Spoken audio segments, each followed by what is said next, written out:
Yo, yo, yo, what's up, everybody? It's Thursday. Hey. Welcome back, everybody. Great to be back here with you today.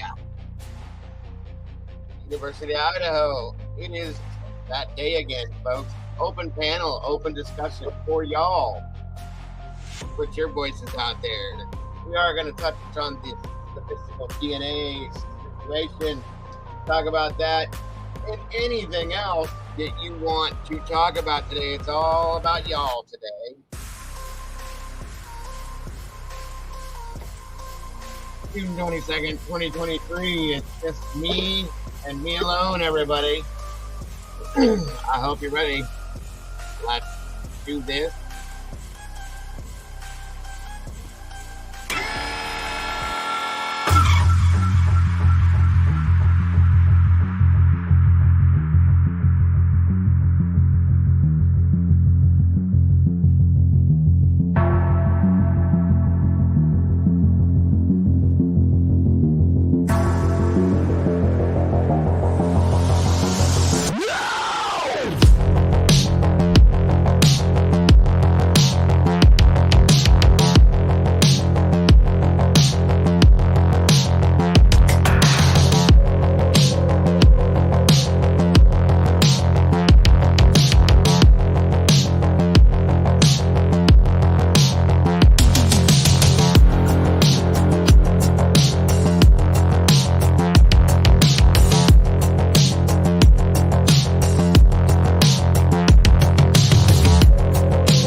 Good morning, good evening, good afternoon, good night, whatever it is. I hope it's good for you because it's good for me. Welcome back, everybody. It's great to see you all. Thank you all so very much for joining me today. It is Thursday. We got one more day, and it's the end of the week. It's great to be here with you guys once again. Good to see you. Come on in and grab a seat. Got 75 amazing people in here with us. Make sure you're hitting that like button. Leave me some DNA on that like button, folks, if you would. And please share this out to whoever you may feel would be interested. If you don't mind, please let me know where you're tuning in from. I'd love to see that. Love to see you guys. It always makes me happy to know where everybody's at as compared to where I'm at. It's great to be here with you guys once again. As always, let's see who decided to grace us with their presence today. We got Miss Tracy in the house. Bad Wolf, welcome back. We got some meatballs here floating around in the sauce with us today. That is so very awesome. Great to see you guys. Miss Heather's in the house. Good to have you here, sis. CL, welcome back. Carolyn Oz Miller, good to have you. Danger Zone. What's up, brother? Good to have you here. Windjammer from South Dakota. Welcome, welcome. Rumsey, welcome back. Good to have you here. Eve Lucky, good to see you. Natalie B, welcome back, dear. Andrew Bogner from Maine, good to see you. Bad Wolf's tuning in from Toronto. That's awesome. Amy D, hello to you. Good to see you. Donna Wilson, I'm sorry. Good to see you. Pappy Man, my brother, good to have you back. Sudi Vasic, welcome to you. D Dobson, Kansas City in the house. Good to see you. Catherine Thomas, welcome. I see some new faces. It's good to have you here. One Maiden Nut, my brother Eddie is in the house from Minnesota. Good to see you. Miss Kim Marin, all the way from Buffalo, New York. Good to see you. Good to see you. Doozer Doo, morning from PNW. Good to have you here. Good to see you. Sorry, folks. Let me see. Miss Ann, welcome. Good to see you. Thanks for joining us. Zelda, welcome, welcome. Don't Dive. The Raging Cage is in the house, guys. Louisiana's in the house. Good to see you. Thanks for joining us. Diego, you're pretty famous. Heard your voice on the internet talking to it. Thank you. I don't know about famous, but hey. Bad Slave 1776. Good to have you here. The Space Coast. Hey. Good to have you. Good to have you. Tracy's from England. Hey, love that one. Mandy Joe, my dear. Good to see you. Welcome back. Let's see. Peaches 81. Good to have you back. Adam, Stand by the Dams. A few of us from the UK tonight. That's right. We love our UK. Now shouting out Kiel, True Crime. Welcome, Rory. It's good to see you, brother. Good to have you here. Always happy to see you, my friend. Randy Fur, good to see you. Fireflies in the house, everyone. Good to see you. Evie Marie, thanks for joining us. Gina Marie, welcome back, dear. Always happy to see you. Thank you very much, Mandy Joe. I appreciate that, my dear. Let me see. Did I miss anybody? Commercial Zone, welcome back. Great to have you here. No chains. No mo. That's right. Welcome, welcome. Good to have you here. Tina B, welcome back. Good to see you. Sunshine. We need a little bit more of that around here today. That's for sure. M-Cause, good to have you. Good to see you. Let's see. Pixie T, that's a UKer. Welcome, welcome. Good to see you.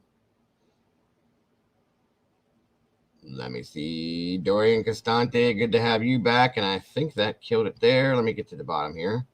Marie Duffy, welcome from over the pond. Good to see you. T2014, welcome back. Great to have you here. All is well in Moscow, Idaho today. Good to hear. Thank you so very much for that, Rory. Take our sunshine, please. We need it here. Gordon Shumway, my brother, good to see you. Oh, looks like my moderators are slowly filling in. I got the best moderators in the house in the whole realm of YouTube, in my opinion, folks. David Clayton, my brother, good to see you from London, UK. Social Butterfly, welcome, welcome from hot Florida. Hey, hey. Let me see. Carrier Brazula, thank you so much for joining us again. Good to have you here. Karma Police, you better be safe. You better be good, guys. You don't want to get locked up. No chains, no more. Welcome to the family. Great to have you. We got a new meatball in the house, everybody. Floating around in the sauce. Linda Kramer from Spokane, Washington. Welcome, Linda. It's good to see you. Good to have you here. Gay Deguchi, welcome, welcome, welcome, welcome back. Good to have you. Happy man, my brother. Okay, I think Donna Wilson, good to see you. Amy D, I said. Yes, yes, yes. All right, all right. Come on in, everybody. Find a seat. Grab your coffee, tea, whatever it may be. If you want to, sit down and have a conversation with me.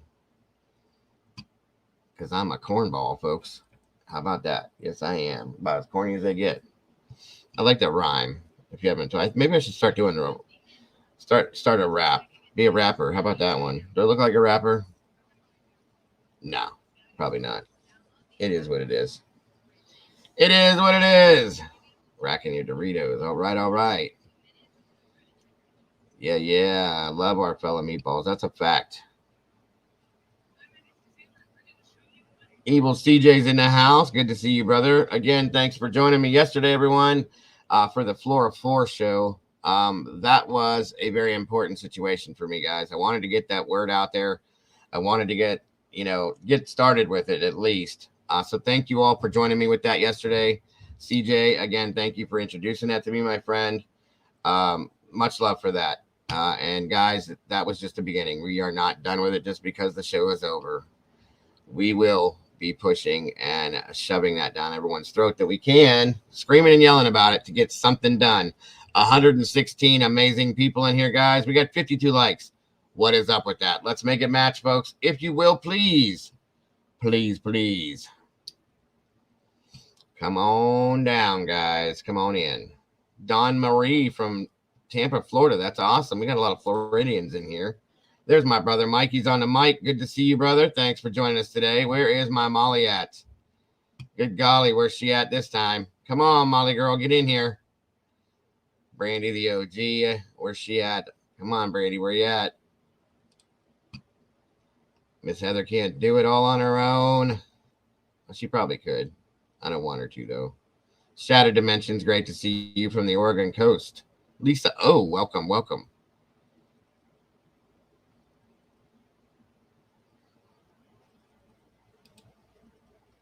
There she is. There's our Brandy OG. Good to see you. By the way, we do have a new No Chains as part of the family now, guys. How about that one?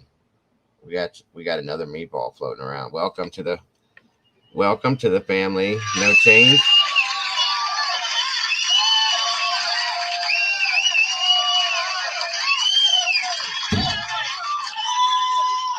Cammy Q. Welcome, Cammy Q. What do we have? I just saw somebody. Anina B, welcome, dear. Good to see you. Lady Speedwell, good to have you here. Sassy Charlie, welcome from Alabama. Hey, hey. Roll Tide. Angela, welcome back, dear. Good to see you. All right. I think Afton Forrid, welcome back, dear. Good to have you here.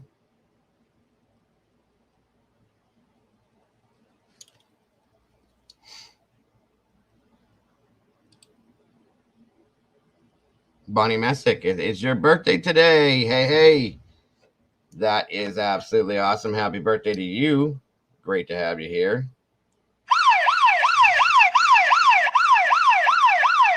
What is that all about?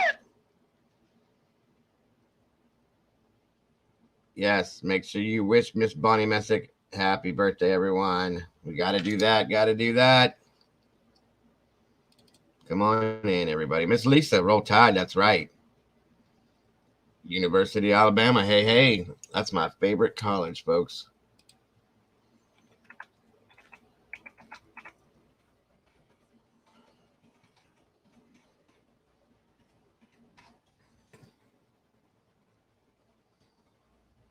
Absolutely, Jules. I hope to see Jules in here soon.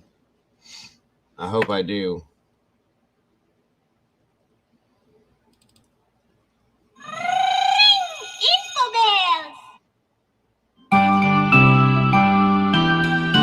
What's that?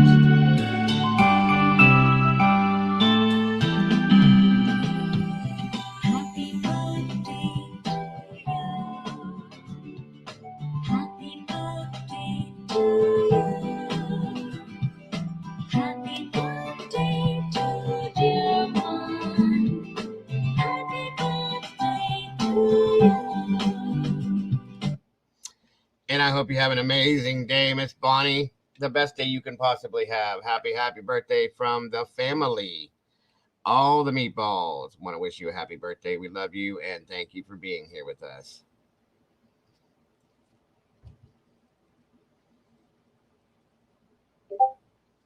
All right.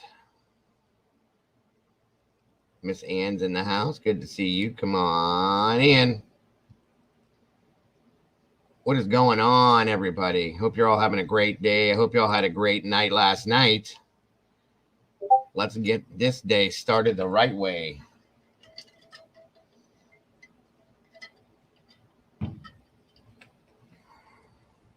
Randy Fur, good to see you, sir. Randy Fur, it's good to see you, sir. See, I'm rhyming away, guys. Can't help myself, can I? 135 beautiful people in here. 67 likes. We got to get out in that algorithm, folks. Come on. Make it happen. Give me 100 likes, at least to break that algorithm, guys. Please, please. if you will, please. Where's the Sarge? Annie Roller, good to see you, dear. Thanks for joining us.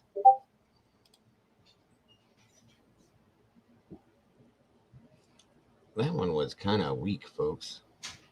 She deserves a better one than that.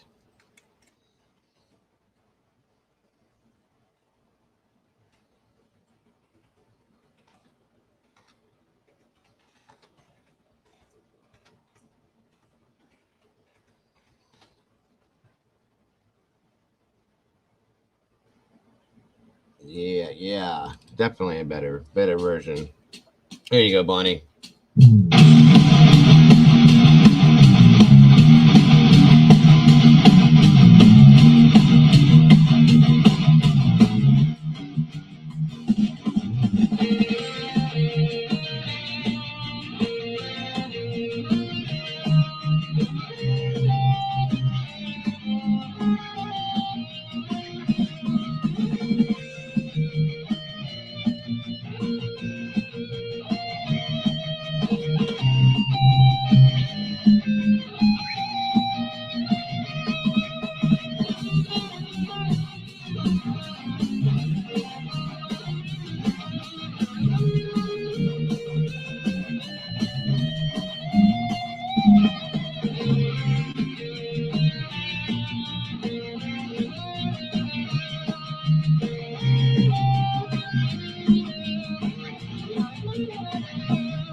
That was a little bit better. You deserve that at least. Sorry for the first one. I had two of them loaded into my playlist, but that one was better in my opinion. That's the one you deserve. So happy birthday, Miss Bonnie. From the whole family. That's the one I'd want to hear anyway. Welcome, Debbie Henderson. Good to see you. Thanks for joining us.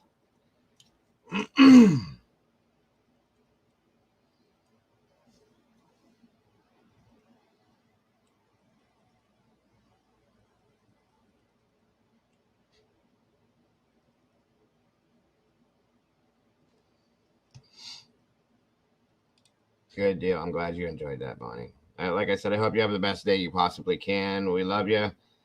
And that's from all of us here.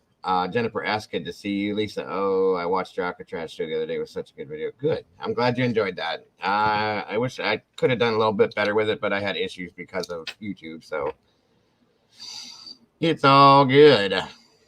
Yes, Miss Debbie, absolutely. It's great to have you here. And today, everyone, is the day, once a week, I told you guys, we're going to be doing the open discussion, open panel, and have all of your thoughts, opinions, and theories out there from your voice and mouth without having to type. So you all will be welcome to jump up here, speak your mind, whatever it is. I did want to hit on the whole DNA thing in Idaho today. Everybody's, of course, talking about it. I think it's ridiculous. It's something, they're acting like it's a new thing. It's something we've known about for months, folks. I mean, it's just ridiculous in my opinion. And it still, in my opinion, does not put the suspect in the house with a knife in his hand doing what happened, in my opinion. B Slim's good to see you. Noni McPoppins is in the house. Good to have you here. Misty Jane, good to see you. Thank you for joining us. Shaz Bandana, good to have you here. Thank you for joining us from the UK. It is, in my opinion, too, Jennifer, but that's my opinion. CJ, great to have you here, brother. Always good to see you. Octilioth, yes, yeah, Octillion. Again, guys, this channel is a 100% crowd-funded channel, and that's what keeps me coming out here every day, guys. It keeps the bills paid. So anyone that should choose to donate to support the channel via PayPal, Venmo, and or Cash App, I do appreciate you because that brings me out to you every single day. So thank you very much for that ahead of time. And for those of you that have done it, I appreciate you so very much. Sassy Charlie, You can call me Laura. All right. You can call me Dago. It's nice to meet you.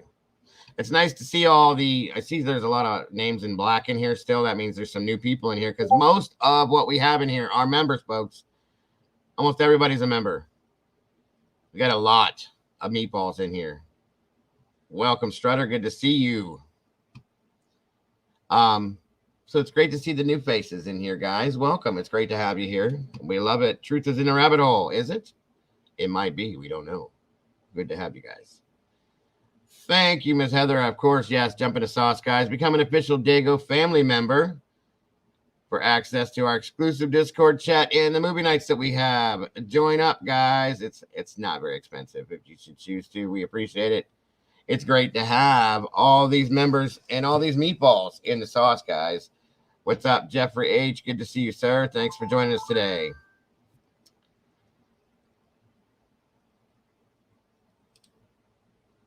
Okay.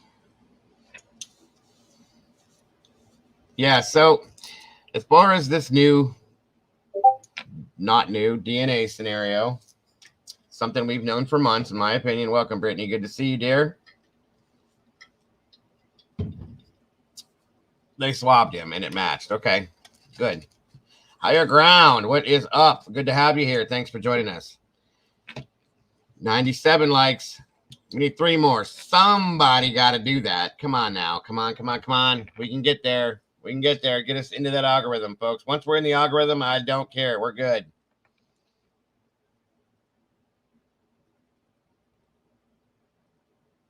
Gordon, good to see you. 5.37 octillions, which is a fancy number for we ain't got crap. Amen, Rory. Amen. There we go. We hit the 100. Thank you, folks. We're good. We should be out there now. Like I said, it's nothing to me. You know, I'm just saying, it puts his DNA on the sheath. We already knew that. Yay. Mandy Joe. Dago, you're very welcome. Wait a minute. Hold on a minute. You're very welcome. Love, true gentleman, you, Dago. You really are loyal and not afraid to show your emotions. Wear your heart on your sleeve. God bless. Thank you so very much, Shaz. I appreciate that. Yes, I do. I know I can be a little bit of a baby at times. 111. That's cool. We're out there now. We are out there, folks. As long as we get into that algorithm, I don't care. That way I can make sure that this gets seen by everybody that needs to see it. I am not, Miss Mandy. I was just looking at something. You're good, dear. You are absolutely good, my darling. Appreciate you so very much. And all the rest of my moderators, Miss Heather, Miss Brandy, Mikey, Mandy Joe. You guys are amazing. I have the best mods on the planet. I don't care what anybody says. I will argue to the death. I know I do. FBI is just deleting stuff. I've been hearing that. What's up with that, huh? Sunny Days, good to see you. Jazz King. That's a great name. I love that. I love jazz. And I'm a musician, so there you go. Let's see here. Whoa! You got to be kidding me. That ain't real. What in the actual hell? No way. Are you serious?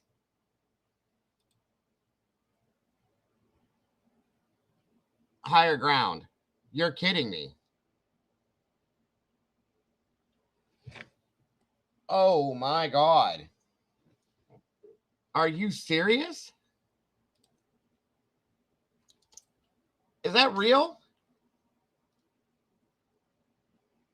Oh my God. I don't even know what to say. I'm definitely going to cover that case regardless of whether you did that. But good God almighty. Oh my God. Thank you so very much. That'll pay the bills for a while. You are amazing. Oh my God. Are you male or female? Because I don't want to address you the wrong way, Hire. Oh God. You're going to make me cry.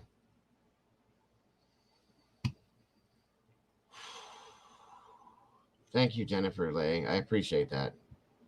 You have no idea how that makes me feel right now. Wow.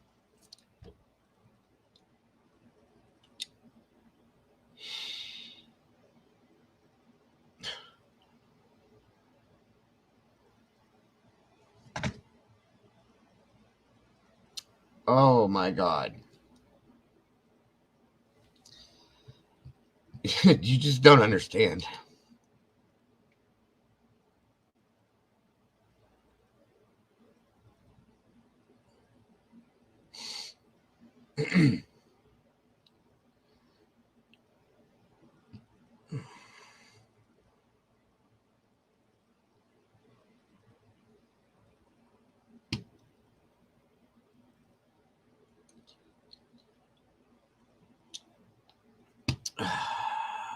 I'm sorry, guys. That's absolutely amazing. Thank you so very much.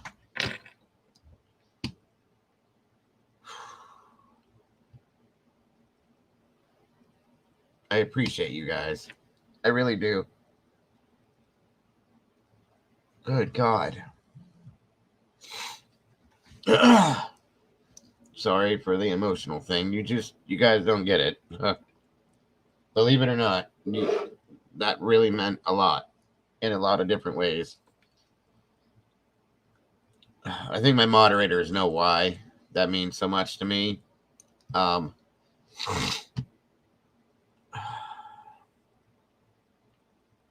Because I do very much love you guys to death. You know, I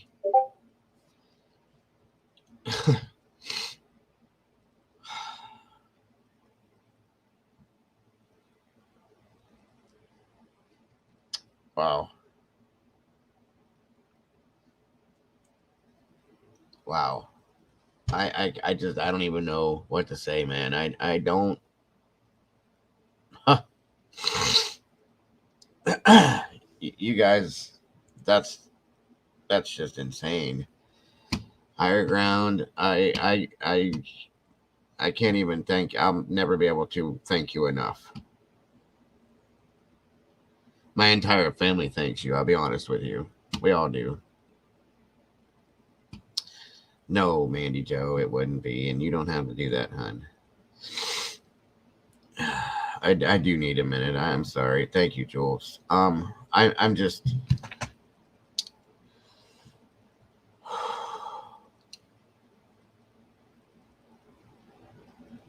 Wow.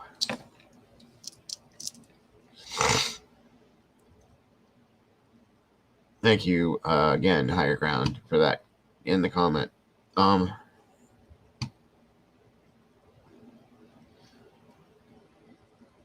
Oh, wow. Thank you, No Chains. I appreciate that.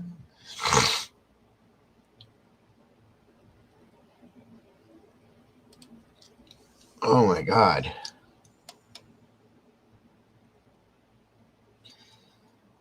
It's not even what you guys don't understand. I don't think it's not the amount. Okay. It is that. I mean, that's amazing. Okay. That's absolutely amazing. Don't get me wrong. It's not the amount. It's the fact that somebody wants to give something so substantial to me, to this channel, to us as a channel. Do you know what I mean? To me, myself, that makes me feel like I don't even know how to explain it. I can't explain it. So, but you can't have Caden. I'm sorry. He's worth a little bit more than 500. I love him to death. He's one of my best friends, guys. But I appreciate that, and I absolutely adore and love each one of you beyond a level that I can't even explain. You guys are amazing. Oh, my God. Well, I do need to do this then, at least this way. Hold on a minute here, if I can. Not that this covers it.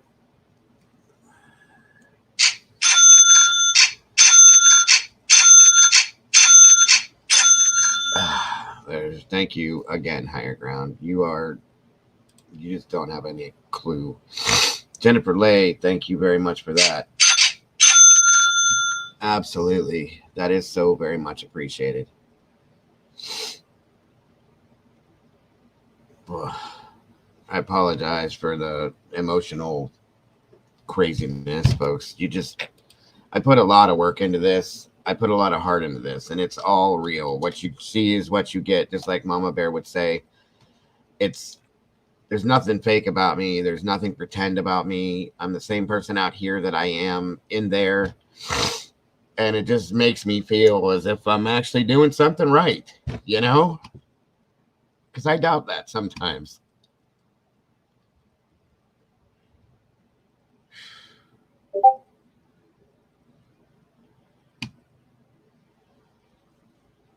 Unreal. I still don't even know what to say. I thank you's not enough to me.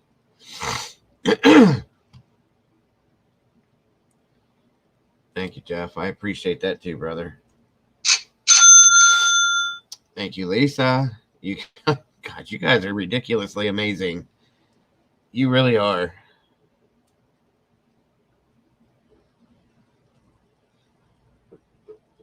I guess I don't know how to explain what I'm trying to think. Thank you, Carolyn. I'd like to think I am. Thank you again, Jeff. KC, thank you. Carolyn, thank you.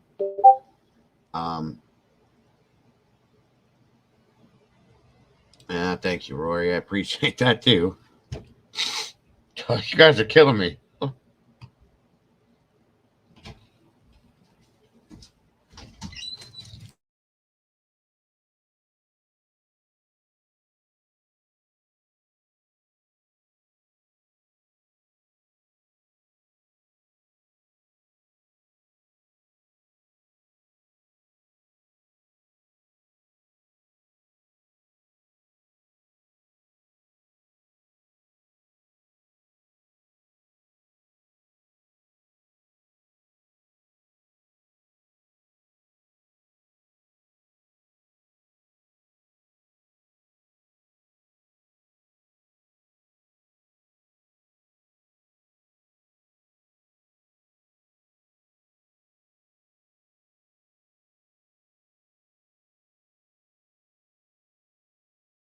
Okay. Once again, I want to thank you, and so does my family. Thank you. Thank you so very much. That's for everybody, by the way, and especially that donation, Higher Ground. That's amazing. Again, you guys are all so very much appreciated for all the kind words and everything. So thank you, thank you, thank you. We all appreciate you. Very much. All right. I'm gonna clean myself up here.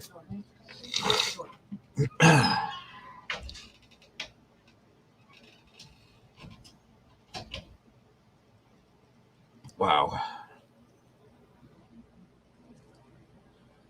That was overwhelming. Hold on. Give me a moment, guys, to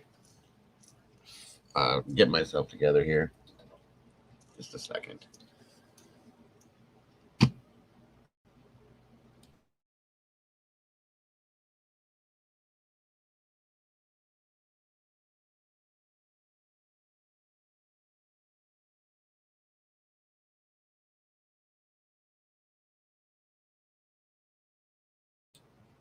What a way to start the show today, folks. Good Lord. I did notice too, not to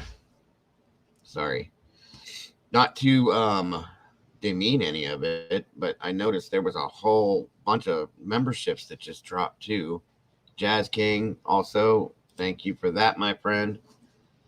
That is so very much appreciated.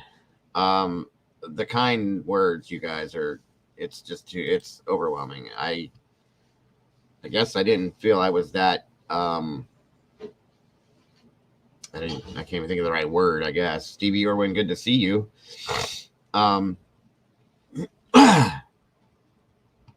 Cold as ice. Good to see you too. I guess I didn't think I was that I don't want to say important, but SRB, great to see you. I guess that's the right word. Maybe I don't even know how to explain it, guys, but I guess I'm a little bit more out there than I thought I was. So I really appreciate, we all do very much appreciate it.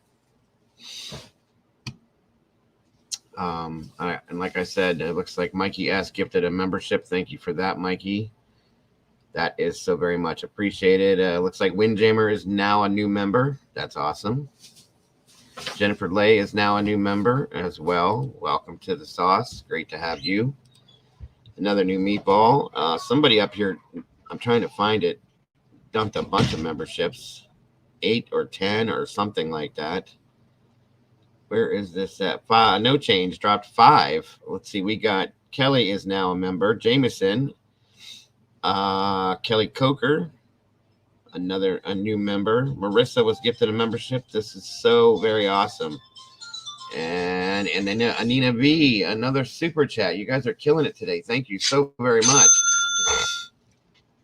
Wow. Amazing. Absolutely amazing. Again, Jeff. I don't always agree with you. I don't always agree with what you say, and that's okay. Thanks for not blocking me like some here. I don't have to go as don't be cray.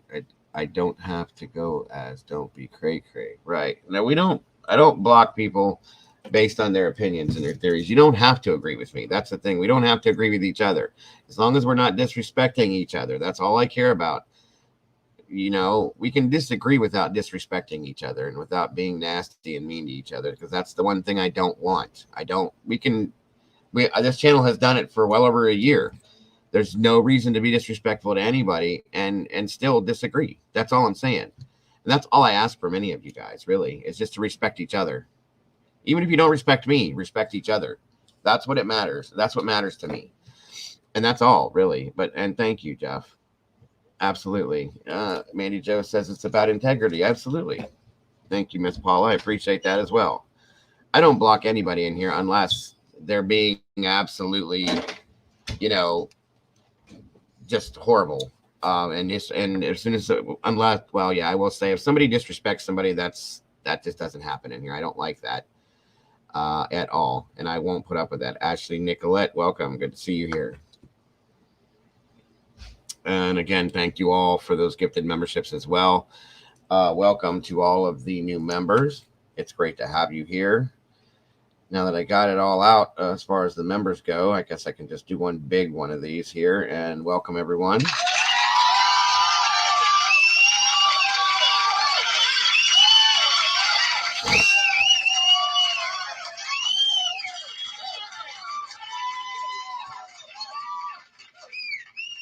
That's right, Eddie. That's exactly it right there. We don't always agree, but we can always at least respect each other regardless. Thank you for that, buddy. I appreciate that.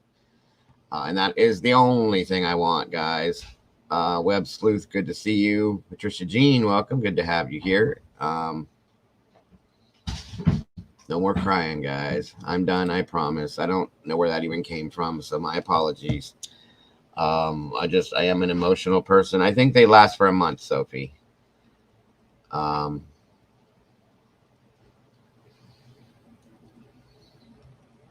again, thanks for joining us today, Jules. I appreciate you, sis. Thank you, Jennifer Wolves. That's appreciated again. You guys are going insane with this today. You guys are amazing. And again, Higher Ground, I have no way to thank you for that. I really don't. Alien Dog, good to see you. I'm no fan of echo chambers where everyone's got the same opinion. Boring. Well, and that's one thing we don't do here, Jeff.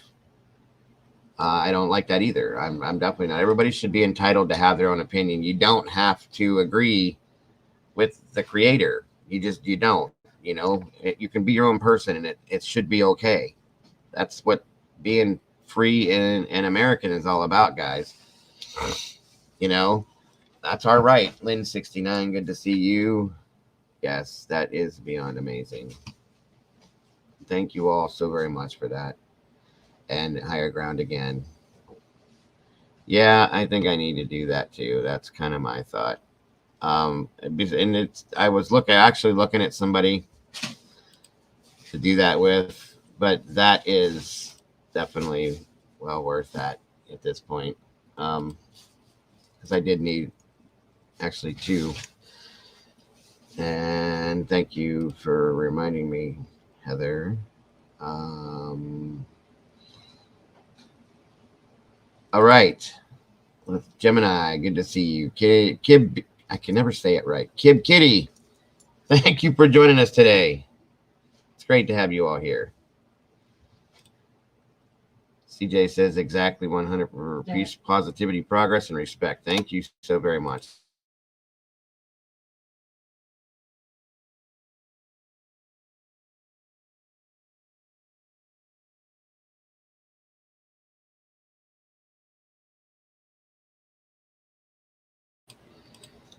You want a coconut? See the coconut? Yeah, my son bought a coconut. I don't know why. He wants to try it, I guess. You put the thing in the Rumsey, it's good to see you. Thank you for joining us. Yeah, how do I cut this open? Devil Doll 666, good to have you here. Canadian True Crime Buff, good to see you. Okay. By the way, higher. Where you at? Where you at? If you would please type something in the chat for me very quickly. Higher ground, I would appreciate that. Kelly was gifted a membership by No Chains as well. Is that 5 new memberships, Chains? Did you do it again? You did do it again, didn't you? You did, yes. Okay. So let's see here. We got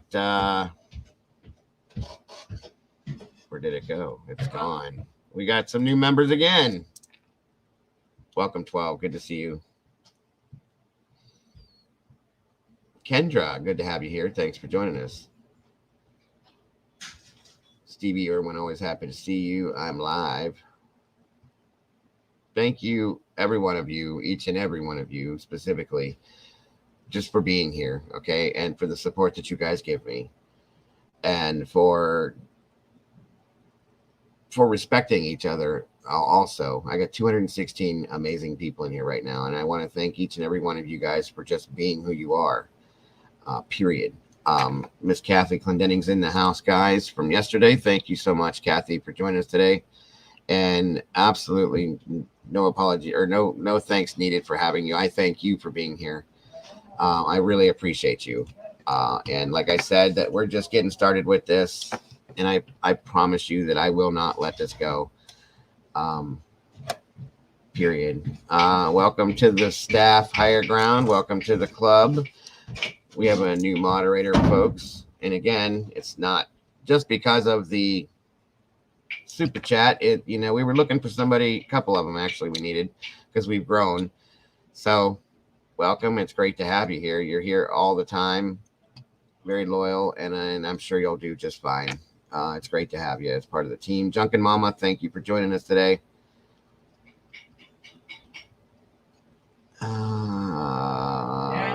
Let me see here.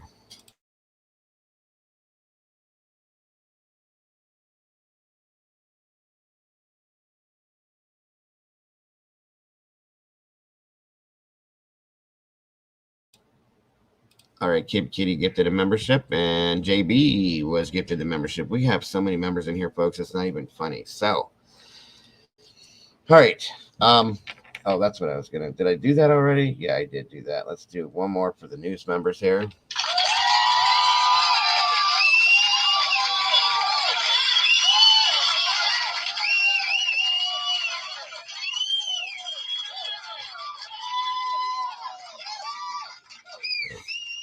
And congrats, Higher Ground. And well, like I said, welcome to the family. Welcome to the team. It's great to have you here. I appreciate you.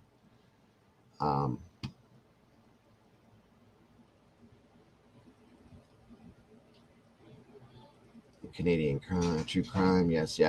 All right, guys. So as I was getting into with this, I started trying to, but now that I'm back to normal here,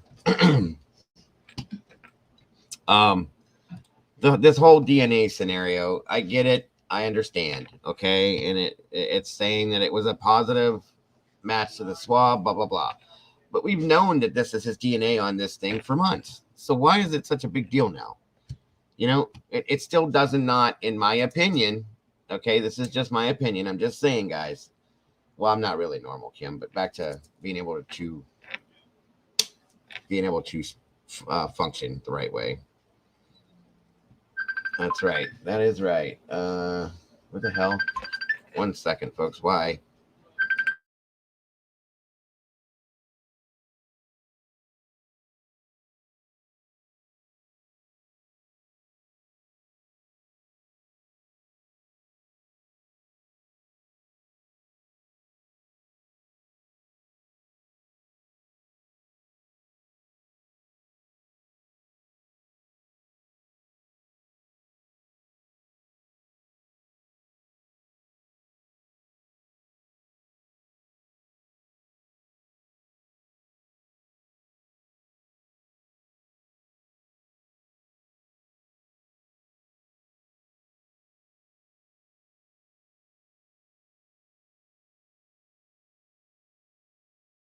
Sorry. All right. So yeah, that's what I'm saying. You know what I mean? I don't see what the big deal is with this. You know what I mean? I don't know if they're trying to force, you know, the guilt down our throats. He's guilty. There it is. See the swab? That means he's guilty. It doesn't to me though. That's the thing. It does not make him guilty to me. Okay, it's his DNA that's on the sheets. We know that, okay? And that's what I'm saying with this, folks. That does not put the knife in his hand. That does not put him in the house to me. It doesn't matter to me in that sense still.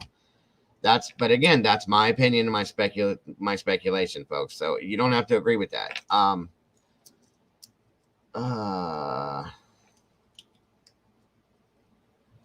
What do we got here? I believe the big deal is they're saying the FBI did the family tree and are not. Yeah. Oh, yeah. That's the other part of it. Why are they not showing that? That's a question I had.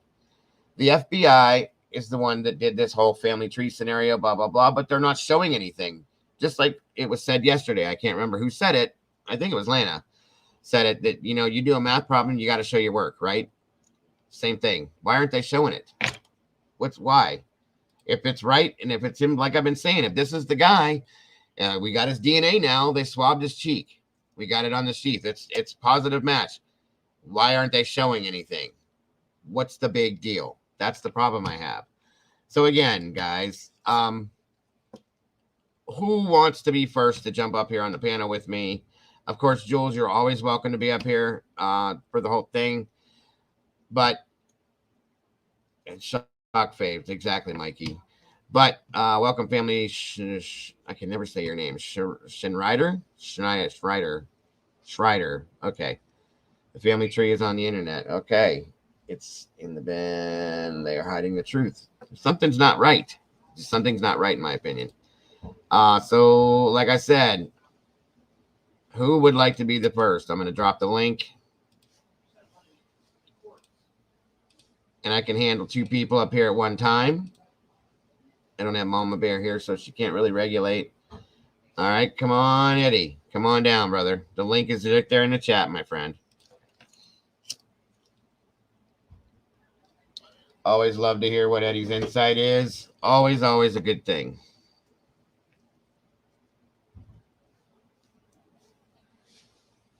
We can definitely pull up that document. Latte, welcome. Good to have you here.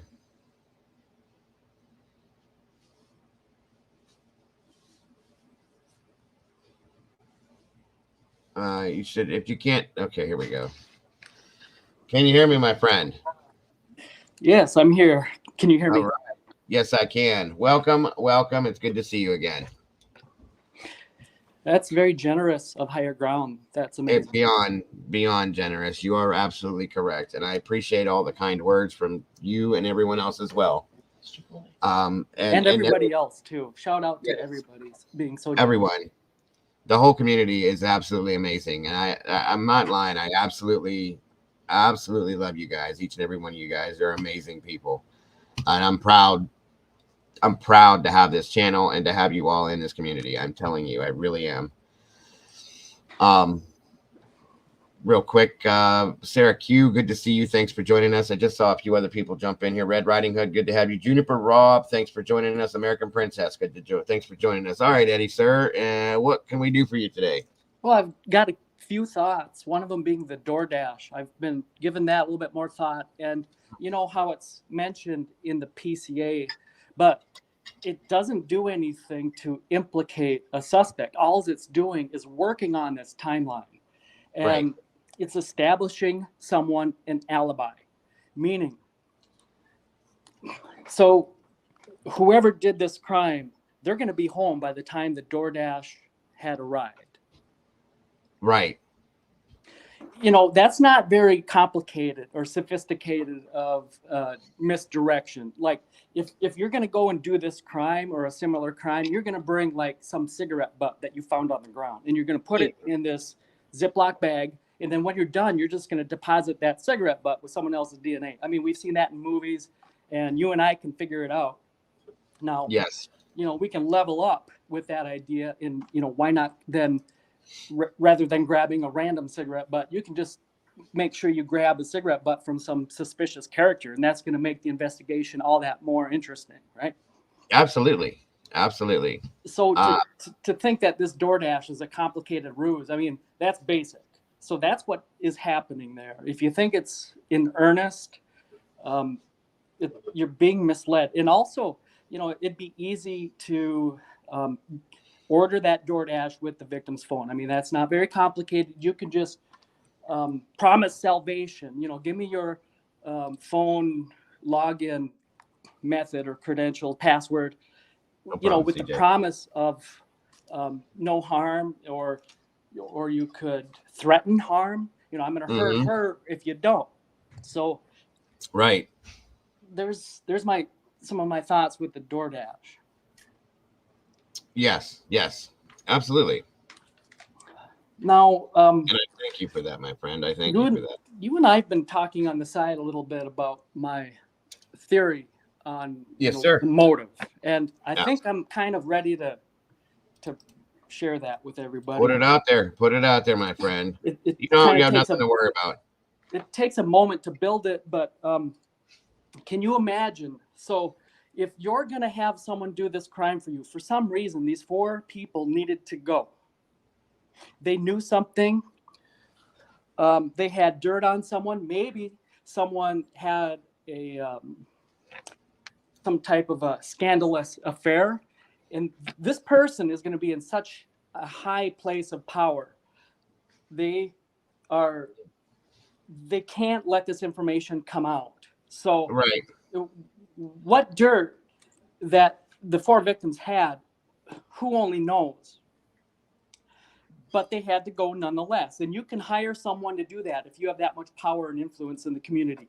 You Absolutely. can get someone, you get a third person. So a third person is talking to somebody, and I won't name names, to do the crime. And maybe there's 2 people to do the crime. And you're going to probably hand out, you know, like $4,000 initially in cash. And then they're going to do the crime. And of course, you know, I can't pay you, you know, the $400,000 right now. Needless to say, that's going to be suspicious, and we don't want you to get caught. So they're going to do the crime with getting just a pittance. And then,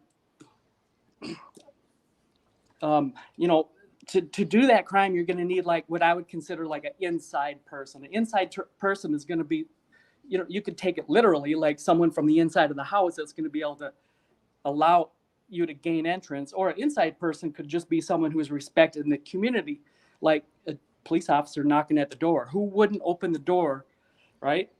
Yeah. So the whoever opens the door and allows entry is gonna, the deal is done. The fate is sealed, because those 2 people or that one person can now do what they have to do. Right. And then maybe like a month and a day or 2 goes by, and then what you're going to be certain to do is to eliminate this person that did the crime. Number one, you don't want them ever talking And number two, you just never really intended to pay them $400,000 anyway. Right. Yeah, that makes sense. So Definitely. yeah, it kind of looks and it feels like this case was never even designed to go to trial.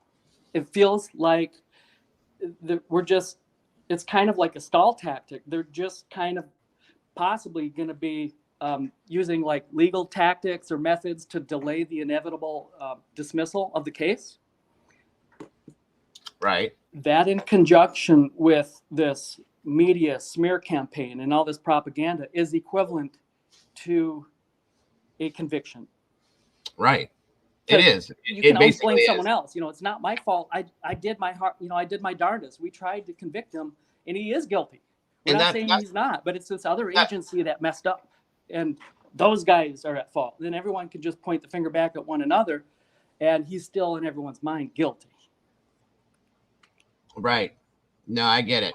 And I've been saying that for quite a while, that from the moment that he was arrested, he was guilty. That's it. And that like you're as you say, the smear campaign, and it has been. It really has been, in my opinion. And there's certain channels you can go to that it's nothing but Kohberger's guilty. There's certain channels you can go to that it's just nothing but Kohberger's completely innocent. There's certain channels, like as I feel in here, that we're kind of on the fence, innocent until proven guilty. When it's proven, then we'll say that it is what it is. You know what I mean? And then there's the news media that puts it out. Everything we've seen has been Kohberger is guilty. Okay. And they're trying to attach him to other crimes. They're showing us everything bad about him in his life. Nothing good. We've seen him one or two little things that say, Bryan was a good person. Bryan is a good person. Something like that. And they're very minimal. Everything has been created in this sense, in my opinion, to guilt this person and to make everybody, prosecute him in their own mind. Good afternoon, Michelle. And that's my opinion. That's my opinion, folks. Welcome, Patty. Good to see you. Denny, good to have you here. If it is true that... Oh, hold on one second, okay. Eddie. I'm sorry. Sure. Okay. Something's going on in the chat that I'm not real comfortable with. I just protect my beautiful family. He don't belong here. Who are you talking about, Natalie? Okay. And what's the problem here? Now, I'm going to say this out loud, up front, right here and now, guys. And I'm not trying to be nasty. I'm not trying to be mean. I know there was a big deal yesterday that was going on, and some certain things were being talked about in Discord, okay? Because there were certain people that were in T-Reb's live stream yesterday, and it made other people uncomfortable. All right? Now, I went and was following what was being said in chat, and I saw some things that were said that were a little uncomfortable, per se. I don't want anybody in here, okay, to be attacking each other over this. Yes, Kim was, in a sense, doxxed yesterday. By the way, I sent you a message on that, Kim. I was not comfortable with that. And you know that you're welcome in here and you're protected in here. Nobody's going to attack you in here, okay? If people don't want to hear what she has to say, you don't have to. I understand that. You may not agree with her. That's okay. But she's still one of us. She's still out here with us and deserves that same respect, okay? That's all I'm saying. There's a couple people, I'm not saying you're in here, but there's a few people I've heard that just want to talk down to her and about her. And maybe because you don't understand the basis behind, I'm not answering no spam calls today, the basis behind any of that, but you don't have to, okay? And that's what I'm saying. I don't want anybody attacking anyone, let alone her or anybody else, okay? And I'm not going to put up with it. It is what it is, folks. Everybody deserves the same respect.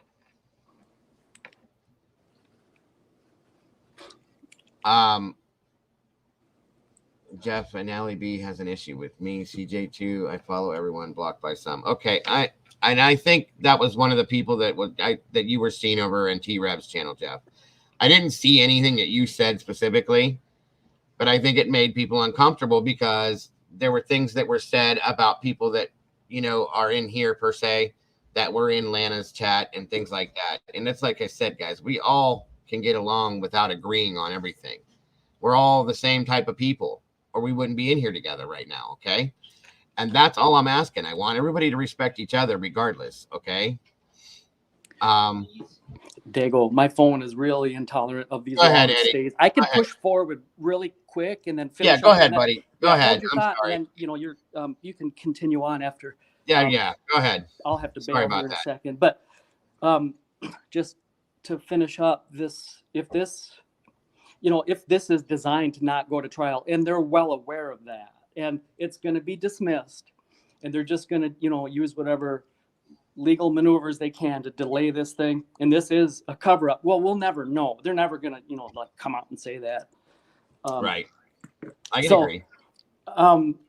However, if they know that this is not going to go to trial and that they're going to have a dismissal, they know they're framing him, and that suggests that they know he didn't do it. Needless to say, that's just logic. If he's being framed, then they know that already. Yeah, absolutely. They then know who did it. Right. If they know who didn't do it, then that means they know who did do it. I agree. It's a great point as well. That sheath doesn't come into that crime scene without Bryan KOHBERGER's DNA on it already. I don't know if it happened, you know, closer to 4 a.m. or closer to 4 p.m. But Right. it's not like you're going to wipe down the sheath and make sure it's erased of all DNA and then plant it later. That's too complicated and it involves too many people. This DNA was planted ahead of time. Right. It'd be easier to get his touch DNA, just wait till he parks his car and at 3 a.m. Right. I mean, I'm not saying it's a police officer, but what if a police officer had a Q-tip and went to that parking lot where he's living in the Pullman Steptoe apartments and then right. swabbed his handle of his car, right? You got his touch DNA. So, I mean, that's simple. Whoever did it. I mean, it doesn't have to be a police officer doing that. It could be anybody, you know, so it's not complicated. Absolutely. You are absolutely correct. No, just parting with this. If this is someone in such high power that can arrange this type of a hit and then eliminate the person that actually did, you know, the foolish underling who was enamored, you know, he's in the presence of such a high esteemed person in the community. He's never seen this type of wealth. He will work for a low wage. He'll do it. He's enamored with this type of power. You know, where you see this type of power and money, that's in the higher echelon. That is someone, not necessarily political meaning that they're an elected official, but someone in the community who has an equivalent amount of prestige as an elected official. Right. So if that's the case, sadly, we're never going to find out who ever did this crime. I agree with that. And I've said that before. We may never know the actual truth behind this if it's not what we're given, if it's not what we're given or we get. Thank you, Evo. Good to see you, hon. And I'll just leave right now with this. My motive that nobody to this point has really considered, Mm-hmm. and this would tie into everything, it would be a political motive. And that doesn't necessarily mean it was a blue on red type of crime. I'm not saying Right. that. It could just mean someone who just can't stand and allow for whatever dirt that these 4 students, and it could be, you know, what kind of dirt is it? I don't know. You know, Kaylee was really concerned about human trafficking and help me out, the sex trade. Am I right? Yes, sir. You know, kind of like this Epstein type of thing. You know, we can't have the people who, and that's big money. Oh, yeah, definitely. And the people that frequent these circles are people with the money and who are guilty of these types of crimes are the higher echelon type of people in the community. So if if they knew this type of information, that is certainly a motive to get rid of that person who is about to blow the whistle. Very possible. Yes, sir. That's one of the best motives that you could think of in that sense. You know what I mean? I agree Huge with you on money that. and lots of elites, Lisa. Yes. Absolutely. 1000%, my friend. I'm out. Thanks as always, Daigle, and everybody in chat. Yes, and cool your battery down because I'm sure by the I end of the might- show we'll have something else I for you to might jump show up up here for, later. bud. Okay. Yes, sir. All right, bud. Bye. Thanks, Eddie. Yes, sir.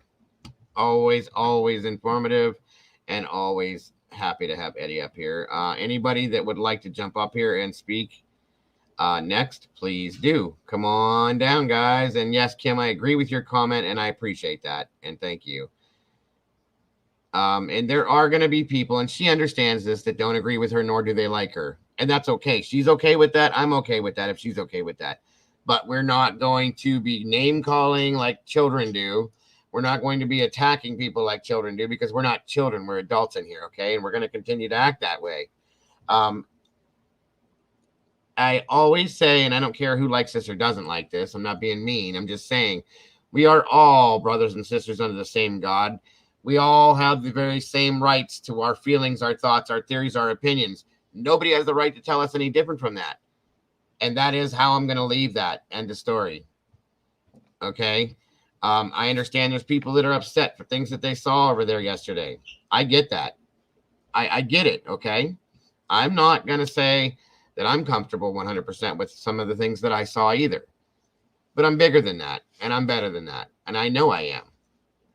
No worries with it. It doesn't bother me, okay? So, you know, it is what it is. I'm going to push forward, and that's what I would like to see everybody else do. You know, if you feel that somebody was acting a certain kind of way and it bothered you, you're better than that. Just push forward with it, folks. No worries. That's all I'm saying. That's my thing, you know. Maybe if you don't like, yeah, Joel's kind of, that's a good point, hon. Then maybe people should stop going over there. It can't happen if there's no audience. That's my thing. That's it. And that's it. If you don't like what they're doing over there, I don't go over there. You know, I don't agree. It's not that I don't like it. I don't agree with what goes on over there, so I don't go over there. That's all. You know, it's easier for me. And that's what I'm just saying. The link is pinned at the top of the chat. Please, anyone jump up here. Let's talk. Please do. Thank you, Eddie, for jumping up here. And like I said, I've kept this channel drama free for a year and a half. Well, not really. About a year, guys. So I want to continue to do that. Welcome, Coco. It's good to see you, dear. Thanks for joining us. Rowdy, good to have you here. And I will continue to keep it drama free one way or another. So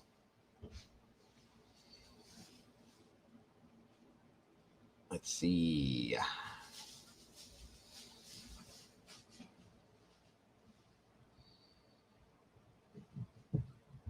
And like I said, that's something else too, folks. It's like not everybody has to like me. I'm sure there's people that don't like me. That's okay. I'm okay with that. You know what I mean? You don't have to like me. I'm never going to come at anybody unless, you know, they're coming at one of the community members here.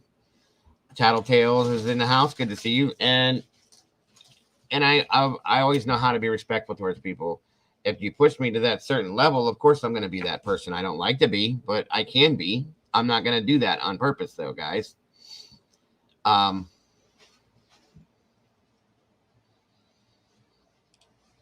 Jeff H., you went Yoda for a minute.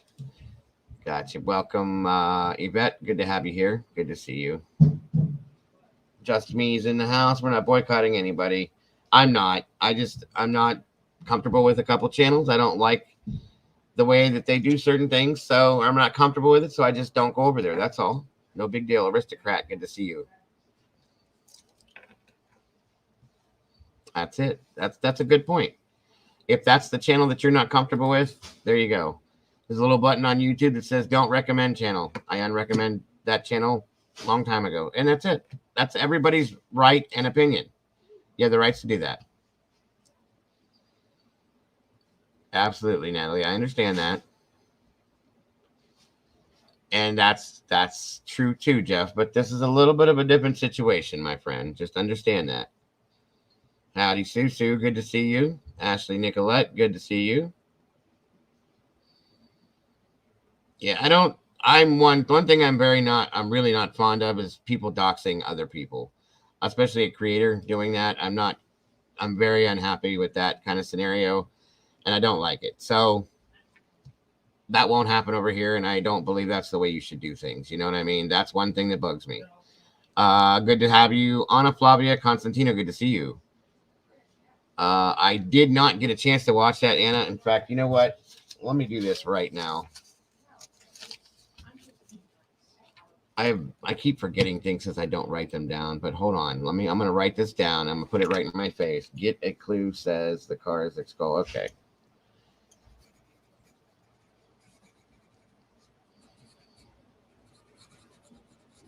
Okay.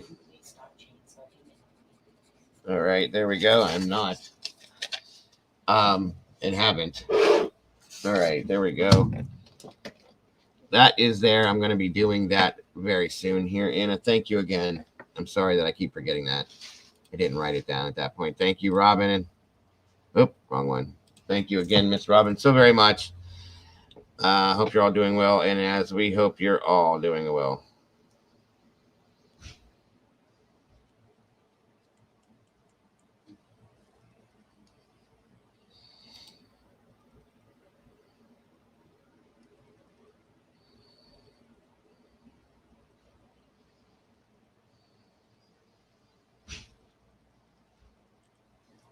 Okay, listen. It seems odd to crucify audience members of other channels. I watch many. It's not. One second, folks.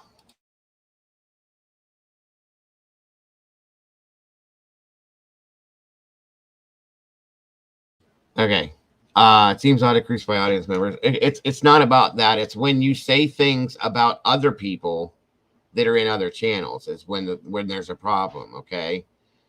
That's what upsets people. It's not about watching other channels. You can watch as many channels as you want, but when you go into a certain channel and you buddy up with somebody and you're nice to certain people, and then you go to another channel and you say something derogatory about that person or make fun of that person or something like that, that is where people get offended, my friend.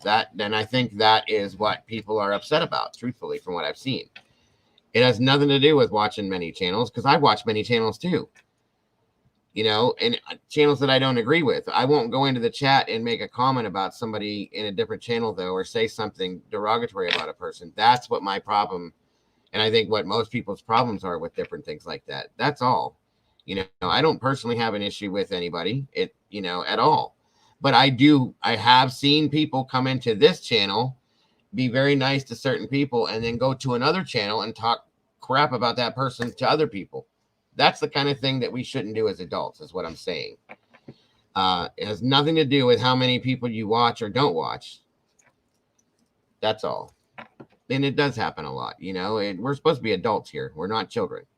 I'm almost 50 years old. A lot of you guys are in the same age group. We don't act like that, guys. Our kids do. Our grandkids do, is all I'm saying. And that's that. And here's another option, guys. Good to see you, Rhode Island.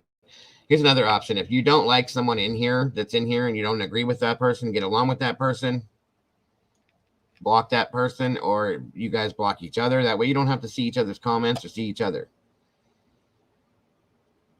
Yeah. Jules and MJ were talking about the sub scenario. I think that's what happened as well. I think that's why the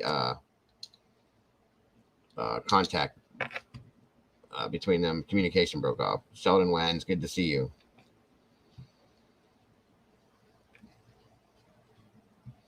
Oh, absolutely. I'm 48, Randy. So yeah, I still feel like I'm young.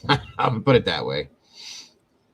And that's all I was saying, folks. And I've seen it happen,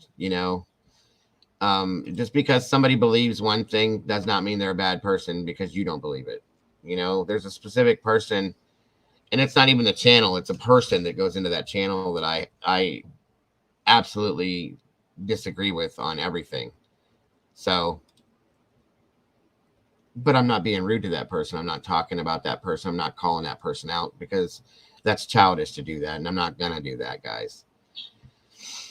Yeah. Right. Exactly, Nancy. It's like being in high school again. It's ridiculous. So we are moving forward beyond that. 2.5 hours to get there. Contact lost 1 hour and 45. It imploded. Yeah, I feel that same way, Jules. I just think that because it said that it only could go down so many feet. We looked it up, and I think they were going down 2 feet or 200 feet beyond that or something like that. That's sad. It's very sad. That whole scenario. So who was next to jump up here and speak their mind? Come on now, guys. Let's do this. That's what we're here for today. We have the whole day to do it. Press conference today at 3. Okay. They probably figured they found debris now. So, yeah, it is beyond sad. What I don't understand is we've had multiple, adventurers, whatever you want to call these people. Welcome back, CJ. Good to have you back, brother. That have gone down to the Titanic and they've looked, doing their different investigations on these things and adventures and so on and so forth, and they've made it there and back. I don't understand what happened with this scenario.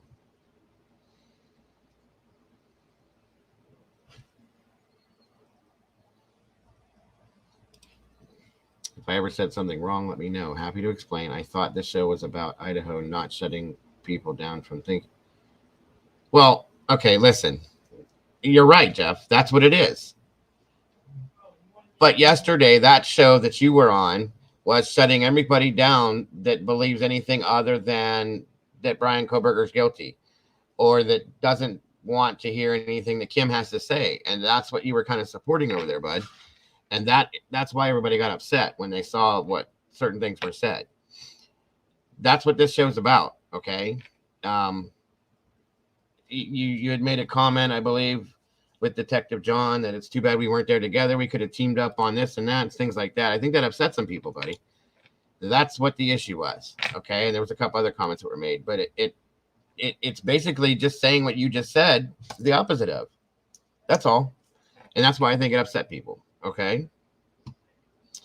And there's a lot of people that were upset and hurt and felt threatened because of that show. Not you, for instance, my friend, just the show itself, okay? There was a lot of other people under that had said some things too. That's what the whole thing was about. I'm okay with things. I have thick skin. It doesn't bother me. And I know what's right and what's wrong. And that other people, again, not you, obviously know that, they're the type of person they are. It is what it is. You can't call somebody an idiot because of their belief. That's my problem. So, like I said, it's easier just to stay away from that channel. And you're obviously allowed to do what you want to do, sir, at any time. That's all.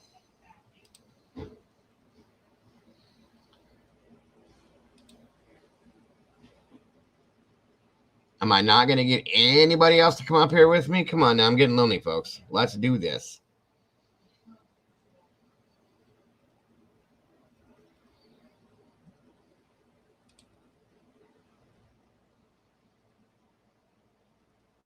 How about you, Jules? You got time to jump up here with me? If you're busy, I understand. Don't worry about it, hon.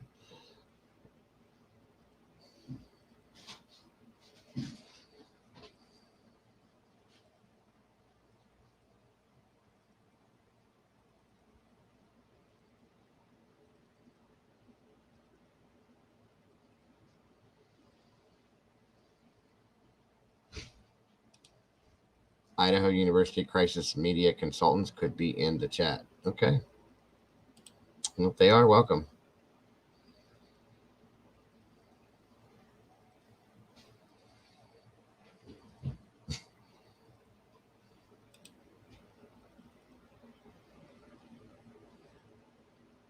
Astrid Parker, good to see you. Pam Frenchman, good to see you as well. Grab the mic. Come on. You guys going to make me start singing? You don't want that. I'm telling you right now, you don't want that. This show is about you. Open discussion, open panel. Let's talk about it. Let's talk about it. Let's hear your voice. And yeah, it's pinned up in the top of the chat there. Are you give me? Okay, CJ, good deal, brother. You're not working, are you, bro? Or no, you said you got afternoon off. Good deal. Good to have you here. Have a debate. Let's let the stress out. Oh, yeah. I can debate. I'm very good at debating. Absolutely, CJ. Come on down, bro. You have me up on your panel all the time. You are absolutely welcome. Plus, I'd love to hear from you as well. 1 second, folks.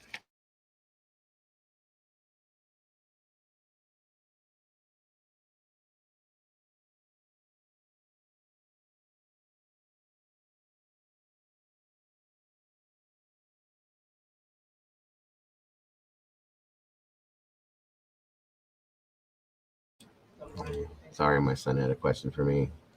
Juniper Rob says, have a problem with where the sheath ended up. Sheath would have been on the floor. I've always had a problem with where the sheath ended up. Now they're saying that the sheath was between the sheet, the bed, and the body. I just don't understand walking into if you're going in to go unalive somebody and you walk in to do it with the weapon of choice, okay? What I don't get, sorry guys, 1 second here. Damn it, that hurt. Okay. Sorry, I need to move some things out of the way for a second.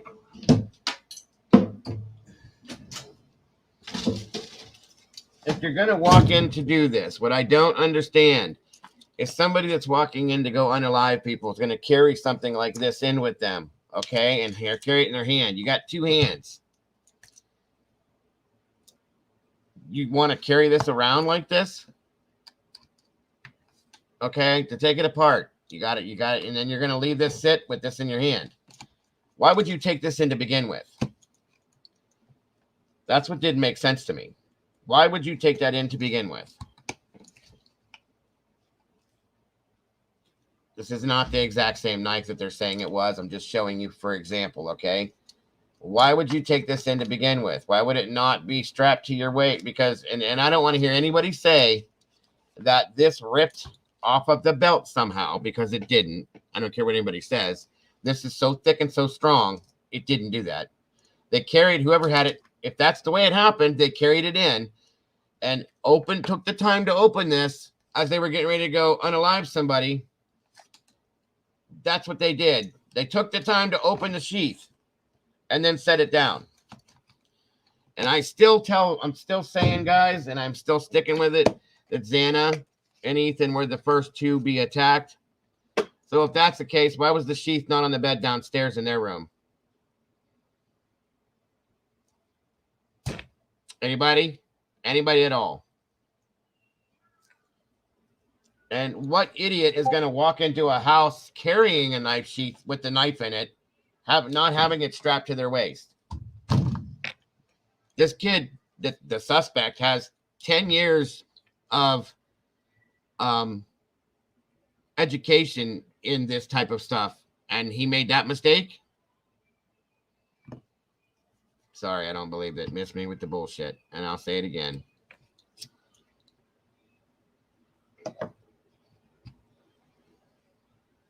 That's right. That's right. So why would the sheath not be found on Xana's bed then, or in that room?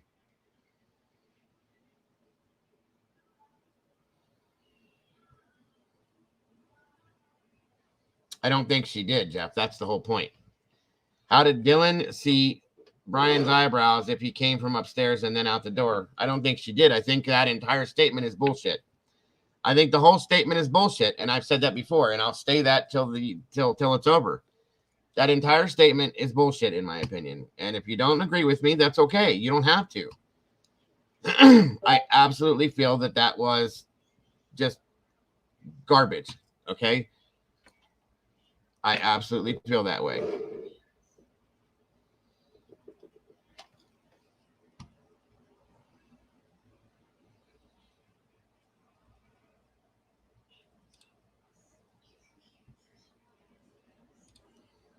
If we can pick and choose what we believe, then I guess we have no clues to work from. Well, why couldn't you pick it? Why can't you pick and choose what you believe, my friend? Does it make sense to you, Jeff? Does any of that make any sense to you? Or are you just believing it because you're told that's what you're supposed to believe?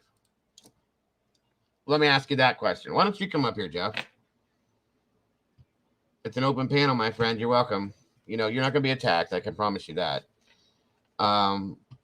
What's up? Daniel, Drunk Turkey's in the house. Oh, hold on a minute. This popped up for some reason. Criminal justice teaches case law and how to solve crimes, not how to get away with them. Mistakes happen. Mistakes happen. There's a link in chat, Jeff. You just click the link, you'll pop up here with the rest of us. I'm not doing the phone thing today. It'll just be you click here and you jump on panel with us. That's what it's for today. Yeah, I agree, Daniel. I agree. That's a fact. But not how to get away with them. Mistakes happen. That's a lot of mistakes to happen, though, bud. No, come on up, CJ. I can hold 2 to 3 people up here, and if anybody's talking, we just be quiet until that person's done. That's all. Come on up, CJ. Let's do it.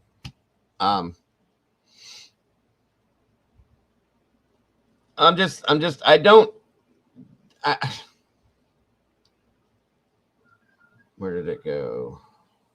A criminal justice student also knows from common sense what not to do. That's a good point, too. Thank you, Jules. Mistakes are mistakes. I agree, Michigal. Can you hear me? Can you hear me? Hey, Dago. There we go. How are you? You hear me? All right. Yes, I do. I do, man. All right. Good to have you up here. Thank you for joining us today. Turn off my echo here. Sorry about that. Let me mute so I can keep at least the comments going. Yeah, absolutely. And see them.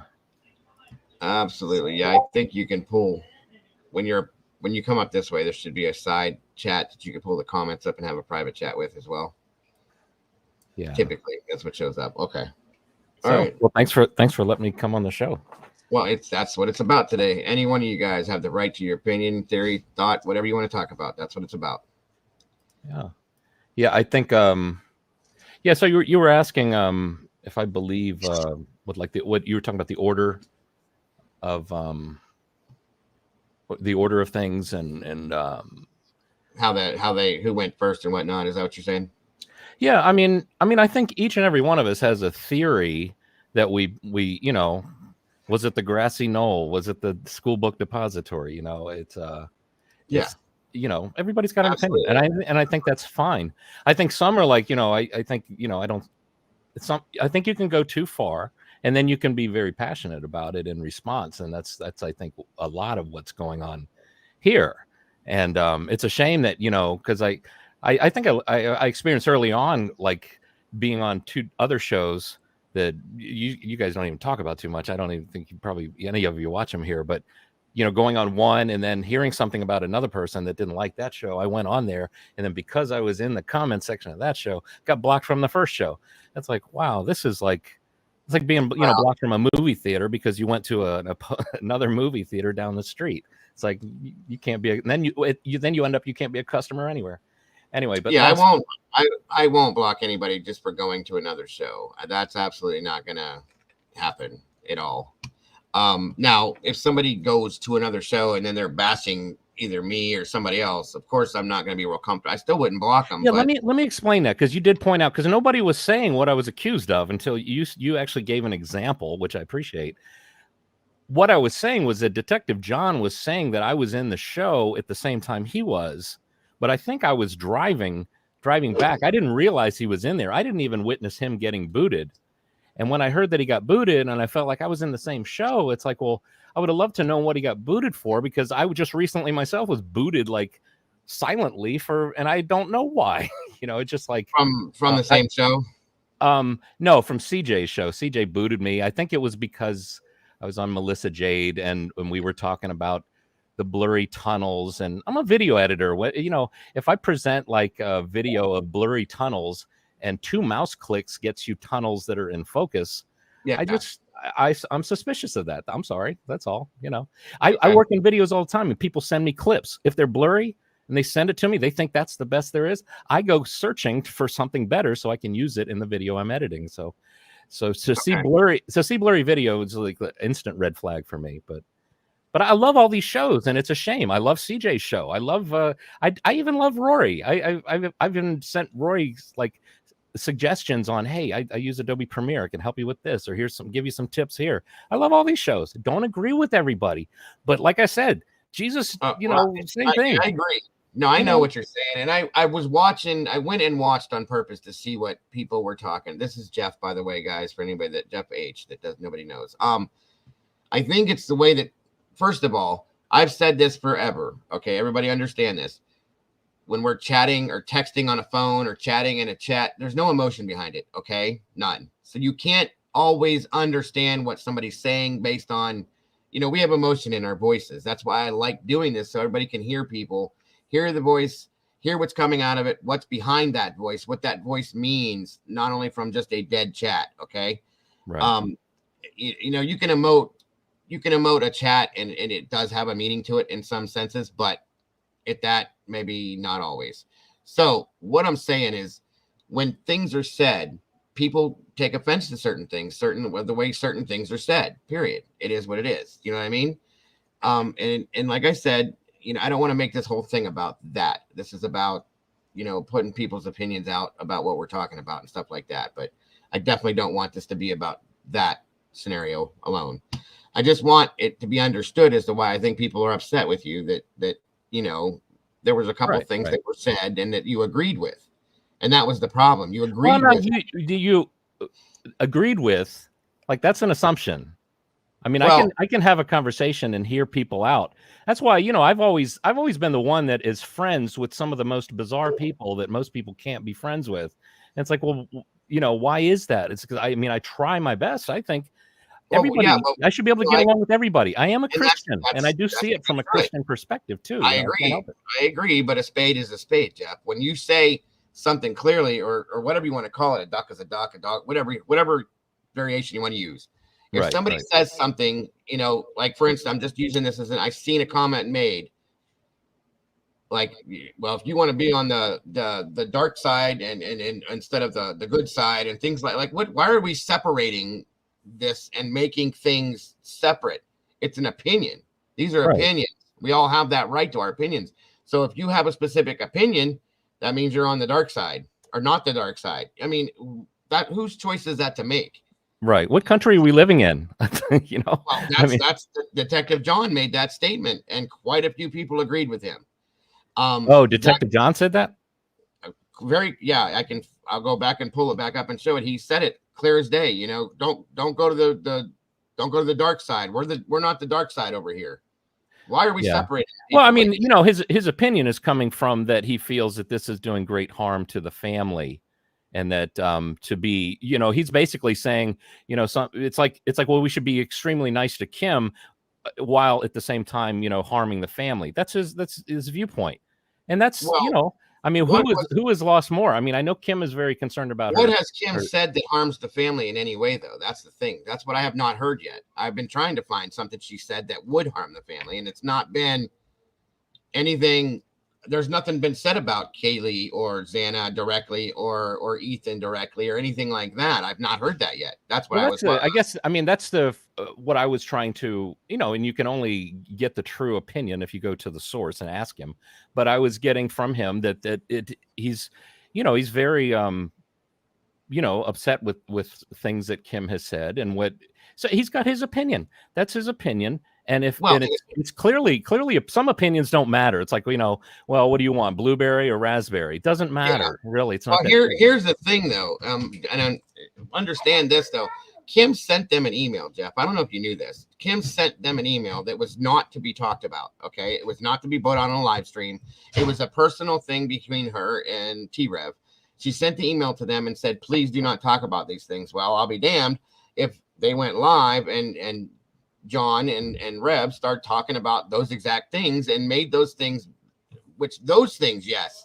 Well, could did harm they actually talk about it, or I thought I heard them say they were considering, No, they did it releasing already once. and that they would They did first it. redact it, and that I No, did he catch did it. that They part of did the it show. once already. I watched the show. Yeah, they did it once. They were talking about where they were laughing about her stating about certain things that went on during the unalivings and things like that. And it's like, wow. And she was even on the live with them saying, please don't say that. And they did it anyway. It's already out there. Yeah, it's in a show that I watched. I was watching the show, and it's like, wow, okay. And now, then the live yesterday, they're talking about letting the whole thing out. I mean, this is what I'm saying is why this is wrong, okay? And it's just not right. And then you dox somebody, you put all their personal information out. That's not right either. We don't do that in here. I would never do that to you, you know, and I know you would never do that to somebody else. Right.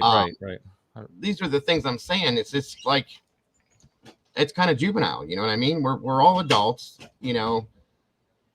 It just it bugged me a bit, you know, but I'm better than that. I'm not going to go blabbing, screaming about somebody and calling them names, calling people idiots like Detective John likes to do and things like that. It's just wrong. I'm sorry, you know. Everybody has the right to their choice and their feelings. As you have said, I agree with that. And yeah, and I think, you know, and like I said, I mean, I mean, I can't say because I didn't see it. I can only take your word for it. But see, that's the thing. That's the thing. We're taking words for it. Like you just were saying earlier, you don't take the words of Dylan that she saw the bushy eyebrows. We choose what words we take and what we don't. So it's really hard to prove anything without a video camera running that catches the event. And I wish we had that. You were in the chat though. I figured you did see it. You know what I mean? With what? The them doxing? I didn't. See, I mean, I might be in a chat and I might be driving down the street or we live way out in the boonies and sometimes got to drive to Maryland and DC. And, so I know my wife hates it, but I'll have the phone plugged into the car stereo listening to YouTubers and live streams and just cruising down the road. I can't see the chat while I'm on there, and sometimes I'm not even paying 100% attention because I'm not alone in the car. So. Yeah, that's another good point there. Thank you, Daniel. Drunk Turkey throws up there about, I wonder how the family feels about him claiming to talk to their loved ones in the spirit box. That's a stretch for me. When I first heard about spirit box, that to me is weird, but I'm not gonna say, I'm not going to your channel anymore. You're not my friend anymore. That's what the show is presenting. That's fine. Some people are into that. I mean, I had a weird experience with a Ouija board a long time ago, but when that Ouija board as a teenager told my friend he was going to die at 42 when he turned 42, and he didn't. But what a messed up that 42nd year. What a messed up year for him. I'm sure he was thinking just get me to 43. So I'm not really into stuff like that because I don't know where.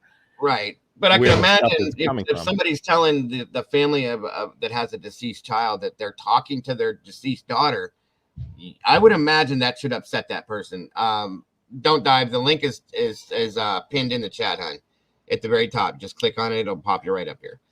So yeah, I mean, I can imagine that would definitely upset somebody because if they don't believe that type of scenario, it's going to upset somebody all the way around, in my opinion. You know what I mean? Right. But I think we have a good chance of upsetting someone all the time. I mean, how about the people that are the family members of law enforcement that have put so much into this case? And, I mean, it's funny because sometimes we applaud law enforcement in Lori Vallow case, but then in this case, it's almost like until the trial date and then that's what you knew. Okay, now and I'm not saying law enforcement is perfect. But damn, if somebody is busting into my house with a gun, I am calling law enforcement, and I think most people are. And I wonder sometimes if we don't get sometimes what you diss police enough, that's what you end up with. You end up with bad police. Who wants right now to go and apply for a job at the police department? BRYAN KOHBERGER, yeah, but a lot of people probably don't. Because of the temperature of the way things are right now. It's a shame. Right. I mean, I'm no expert on the whole matter and defund police. I don't understand, but go ahead. I'm sorry. I was going to say, I think we can agree that Moscow PD has made some mistakes in this case. I mean, honestly. Okay. And I think that's where people are. I'm not saying all police. Okay. They're actually, I'll be honest with you. There have been multiple cases I've seen where police do drop the ball. They have made mistakes, Right. bad mistakes, and it's been a regular thing with a lot of cases. So in turn, people are. Hold on a second. Don't dive. The link is pinned in the chat, hon. Right up at the top of the chat there. Here. Hold on a minute. Let me do it again. I'll do it over here for you. That I feel like what was I gonna say? I'm sorry. That's why a lot of people are upset with law enforcement at this point. I'm not saying that we shouldn't trust law enforcement at all. What I'm saying is that people are looking at law enforcement now with a second glance rather than just believing them right off the bat now at this point. You know what I mean? Right. And bad apples spoil the bunch. I know that. That's just that Absolutely. happens. And but the thing is, I tend to hear, if everybody's going to criticize the other side of like T-Rev and everything, a lot of times when I come into channels that are kind of, I would almost call them pro KOHBERGER, there's a joy at bashing the law enforcement. Look what I found here. Look what all these idiots. It's like, hold on a second. It's like sometimes there's an explanation for what looks like a mistake, or sometimes there's an explanation for whatever. I mean, but again, that's what I think a problem is right there, as you just phrased that, bud. What did I just say? I forgot. Pro KOHBERGER is probably the wrong way to display that, because I have said multiple times, I'm sure that I'm considered a pro KOHBERGER channel in that fashion as well. But as I've said, I don't support Bryan KOHBERGER. I don't support. Well, the more correct way is you're pro like the Constitution and people's rights. Yes. Everybody understands that is exactly what it is. I'm pro truth. I think definitely. I would never claim that you're like a KOHBERGER lover or something like that. No, it's people's rights. But I mean, I love people's rights, and I love law enforcement, and I love that the potential is there for it to all work together very well. I mean, we were all looking at Jack D and Jack S for the longest time, and I thought it's got to be. I mean, here's a car over across from the school where his parents live right down the block, and and like we're just searching in all the weirdest places. Meanwhile, some very educated, very talented, very skilled people come along and say, "You're not going to believe this, but he's heading towards Pennsylvania." That's really how'd you get to that? Well, clearly you have you have tools that we don't. And sure, you can misuse those tools, but sure, you can also use those tools in an amazing way and put a smile on Steve Gonsalves' face. I'm sure how do you think they'd feel if we had nobody? What if we were still looking at Jack D and Jack S? I mean, we've come a long way. And so do you think that and this is just me asking you your opinion, not that I feel that way or not that I think that that's the way it should be, but do you feel that a channel, by saying nothing but Bryan KOHBERGER's guilty, I know he's guilty, no matter what they say, he's guilty, there's nobody else, those people are stupid, that makes Steve happy? No, I think that what you need to say is, I think he's innocent, or I think he's guilty because, and then just, that's what I thought we're all here supposed to do, is just be conversing about it and say, well, this is weak, but this is strong. And how do you deny this, or how do you approve this? I mean, right. And me personally, though, I understand what you're saying. I can't say I think he's guilty because I don't think he's guilty, because I think that he's innocent until proven guilty. And I'm expecting them to, as I said a while ago, I actually wanted him to be guilty, okay, so that we wouldn't be where we're at right now. But I say that I want them to prove to me, show me some. I never blocked you. I was actually trying to remember your name whenever it was the last time we were talking, because you disappeared up the top of the chat. I never blocked anybody on. Prove and show me some concrete proof how Bryan's guilty is what I'm saying before I will say something. Now, as I said a couple weeks back, if they come to me and let's say, for instance, we get a whole bunch of evidence out of the car, and something like that, they show some concrete evidence, I'll be the first standing in line with a pitchfork and a torch ready to hang him, because whoever did this needs to be dealt with and prosecuted the right way to the fullest extent of the law to give true justice to the kids and the families, period. But I can't say I think Bryan's guilty because I don't think he is guilty as of yet. as of yet, because we haven't seen anything other than this stupid DNA on the sheath. Okay. That doesn't put a knife in his hand. That doesn't put him in the house, because we've not seen anything else. We've not seen him in the car. We haven't seen anything else to prove that he was in that house. That's what my biggest issue is. And the only issue I have, truthfully, again, because he's innocent till proven guilty. That's what this is all about. Yeah, So, I mean, everybody's got a list of I wish I knew this. I wish I knew more about this. I wish I knew this. I wish we had that. I mean, in your opinion, what percentage of the evidence do you think we know about? probably 20%, 25%, maybe. All right, so 75% is stuff that they know. I mean, that's a lot. And I mean, I'm not against. That's the thing. They may have something. You're right. They may have something big. I hope they do. I'll be honest with you. I hope they do. We haven't seen it yet. I just don't understand why you wouldn't put something. One moment, don't die, but I promise you. That's okay. That's okay. Why you wouldn't put your big dogs out in front to prove that your suspect is guilty? Let's prove our case right here and now. Well, let me ask you this: if you can get the job done, putting out the minimal, and knowing that you put out the max would help the other side, I mean, wouldn't you choose to put out the minimal? Would Steve Gonsalves appreciate it if you were like, hey, we just spilled our guts on everything we have and know we're kind of screwed for court date time, but at least everybody knows everything now? Joel says, okay, but what matters is that 100% if what they used in the PCA is straight garbage. That's what I'm saying. Like, anything that we have seen thus far that we're supposed to believe that PCA that I call a work of fiction, is because it doesn't make sense to me. There's really nothing in there, though. I mean, honestly, Jeff, do you think that is hardening? Well, then the same question again to you, though. What percentage of evidence did they have at that time, too? Did they still did they have that 85% then? I mean, you know. I would hope that they had something strong to go after him like they did. Dago, let me ask Jeff a question. Please do. Go ahead. Okay, Jeff.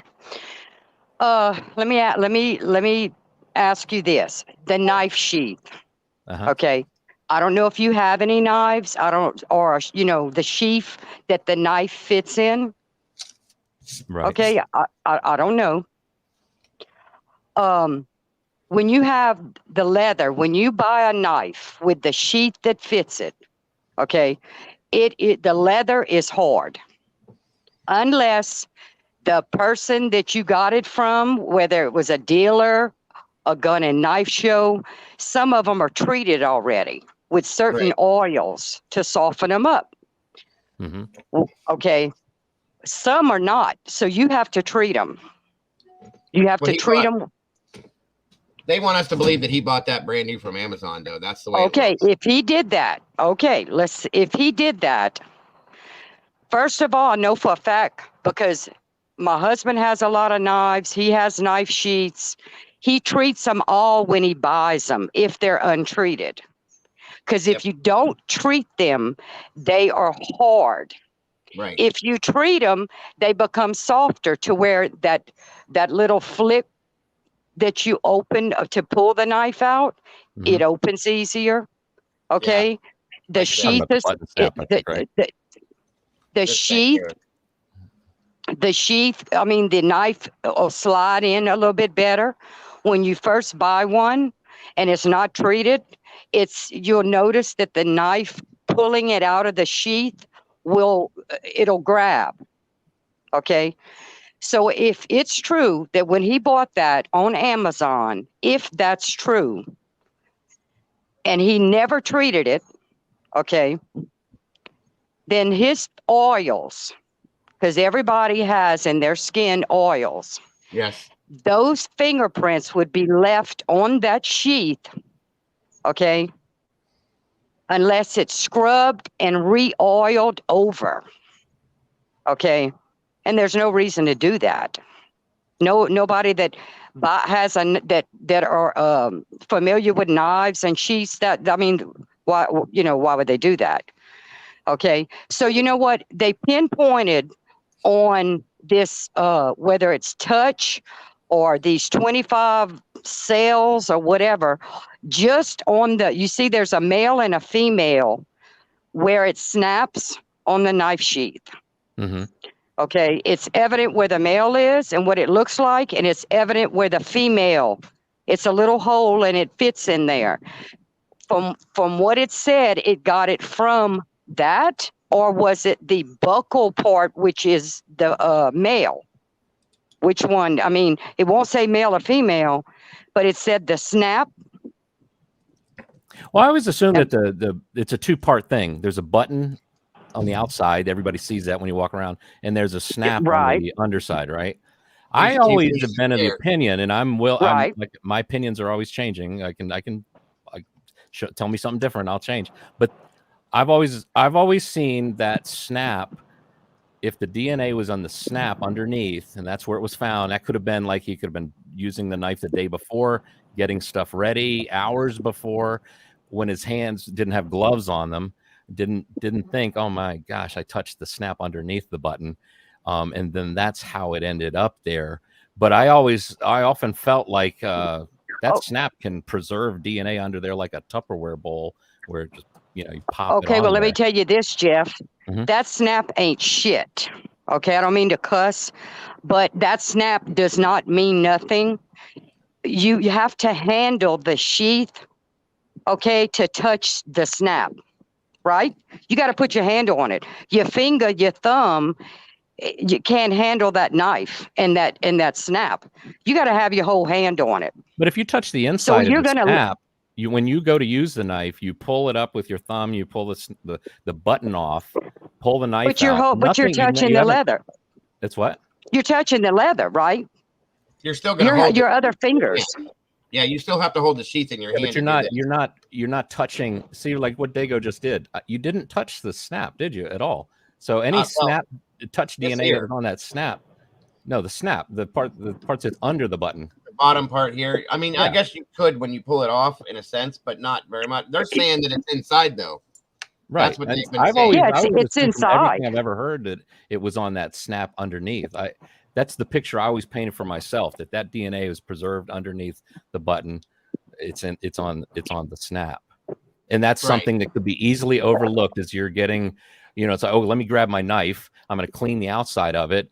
Not even thinking that yesterday I was touching the snap that's underneath, wipes down the outside, but never unsnaps it to clean the snap. Okay, but when you grab that knife sheath to clean it, to get the DNA on the little snap, you're gonna touch the leather. Who is? Unless you got police or Brian, you're talking about.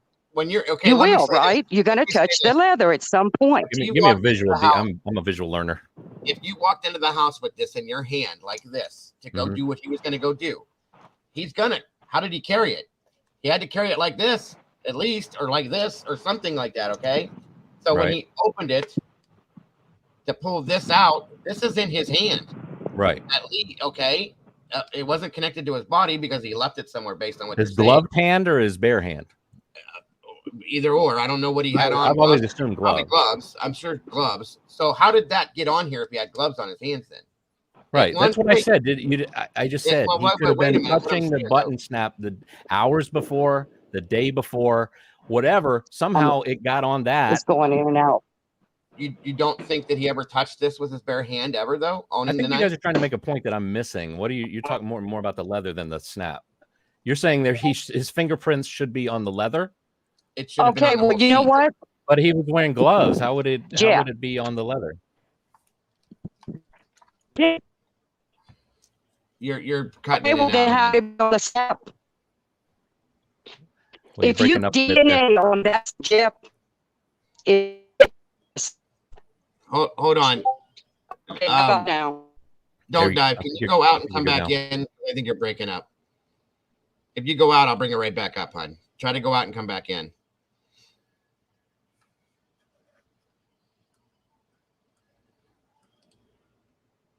That's assuming the DNA was left on the sheath that night of the incident. He could have left it at some other time while holding it. Right. Okay. Go ahead and click that link again, and then I'll bring you right back up, hon. In fact, I'll just do this here real quick. I'm just guessing. What I'm trying to say, though, Because I'm imagining that. Well, I think what she's talking about is the oils from his fingers, so on and so forth. That should have showed up on the sheath at some point. The leather itself. If I'm wrong, she'll correct me. But if he, being knowledgeable in criminology and knowing this is what he was going to use as the tool, would he not have removed any fingerprints or anything from the sheath prior to? But could possibly have forgotten the snap that's underneath the button, that's kind of hiding there, like, oh, I'm over here. You forgot to wipe me.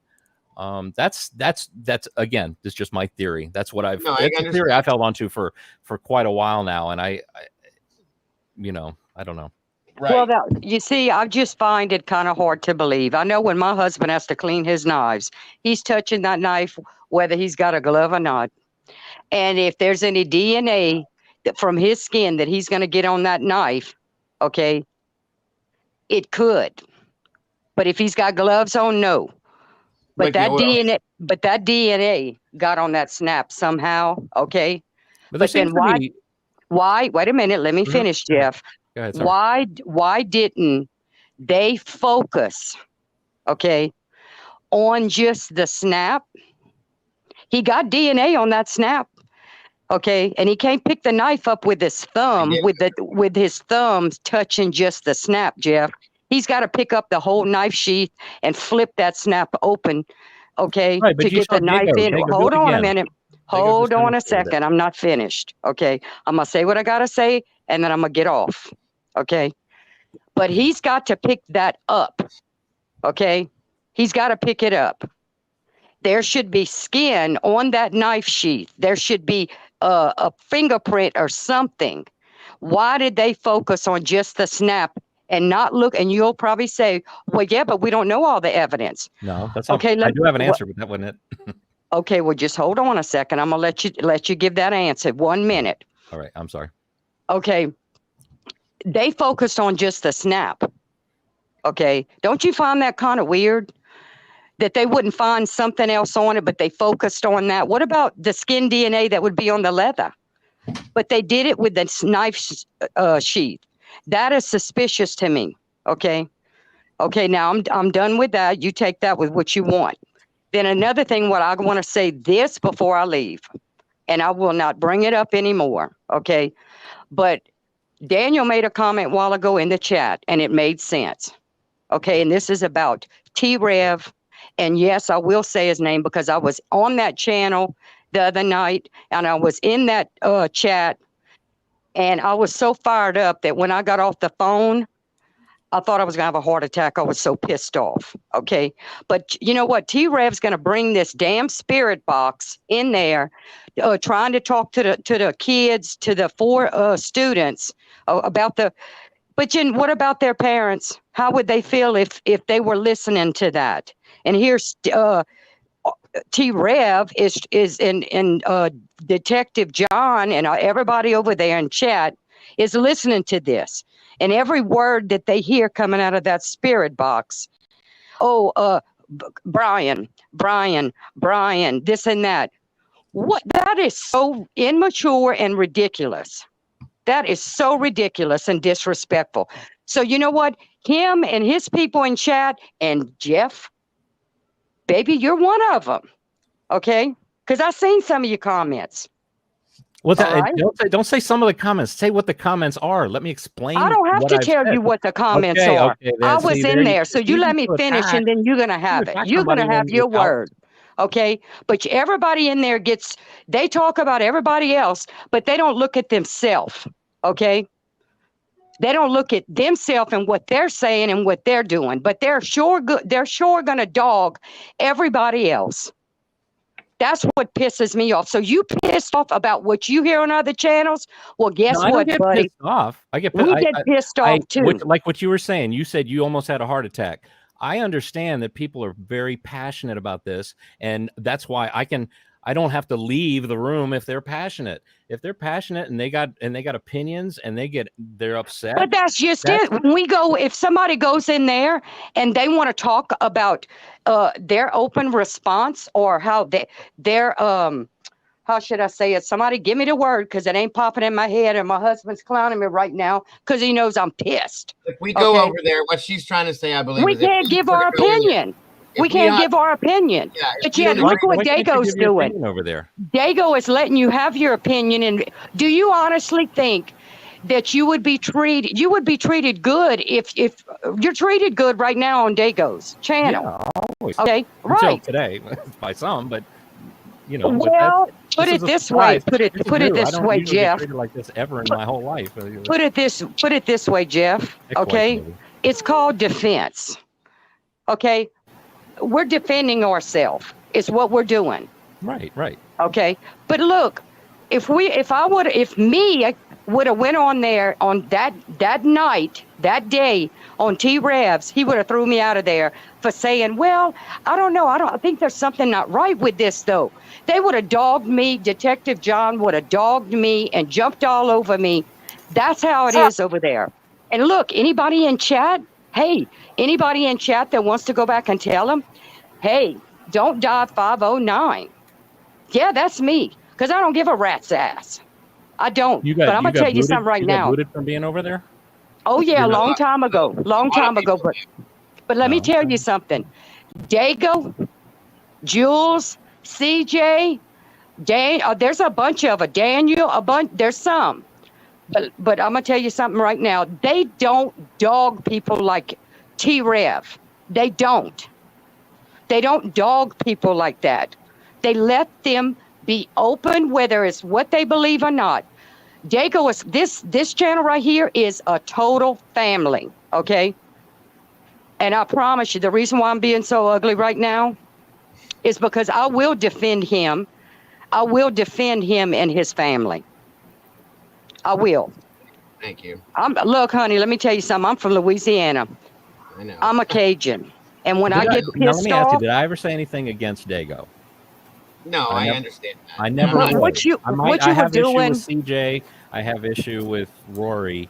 And, you got and an it's issue with a lot of people it's because I because I saw had an it. issue with Rory that I think CJ jumped all on it. Well, anyway, I saw it. So you know what? You and Walt Harris, I saw y'all.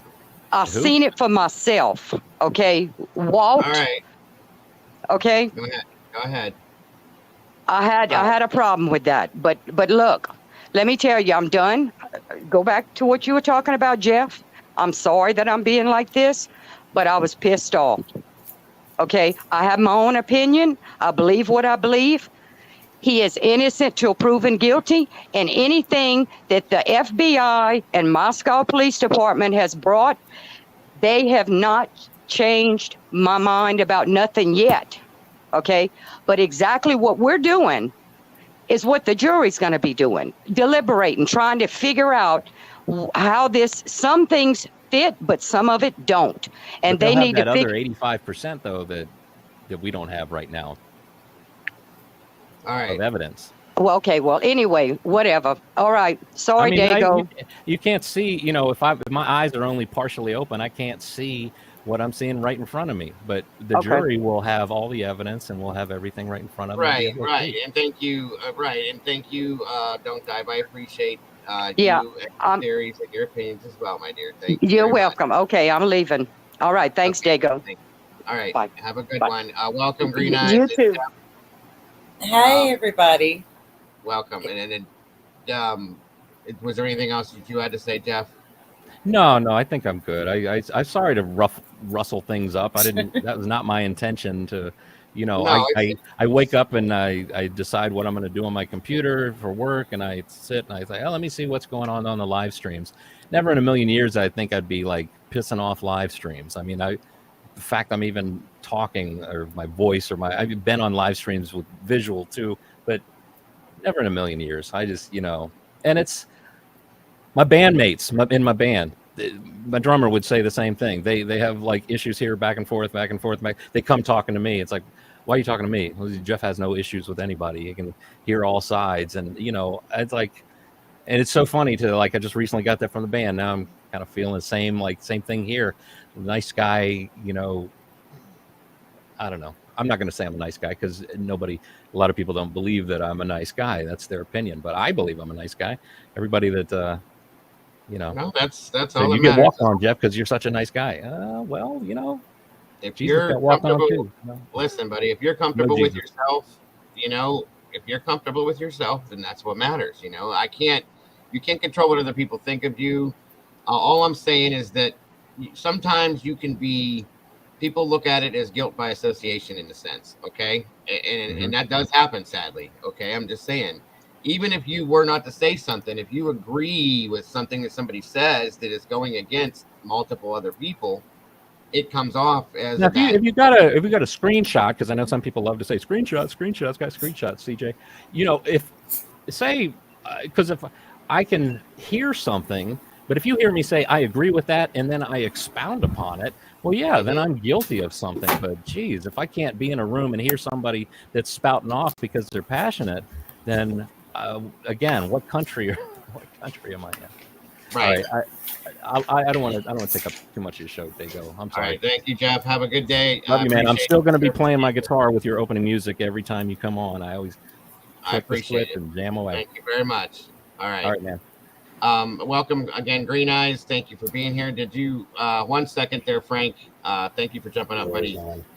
You don't have to keep your face up if you're not comfortable with it, but I just like to do that backstage to make sure somebody's not trying to show me something I don't want to see. You know what I mean? Oh, no worries. I'm fine. All right. And Green Eyes, what can I do for you today, my dear? How are you? Hey, well, I got in here late. I'm in the midst of the argument. Okay. No worries. No worries. And I mean, Jeff did bring up a point that I kind of agree with. Okay. As far as people, I mean, we all need to calm down. Okay. And you're going to have people that believe this guy is totally innocent. And then you're going to have people that believe this guy is totally guilty. Then you're going to have people that's in the middle. Right.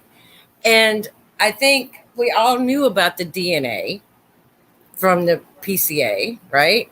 We already knew about it. The point that I get to of hoping, like I said, I'm hoping that this is the guy. I don't need his motive.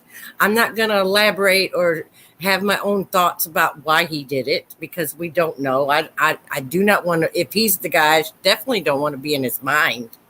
You know, only he knows why he did it, if he did it. But I go back to all of the help Moscow had with that many FBI agents, the state police, all the detectives, all the help from the FBI and all that. And they found this guy that they had more people than like Delphi murders or any other murders that I mean, that's the reason why they found this guy so fast. So I have to look at that and understand I'm not a detective. Right. I can only have suspicions. Okay. But I don't have the technology to do all the shit they do. Oops, I'm sorry. And I don't have the criminal, degree.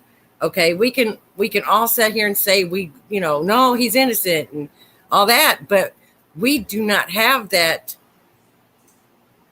years of experience, especially like the FBI. Absolutely. So, but right. Can I interrupt for a second? Wait just a minute. But I'm just saying everybody has a right to believe what they want to believe without arguing with each other. That's the fact. Yeah. And the guy is innocent until proven guilty. Yes. But people are going to pick sides, and that's okay too. Right. And right. I'm not here to say, okay, I believe he's guilty, so I'm going to change everybody's mind to make me to believe the way I believe. Right. Just by them saying that they found his DNA and how they found it. Okay. Just understand that I agree with you. You're exactly what you just said, but nobody should down somebody because of their opinion. That's all. No. I think that everybody has a right to their opinion because it is just an opinion at this moment because we do not have a trial yet. We have not seen all of the evidence. And I am 100% sure that, that they have it. Okay. Yeah. They have it. And, like today I was talking to my husband about it and we watched your show and everybody's show and Daniel's show. I love the Drunk Turkey show. Right. But we have to you know, I talked to him about it. Okay. Mhm. And I'm like, I'm hoping that this is the guy. And we all should hope this is the guy. Period. Because think about it. It would be horrible. Like I said last time I was on this show, it would be unbelievable.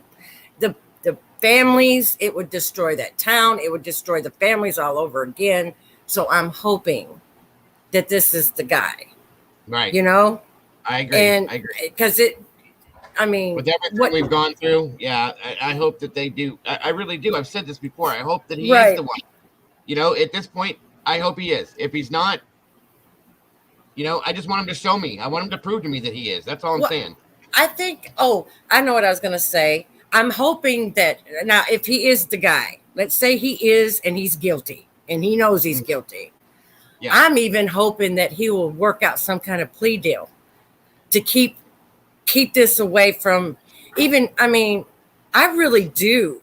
I doubt it. I don't think he will, only based on his pride and his education. He won't. Well, I understand that, but oh my goodness. That's my opinion, but I'm just saying I don't really doubt that he would. You don't think that his family wants to hear if he is guilty, and if they have all this evidence we do not know about, that they would want to hear about what he did, and the families hear about this. His family hasn't. I'm sorry. His family hasn't like Bryan KOHBERGER.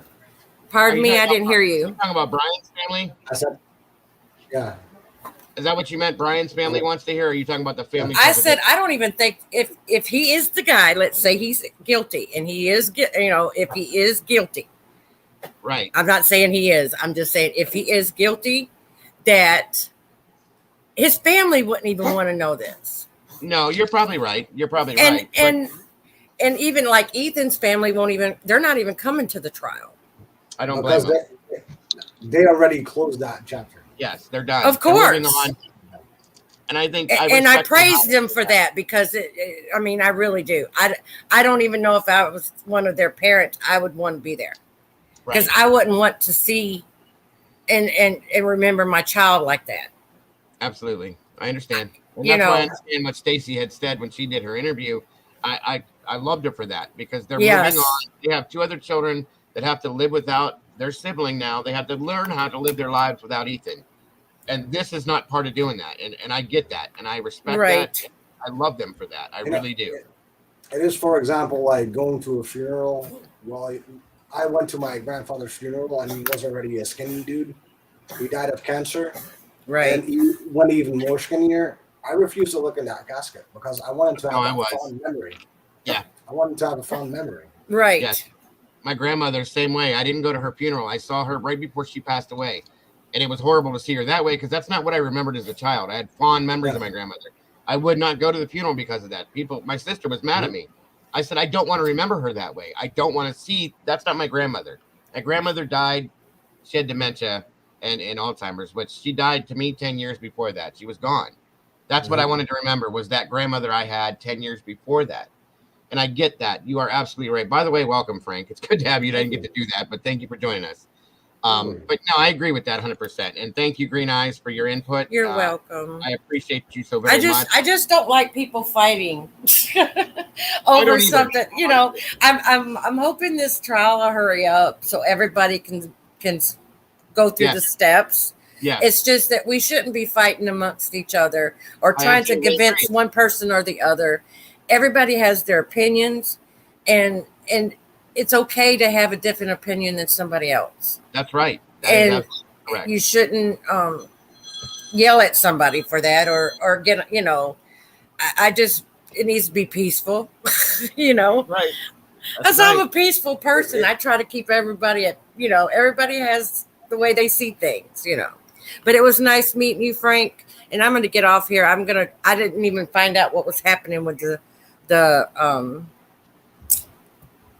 submarine, Okay, no problem. Again, thank you, Green Eyes. Thank you so very much. Okay, thanks for having me. Yes, ma'am. All right, buddy. Welcome. Good to have you. I've never met you before, but it's great to have you here. It is good to meet you now. I'm great. Thanks for joining us. I'm the host of Unresolved Crimes. I did a lot of interviews with some really interesting people. Okay. So my first interview, well, I kind of got in this case, I think 2 weeks after. Okay. And your volume's a little bit low, bud. It's hard to hear you a little bit if you can bring it up here. Sorry about that. no worries. Is it better now? Yeah, there we go. Good stuff. I have such an expensive mic, but 9 out of 10 times it's not working for some reason. They don't always work, right? I know. Yeah. But I when I first was covering this case, and I do a lot of assertive calls and that kind of stuff, so I got to meet and introduce a lot of interesting people. So I interviewed Ian Harsh for the first time after I did an article about him, and he's a really funny fella. Yeah, he just wanted like his 50 minutes of fame. I agree with that. I do. After that, I'm not sure what the channel's called. Was that? Sorry. I agree with you. I definitely agree with you that he wanted a little bit of fame. He is a comical guy. Somebody says maybe pull your microphone closer to you because they're still having trouble hearing you, buddy. I don't know why. Okay. Hold on. Let me get set up, folks. There we go. That's perfect. That actually sounds great. There you go. There we go. There we go. All right. After interviewing him, I asked him as well, like, bro, are you the killer? I just went straight on because nobody had a clue, right? And yeah, he was just a really comical guy, and he just wanted, like we said, in his 50 minutes of fame. And I wouldn't look too much into him. He's just like this guy. He has a huge track record of arrest and but I wouldn't look too much into it. However, these new documents, though, hold on, before we go there, I also met Chris. Chris is one of the childhood friends of Bryan. He popped into my live feeds several times. Really interesting guy, and he made up a really good argument, though. I mean, he was saying that if Bryan was such a huge vegan, then why did he use a leather knife sheath? Right. And that kind of popped into my head because I'm a huge skeptic. I do investigations like for a living, get money out of it. And that was really interesting. Like, why would he do that? You know? Yeah, because it's made from cowhide, which is beef, and it's not, you know, I get it. Yeah. Vegan is vegan. I agree with you. Yeah. It was a really interesting point. However, these new documents, though, I mean, I did an episode about this yesterday, and it's really like confusing me because I know what lab they used. It's called Offram. It's in Texas. It's a startup. Right. And they do a lot of genome, whatever DNA, apparently. Yeah. They have like more. Exactly. Right. But the interesting thing is that they called in a tip to the FBI. The FBI then tipped to Moscow PD. But then in the after David, it states that they did a query for the white Elantras, and that's how they caught him. What the hell? Yeah. It does not make sense. No, it doesn't. And I'm not trying to scrutinize Moscow PD or whatever, but the investigation in itself, it's a huge cluster F. Yes, sir. I agree. I agree. Go ahead. No. You go, my manager. No, I was just going to say it. It is absolutely. That's why none of this makes any sense to me. That's why I said they need to show some form of concrete proof. Like I said when I first started the show, folks. Okay, we have a cheek swab that they matched to the sheath. Great. That's great because we already knew that. We already knew that. We've known for months that his DNA is on this sheath, right? That doesn't put a knife in his hand and put him in the house doing this to these kids still. Because we've talked about this, I don't know how many times. There's multiple ways that his DNA could have gotten on that sheath. Maybe he did own it. Somebody could have stolen it from him that did this. There's so many different variations of things that could happen that we cannot justify them saying that he did this because it's his DNA. And the story, don't talk about it no more. That's the end of it. That doesn't make sense to me. Let's do a hypothetical, right? And I was saying this yesterday as well, but you have a huge platform, and I appreciate that. So let's do it again. let's say that knife sheath button is sterile, right? Stainless steel, was cleaned, whatever. Right. So it's a clean button, and it was lying upside down underneath a body and a comforter. That comforter, I am pretty sure, has a lot of DNA. It could have been, it can be easily explained away. It does not matter. That's why it's called touch DNA in the first place. Right. But what they're saying within these documents is that he is only the single source. Like he only touched that button. Right. Right. That's Like, exactly hold on a it. second. Let me take my gloves off to touch that. It does not make sense. No, Did you see how not at all. huge that thing is? Yeah. And that's the thing. That's also, somebody else in chat just said this. I just saw it too. Let's even pretend, because it is pretend in my opinion, that that's the only weapon that was used, because I really truly believe there were multiple weapons used. If we have to go by the PCA, there was multiple types of wounds, multiple weapons. That could also be explained. Because if you have two people laying next to each other, right? You need to stretch to do a certain action. That's why I believe that Madison was the first one laying, and it's easier to stab or to stab, I guess. Yeah, I can agree with and that. And then if you have the second body, you need to stretch more, creating different kind of wounds, like tears. Yes. For Yeah, it can make, well, and the reason why, see, I went to a theory that I explained in here only because the golf clubs had been removed, and then I listened to, I read the PCA, and then I listened to Steve Goncalves explain the type of wounds that he saw, which looked like large puncture marks, large gouges. So I came to the conclusion that maybe a golf club was broken half and used as a weapon as well. Hence the reason why they took the rest of the golf clubs. That would make a very large puncture mark, in my opinion. You know, they do have sharp edges, and we did look at that. So, but the golf clubs were taken also in the U-Haul. What I say again? I said that those golf clubs were also taken in that U-Haul. One pair. There was 2 sets of golf clubs. Oh, were two? Oh, I did not know that. Yeah, there was 2 sets of golf clubs. One set was taken by forensics. The other set was taken to whatever, for wherever they took them back to who. Okay. So that was why I had a theory that very possibly could have been one of the weapons. You know what I mean? But I could be wrong. This is all absolute speculation, guys. Okay, Rachel Smith says there were 3 sets of golf clubs, so who knows? Okay, I did not even know about that, but that's fine. Yeah, I didn't either. I only knew about the 2, but there's a third one. So yeah. You know, I like I said, during my investigation and during a lot of talking to people, I got to meet some really interesting people. Also, one Nicole, I'm not gonna say her last name, but her daughter was really good friends with Kaylee as well. Yeah, or used to be. Well, not sure how that is, but she lives in Coeur d'Alene, and she was saying to me, there is not much talk here about the case whatsoever because it's so hush hush, you know. Right. And sure, everybody can have speculation, accusations, whatever, but you have to be careful with accusations because we know what kind of show it has been with like Jack the Core and that kind of stuff.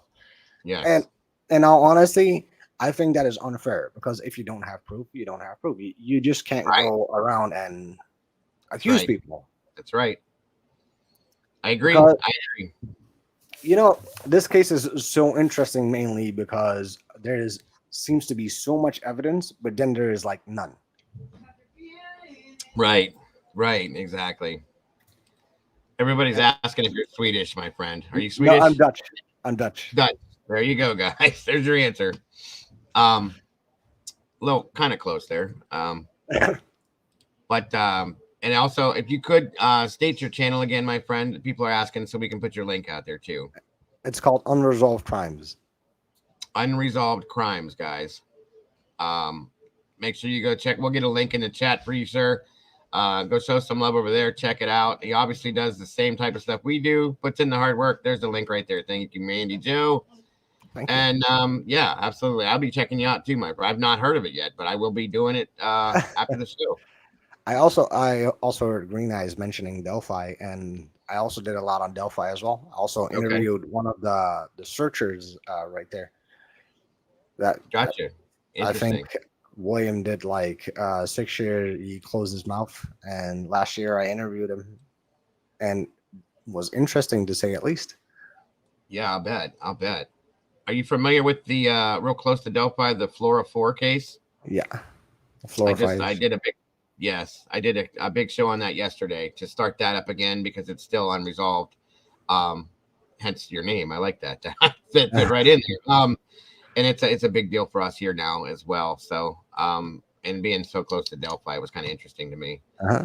I actually have a really good contact with Anna, one of the victims' families. Well, from Delphi at least. From Okay. Abilene. Awesome. Good to hear. Good to hear. We got a lot of people subbing to you, my friend. So that's a good thing. Thank you guys for that. I appreciate that. I'm sure he does as well. Yeah. Very much. Thank you for your courtesy. Absolutely. I appreciate you coming up here. Now, what was your? I mean, I know what you had said.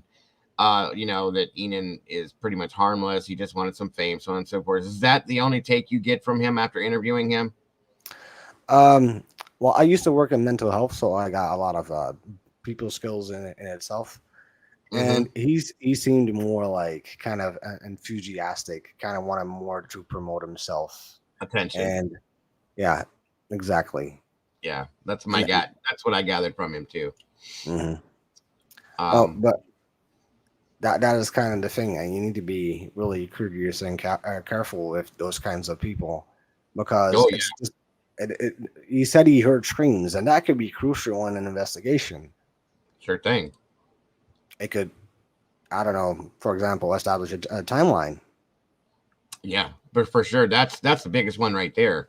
And we know that we've had issues with the timeline the whole time. You know, we had the original timeline, now we have this timeline, and nobody can, you know, well, how can I put this?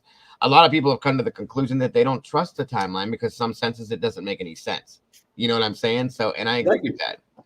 It's hard to follow that one. By the way, just because I'm Dutch, I don't smoke weed, so this is just a normal cigarette. It's all good, brother. You're all good. You're all good. Do you think the timeline makes sense? I don't.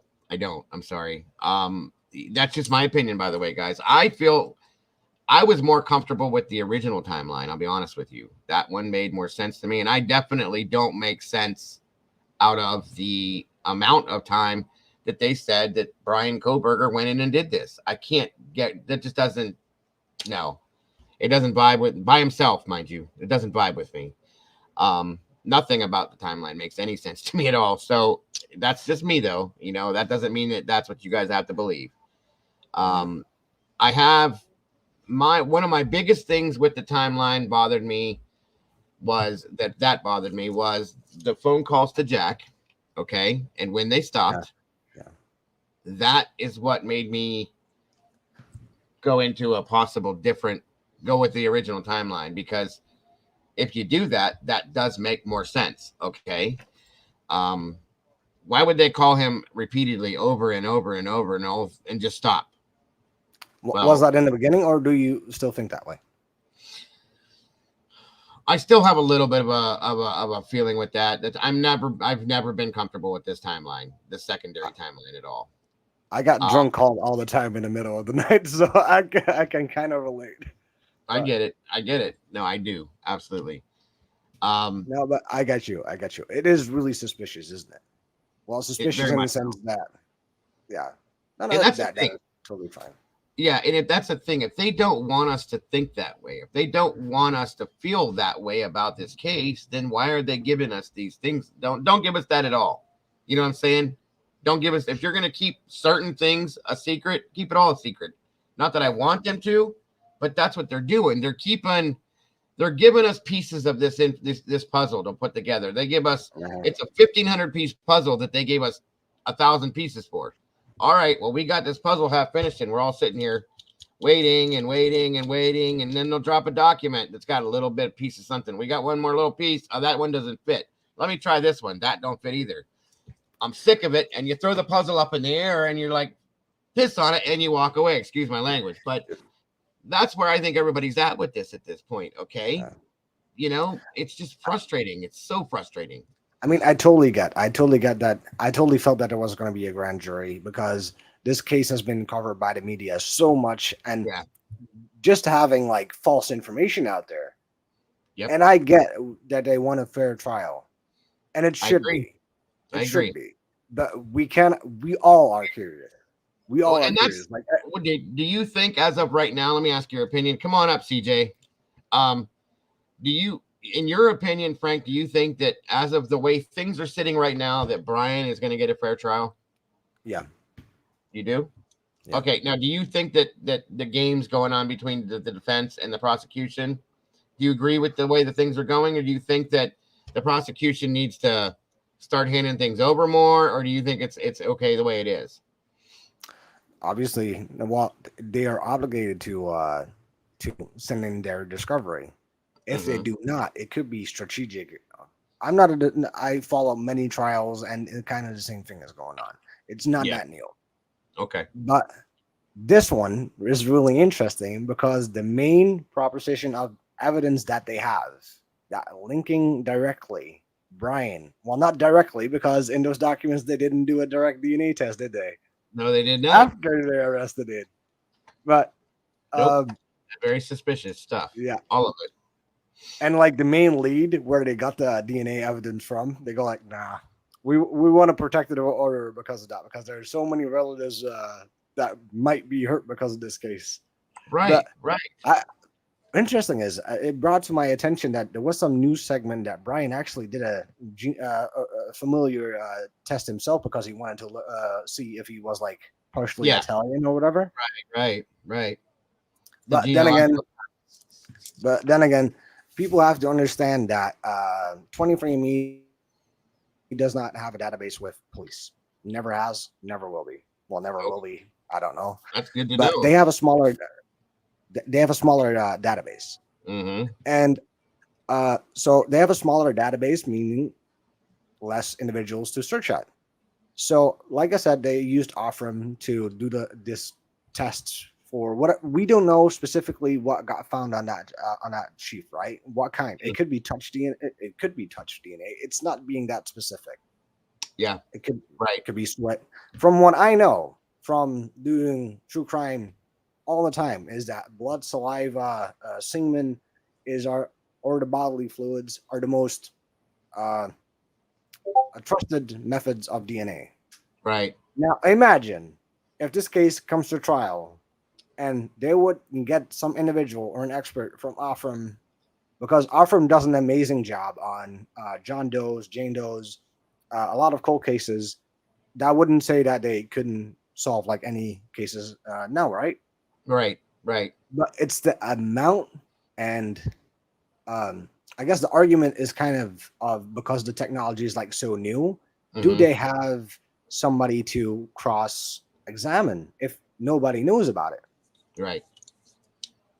Gotcha. And that is so interesting because we can't validate if it's 100% accurate or not. For me, this is the first time that I'm going to say this, but it feels to me that this case is more surrounding an individual than an actual proper investigation that leads to somewhere. I agree with you. That's a good way to put that too. That's a great way to put that. I appreciate that. The way that was put. Jules says Offram or Othram didn't do the Geno work. It was stopped, and then everything was sent to the FBI to handle. So, and again,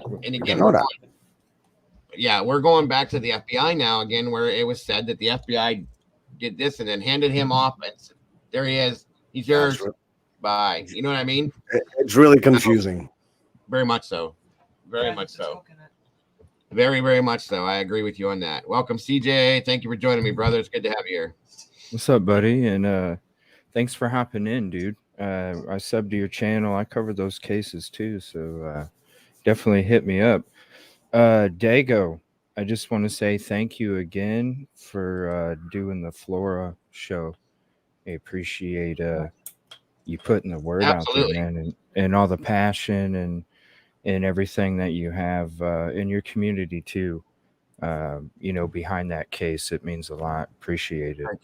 Thank you, and I appreciate that very much. So, we're just getting started with it. You know what I mean? Yeah. We needed to heat it back up and get to moving with it again. Right. That 911 call was excruciating. Oh, I did. They haven't even released the 911 call for the The floor floor? case. You're talking about the floor case, buddy? Right? Yeah. No, it's been sealed, I thought. Yeah. I- Yeah, they Wow. they pay like, I think it's what is it like? It's Thousands like of either dollars. $30,000 or $60,000 a year to keep Right. it sealed. They won't release it. Then The dash, I'm mistaken. I'm sorry. I thought I heard it, but Oh no, you're probably talking about the dash cam. The Yeah. dash cam oh, the video. dash cam. Yeah. Sorry. yeah, Yeah, the that was dash horrible. cam is. Yeah, I think I played that for the last time ever. When it comes to my show, I've already played it enough, but yeah, you definitely have to play it to understand the severity of what took place.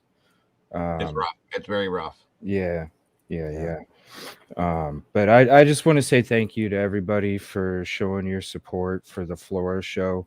It doesn't get the coverage that your Idaho 4 or Delphi gets. But for sure, it definitely needs to be out there like that. So anytime anybody covers that case, I just want to say thank you so much. It means a lot. Absolutely. It definitely needs done. I didn't mean to change the subject, bro. Oh no, you're all right. Absolutely. I just wanted to thank you. It deserves to change somewhat, like a topic like this. It Yeah. deserves that. For sure. Absolutely. What's up, everybody? So, again, thank you, Frank, for your insight and all that stuff. Was there anything else that you wanted to add to that? What's up, Big Blue? Good to see you, brother. Thanks for joining us. No, that's it. And I will hop off and leave you guys be. I will All right. definitely Well, be thank watching. you for joining us. Know that you're welcome here anytime, my friend. Always when I do these discussions, especially, it's for all you guys to come up here and speak your voice, your opinion, your theory, anytime about anything. So thank you once again for that. Guys, peace So out. now, we will be checking your channel out as well, my friend. Yeah, for Thank sure. you. I subbed, buddy. Absolutely. All right, let me see here again. What's up, buddy? Good to have you here. Thanks for joining us. Thank you. I appreciate the open invitation there. Also, I don't know if are you busy Tuesday night, man? Tuesday, no. Nope. Okay. I'm going to be covering Florida again on Tuesday, and I'm trying to work on getting some people on there, so you're more than welcome. I will be there. Sir. So, when it comes, do you think I have a question for you? When it comes to like the bushy eyebrows and somebody that was dressed in black, Mm-hmm. do you think that somebody asked her a question about those specific things and then she just said yes? I think she was led, in my opinion. I think that the words were put out there. I think that she was being interviewed. This is just a theory, folks. Purely speculation and my opinion only, nothing more. I think that she was being talked to. I think that she, if she was in that house and saw this scenario and was going through this and was being interviewed by police, I feel that she was asked a question. I guess we could put it that way. Did you see? I hate to say it like this, okay, but who did you see? Did you see somebody? Yeah, I saw a person. What did he look like? Did he have bushy eyebrows? Did he have dark hair? Did he have blonde hair? We had dark hair, and yeah, he had bushy eyebrows. I think that's how that went, if even that, because I feel that most of her statement, in my opinion, is just bullshit. I'm sorry to say it like that, guys, but I do, because there's so many things in that statement that don't make any sense. Okay? They don't. Saying that she heard a possible whimper, and heard somebody sound like they're playing with the dog. You heard heard this and that and this and that and yelling and screaming. That's what you heard if you were in that house. Mhm. Let's be honest, okay? Mhm. There's no way you slept through that. And I don't think you did. And I still feel like I don't know. I went through that house multiple times in my virtual type tours, okay? Right. Lights on, lights off, lights on, lights off, lights on, lights off. I did it multiple ways, multiple times. I did it by myself. I did it with my wife. I did it with a bunch of people in here. I did it with my friend, the one that told me that there's no way on God's green earth that this man did this by himself in 9 minutes. Who is ex-military, special forces, law enforcement, and all of that kind of stuff. When he laughed at me when I said, this guy right here did it for these 4 kids in 9 minutes. And he laughed and said, no, he didn't. Interesting. So, you know, those are the things. I kind of jumped subject there, but no, I don't believe her statement. Why did we not get a statement from Bethany? Since we're going to talk about it, I want to go back to that. I know I've asked this before, but why was there's no statement from Bethany? Because in the PCA, it states that they were both in the house. Does it or does it not? Yeah. And why the rush to like not allow her to really talk, you know? And why did we not hear about the exculpatory evidence from her in the very beginning? Yeah. I don't know. It's just ever since the PCA came out, I don't know, man. I mean, it's a great fictional book, in my opinion. They should I put a just, I title don't on know. the cover. I just look at it as if I was in that position. That's how I look at these, you know, like if I was, would I want somebody to be defending my name if I didn't commit something? If I'm supposed to be innocent until proven guilty? Right. Let me ask you a question. All right. I seriously, I want the best answer you can give me on this one, CJ, which I know you will. Just even if you have to think about it for a minute. So when we got the description of Bryan Kohberger from Dylan, right? In the PCA, he was described as being clad in black. We know that's funny, but 5 foot. This is a big thing that's bothered me. I've not really talked about it, but I'm going to now. 5'10". That's what it says in the PCA, right? Mm-hmm. So if you're looking out your door in the dark, did she run over to him with a measuring stick and measure his height? Well, I mean, she's pretty close to the same height. It doesn't say about 5'10". It says 5'10". He could have been 6 foot. He could have been 5'9", 5'8". He could have been in the dark. He could have been 5'6'2". How did she know he was 5'10" exactly? Ooh, I wonder where you're going. Okay. I think I know. That's a question. Anybody has an answer for it? Go for it. Let me hear it. I'm serious. I'm just want to know. How tall is Bryan Kohberger, guys? Does anybody know how tall Bryan Kohberger is? 6 foot, right? I don't know. I mean, what's up, everybody? I thought he was 6 foot, but I don't know for sure. You know, that's the thing. I'm just a show. I'm not a. We don't know for sure, do we? 6'2", size 13, 6'1", 6'1". 6'2". Yeah. 6'2". So 5'10". Who's 5'10"? I thought 6. Yeah, 6 something. Right? Who's 5'10" though? Yeah, but I'm thinking she's okay. There's 2 ways that I'm thinking. Okay, with what you're saying. Number one, I'm thinking it's because she's about the same height, which is what I thought the whole time.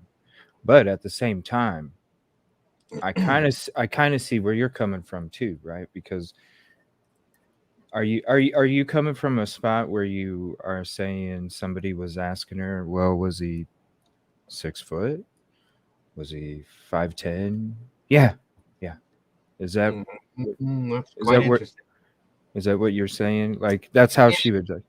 I'm kind of putting 2 different things out there. Yeah, that's one of them. You're right. Okay.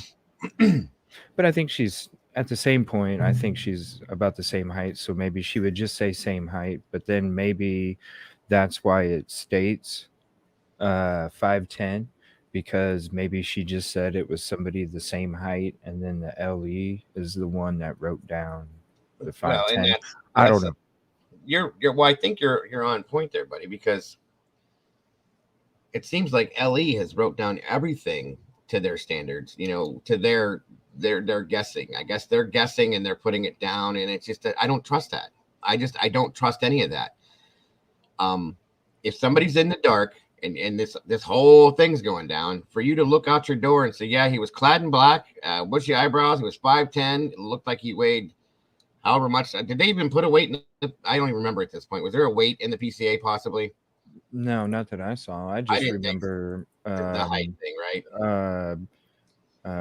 Athletic build or whatever, but not. Yeah. Here, I can pull it up real quick. I don't have it on hand. It's just something I wanted to ask about because. Here, I'll put it in the private chat. The athletic build, yeah, that was the weight, I believe. Yeah, so it's like athletic build. 5'10" athletic build, right? There you go, man. Thank you, sir. Mm-hmm. Let's move this over here. Yeah. What's up, Bluey? What's up, brother? Hey, what's going on, buddy? How we doing today? How you been? I'm surviving, brother. How are you? Good. Let me try to see if I can fix my camera because it's all.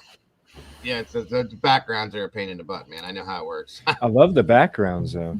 Oh yeah, they have great ones over there. Yeah, Daniel's too. Oh yeah, the space guy. I had to look. Well, I like the one Daniel has with the studio. I always like Blues with the bar thing. That's pretty good. Yeah, let me look at this here real fast before. Welcome though, Blue. It's great to have you here, bud. Thank you. Are y'all hearing an echo on your side? Mm-mm. You sound all right over here. Yeah, I'm good. So where's it at here? Let me see. 1 second. Thank you for that, CJ. I would have had to dig it through my. Problem, man. I don't have things on hand like that. I'm kind of unorganized. My mod's more better. Oh, trust me, I'm unorganized too, man. All right, where did it go? I was just There's so much stuff. Yeah, there is. Especially I've never seen. I have a filing cabinet sitting next to me. Oh, I wish. And I'm gonna print all this out eventually. When I do, it's gonna fill the whole top drawer. I promise you that. It's a great idea. I thought BK was like 6'2". Right. Yeah. 6. That's what everybody has said, and I think that's right. 6'2". Okay. Yeah. I just didn't know where the whole the 5'10" thing came from. You know what I mean? It's like. I don't know what it was. How did you know that?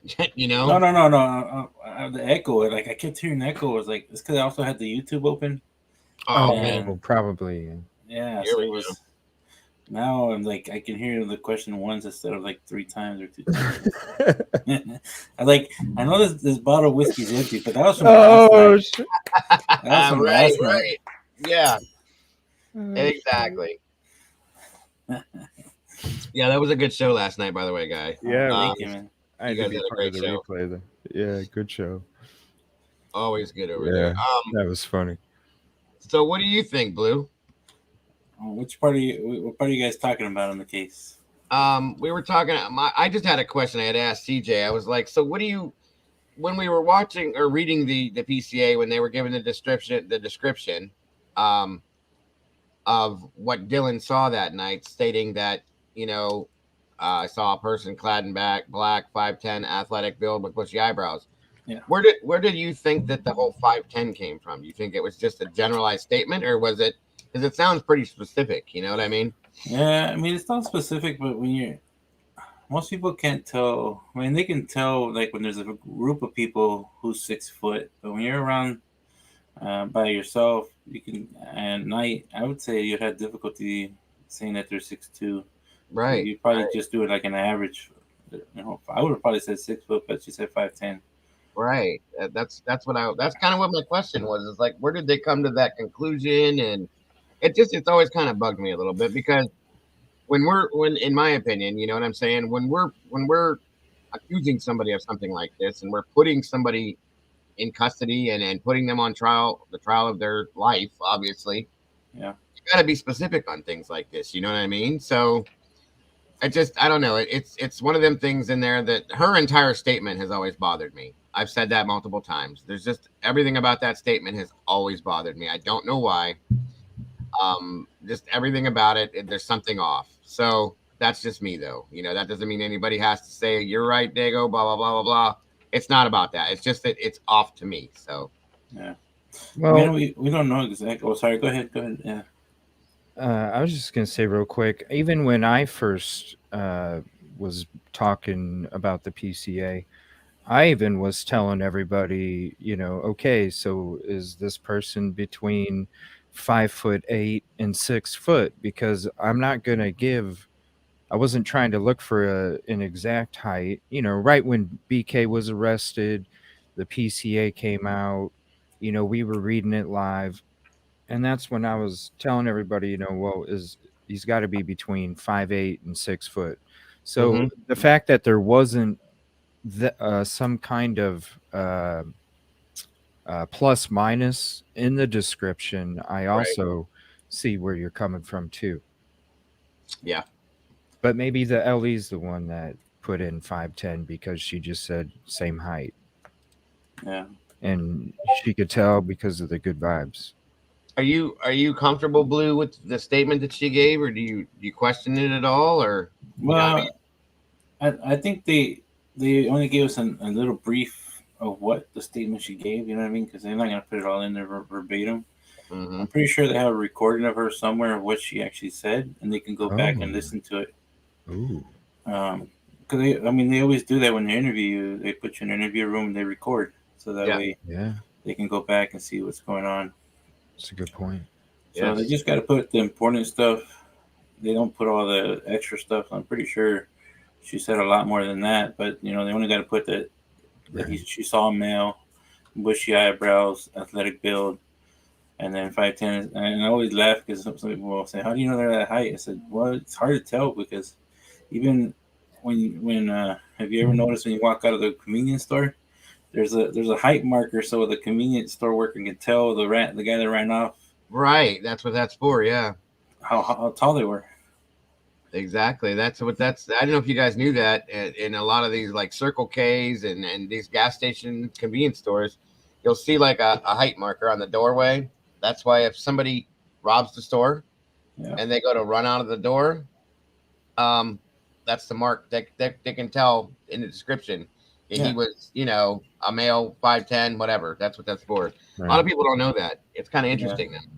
Yeah, because you ever tell somebody how tall do you think that person was? I don't know, 5 foot. And like, they were like 6 foot. They some people can't tell the heights. So.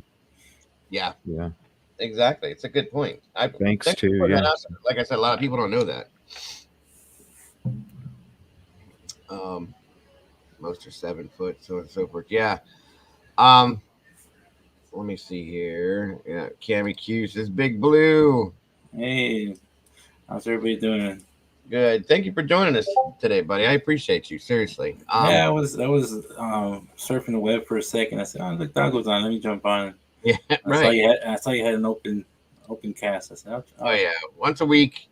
I like to do this that way. Anybody in here has the right and the ability to voice their opinion about their theory, whatever it is, to get their actual voice out rather than just typing it. It means more to people in ways when they can actually voice their actual opinion with their actual voice. You know what I mean? Oh yeah. No, that's why I like bringing up the comments, and that's why we like taking calls. But yes, sir. Taking calls is a little hard sometimes, you know. Yes, sir. Oh yeah, big time. Joel says Dylan's also tall, so her perception is that's what I was saying. Yeah. How tall a person look. Yeah, that's a good point, Joel. Just like same height. Maybe LE wrote down 5'10" because she's 5'10", right? She's 5'10", right? I think she's 5'9".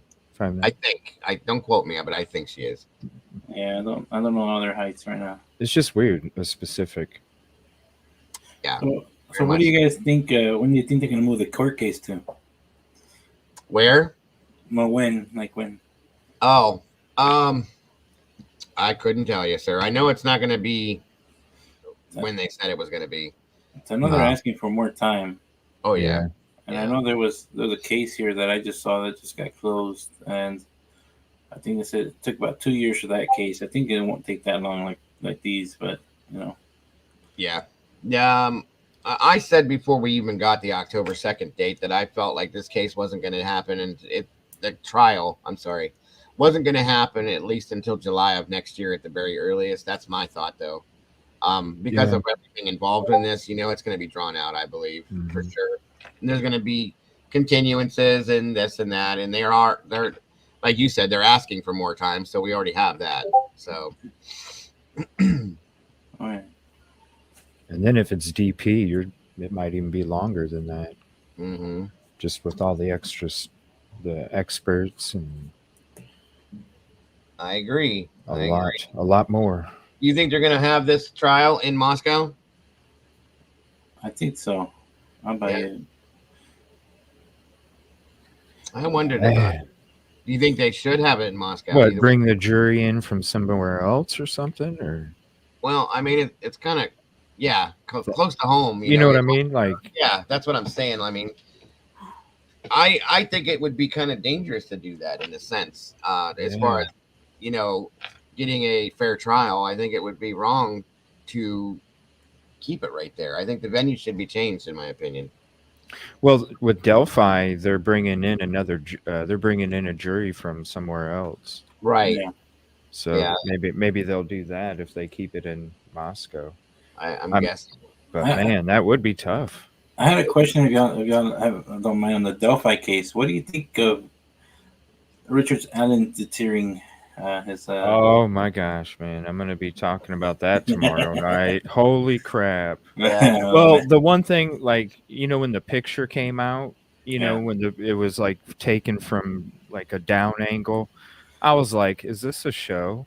But man, when you watch that, and it's like I was just like, "Whoa!" I was speechless. I don't know what to think. So I'm talking about it. Yeah, that's crazy. That's crazy. I mean, but my thing is like he's in a jail setting. They do have I heard a medic there, and if he's deteriorating, they should be given the medical treatment they should have. So maybe they think he's doing it to himself. Is my question. Well, you can literally see a huge change, and I mean huge change. Yeah. You don't even look like the same person anymore. Yeah. No. I mean, I know in jail you're not going to get the same foods that we normally would get out here in the real world, right? But to say your mental health and everything else is deteriorating, I mean, you can because you're staring at a wall a long time and running over everything in your head over and over, and you'll drive yourself insane. Which maybe he's doing it on purpose. That's what I was going to say. Do you think he's doing it on purpose? Because I mean, it's very possible he's starving himself. That happens a lot in some of these cases. Yeah. And he's definitely lost a lot of weight. You can see that. Well, one of my theories in the beginning, and this speculation, remember they said that in the beginning he checked himself into a mental health facility. Yeah. Right away. So this might be, maybe it's a way of him saying, hey, I don't deserve to be in jail. I deserve to spend my time in a mental health facility. That could be what he's trying to prove that. You know what I mean? I agree with you on that one. It's Daniel. Spirit animal. Yes. Love it. I even have the other one right here still. Oh, where is it? I'll put it over here. I haven't opened. I opened it last night. I cracked it open. Oh, there it is, brand new. I mean, it's the prison he's at. I heard has had a lot of violations in the past as well for not treating the inmates properly, and then maybe with because there's his attorneys have stated that they haven't been able to get him the proper paperwork in time and all this other stuff, so I'm wondering if it is a mental thing and maybe he's not necessarily doing it on his own, but maybe if the treatment is true, and then which is why they want him transferred, and then if he's not getting the paperwork in due time that somebody should, and he's not able. I think that his attorney said it had been like over a month or something before they were even, because they were trying to go observe his cell or something, and they weren't even allowed to do that. Yeah. So I'm wondering if he really was going crazy. Like, yeah, he's sitting in a jail cell, and then at the same time, you know, he can't do anything. And if that's what's maybe going down, maybe a little bit of both. yeah. You know, maybe he's having some. They were talking about Delphi, Carolyn. Maybe a little bit of the fact that, you know, he is being treated a certain way in there, and maybe he's doing a little bit of it on his own together. You know, put the two together, and you get some of both. Yeah, Yeah. he's definitely changed for sure. I'm sorry I changed the subject to Oh, it's okay, buddy. Yo, that's open discussion. That's what we're doing here. We talk about it a little bit everything, guys. Absolutely, Robert. Absolutely. I think maybe I'll do 2 of these a week. You guys seem to enjoy this, and we get a lot of different things, and we can talk about multiple things, folks. True crime is true crime, and there's a lot of true crime in different variations. So, you know, we talked about Florida a little bit. We're talking about Delphi. We're talking about Idaho. Again. We can do it all. Do it all. Yeah, that Florida case is crazy though. The Florida case it's horrible, man. I always thought I mean, this is my personal opinion, but if you're that crazy, you know, why hurt your children? Just do it to yourself and, you know, get out of this world. Yeah, and the other one, the one that's right here in Ohio where I'm at, where this guy, I don't know if you guys have seen, a lot of you guys have seen that yet, but there's this guy lined his children, his boys up, single file, and unalived them with a rifle, one by one. Where was that at? Because I heard something about here that. In Ohio. It was here in Ohio. Yeah, but do you know what? Because I heard the county, but I don't know the. It's I think it's Monroe County. Yeah, there's body cam footage. And then they show the thing that blew my mind. I'll be honest with you guys, and I've been on scenes, okay, firefighter, EMS, all that kind of stuff. I've been there. That when police show up, they're screaming at the guy to stand up, and he's sitting there smoking a cigarette like it's nothing. And in the background, you hear his wife screaming, "You've ended my life!" And there's EMTs and EMS workers working on the kids in the front yard. Are you? The whole thing was just like a mind blow to see this, and I'm like, and the guy's like, as he's laying down there cupping him, he's like, "Yeah, don't worry about the dog. Just don't try to pet him. He'll be okay." What? Yeah. What the hell? I mean, what is going on with people, you guys? Yeah. Did you read that he planned it? Like he had, it was notes of him already like weeks ahead. How long? Weeks ahead? Yeah. Weeks ahead. Are you serious? Oh yeah. Man. Jules did a video on it like when it first happened. I haven't got to cover it yet. Wow. And you can weeks pre-planned. Like what the hell are you doing? No. I need to check that one out. It's unbelievable. Claremont County. That's right. SRB. Claremont, Thank you. It's down by Cincinnati, guys. Cincinnati? Okay. Oh, actually, Jules said it was months, guys, not weeks. What? Months. How do you do this? What the? Sorry, man. That's that. It just blows my mind. Nobody noticed. I swear, if somebody noticed something, well, I would want to I'm gonna go the fuck. That the wife should have saw some signs, maybe. You know what I mean? But then again, they were from what I understand, and I think Jules pointed it out in her video about that little camper back there. That I think that there was either a separation between them going on or a divorce, possibly. So, and the wife had a restraining order, so there it is. Makes me wonder if he did this to punish the wife. I wonder if that's what his motive was. It's like, bro, there's so many women out there. I don't get it. We do have the death penalty, Susu. Sadly, it doesn't really work that well. One of the reasons why I got into true crime is because a childhood friend of mine was murdered and sodomized when we were 12 years old, and the guy that did it is still on death row to this day. Sorry to hear that, I'm 48 years old, and he's still sitting on death row.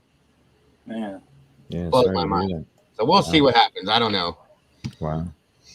Yeah, that's insane though. That case is insane, you guys. There's just so many of them. There's so many of them.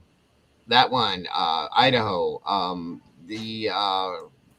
Flora 4 happened in 2016, but it's still unresolved. It's horrible. It There is. was the one that I saw the other day that also. That's why we don't try to cover it. I didn't hate to laugh, but like some of the real bad ones, because man, there's some sick people out there, Yes, yes. and you're like, man, I feel more sorry for the family that got left behind.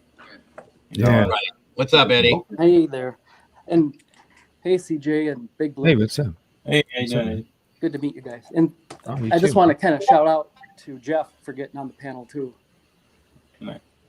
Absolutely. Yes. Thank you again, Jeff, for jumping up here. I appreciate you, bud. You know, Yeah, it takes that's a some tough one. bravery. This is kind of like, you know, and well, I don't know how to say it, so I won't. But you know, I've been on a panel before, and I get it, Jules. it I get was it. not to reopen the wound, you know, that we were talking about earlier with Don't Dive, but I understand, you know, what she's saying, because I was on a panel and they didn't like what I was saying. So before long, there was like 4 or 5 others in the panel that were introduced as I was talking, and then they just rolled right over me. I didn't have a chance, but I think it was like the following day, and I just remember it happened to Annie Potts too on the following day. Now, it turned out differently in her case. I mean, there was like 6 against 1, and she came out the victor. She ran up that hill with a grenade and took out that bunker. So, I appreciate you for having a balanced panel. I think, the takeaway here is, someone with whatever point of view, whichever way it goes, the panel should be, the content creator should really try to, because they know their subs and their members. They should really try to, let everyone have an equal voice. That's right. I definitely try that. I definitely do. You do, yeah. And thank you for that. Oh, no worries. That's what it's all about, guys. That's why we're all here. We're all here for the same. We're all supposed to be here for the same thing. Okay. Yeah. Everyone, not just Idaho, not just this, not for all of these cases. We're in the true crime community for a reason. We want to be here because we want to get justice. We want to help to provide justice and want to see justice, I should say, for these families and the victims. Yeah. And we want truth. And that's what we're supposed to all be here for, not to fight each other, not to fight each other, each other's opinions, theories. We should all be able to support each other and get along with each other. We don't have to agree. It's human nature to disagree, guys. We all have our own minds. That's what it's all about. Yeah. So that's what I'm saying. That's what this is all about. The way I approach this Idaho case is, I think that we should kind of see ourselves as the juror to identify 100. Yeah. To try to look for reasonable doubt. Right. And keeping in fair play, looking at the facts and information of the case. Right. Jeff asked a question earlier.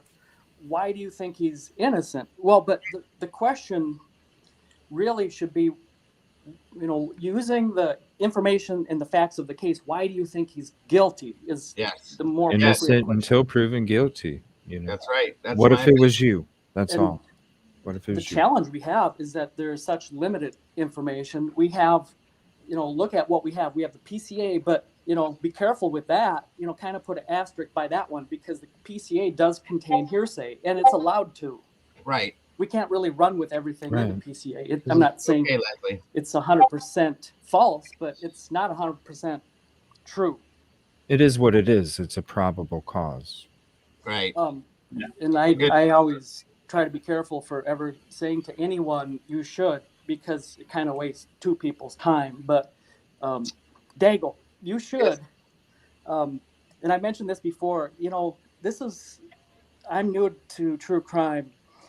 But this is this Madeline Kingsbury probable cause is the second PCA that I've ever seen in my life. Now, and it would probably take like 5 or 10 minutes to examine that PCA, and then by contrast, everyone can see, the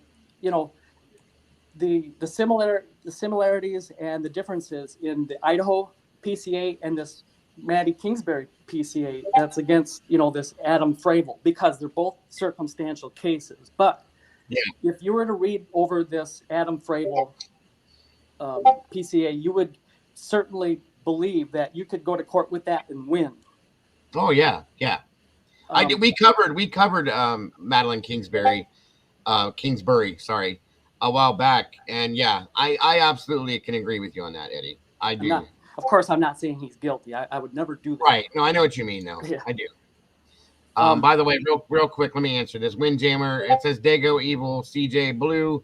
I guess Eddie too, since you're up here. Would you ever even look at a case that is not media driven? Yeah. The answer, yes, We I have. already have. I have. Yeah. Multiple Yeah. cases. Yeah. Yeah. Flora needs more. Yeah, absolutely. I've covered multiple cases that haven't been media driven. Because they're not media driven. That's the point right there. They're not getting out there. Somebody needs to do it. So yeah.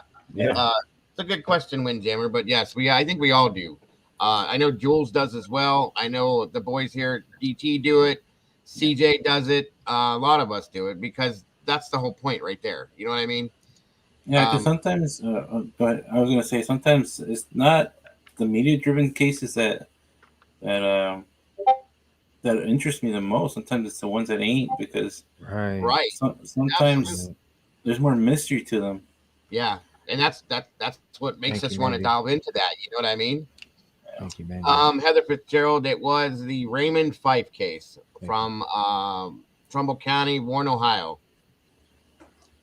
Horrifying. I was 12 years old. We were both in Scouts together. He was 12 years old. Actually, I was 11. He was 12. I'm sorry. The year was 1984, I think. Yeah. I was 10 years. I was in 4th grade. I'm sorry, guys. I'm forgetting. I'm getting too old now. I think I was in 4th grade when that happened. So I think it was 1984. Yeah, let's say 10. You'd be around 10. I was born in 4th or 5th grade. Yeah, that's right.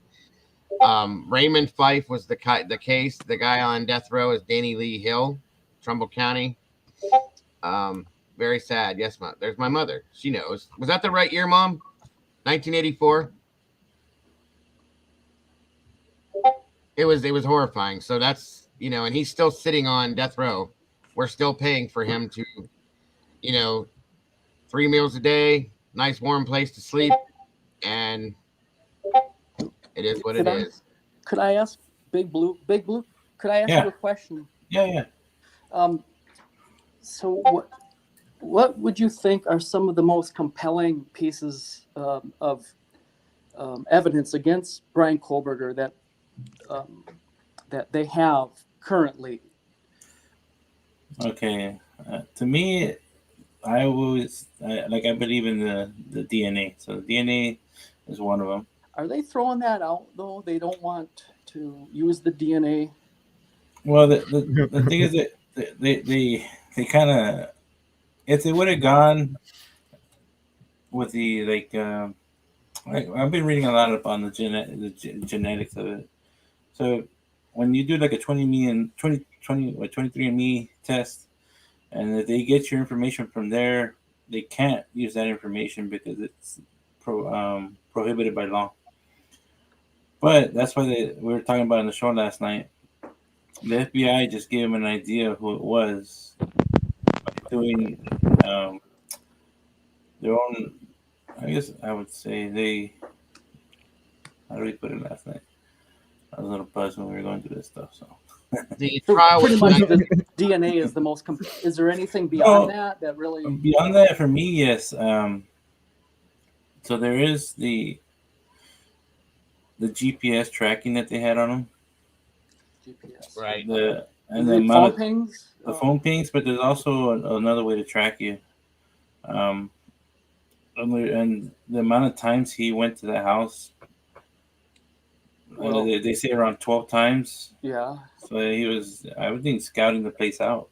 Well, but we don't have him at the house. I mean, 12 phone pings doesn't equal a stalker, though. I mean, he could ping, what type of radius are we looking at with the phone pings, do you think? There's 2 towers in that town, but the other GPS, I think we're talking about, it's a little bit closer. It tracks you down a lot more closer but specific. I mean, where do you get that? Because what facts of the case are you using to cite that to bolster that argument. It was like, yeah, there you go. The cast. not Daniel triangulation. Daniel says from Eddie. I don't know if you can see that. It was Yeah, I can see. the cast, not triangulation. Okay, thank you, Daniel. Yeah. Does that put him? Does that like put him in the house 12 times? Like at No, not put him in the house. No, that just puts him like around the area. You know, it's like this. If he lived in the other town, why are you driving around that neighborhood? Well, we There's don't know. no shopping. There's no stores in that area. You know, it's not the center of town. Maybe he Well, we knew just somebody wouldn't over know there. what I guess we wouldn't know what his business is. I mean, we can't Yeah. convict a guy because it's No, not you evidence. can't It's been convict weak. them. That's what I'm saying. The DNA to me is the main thing. The main And thing, the you DNA. know, to me, the other thing was the Amazon slip that says that he purchased that type of weapon. Well, but on the knife sheet, where does it say that he bought that knife? It was in one of the PCAs where it said that it was in the Amazon receipt that One they of the put one of the model warrants. number, Yeah, and the model number matches that type of weapon. Okay.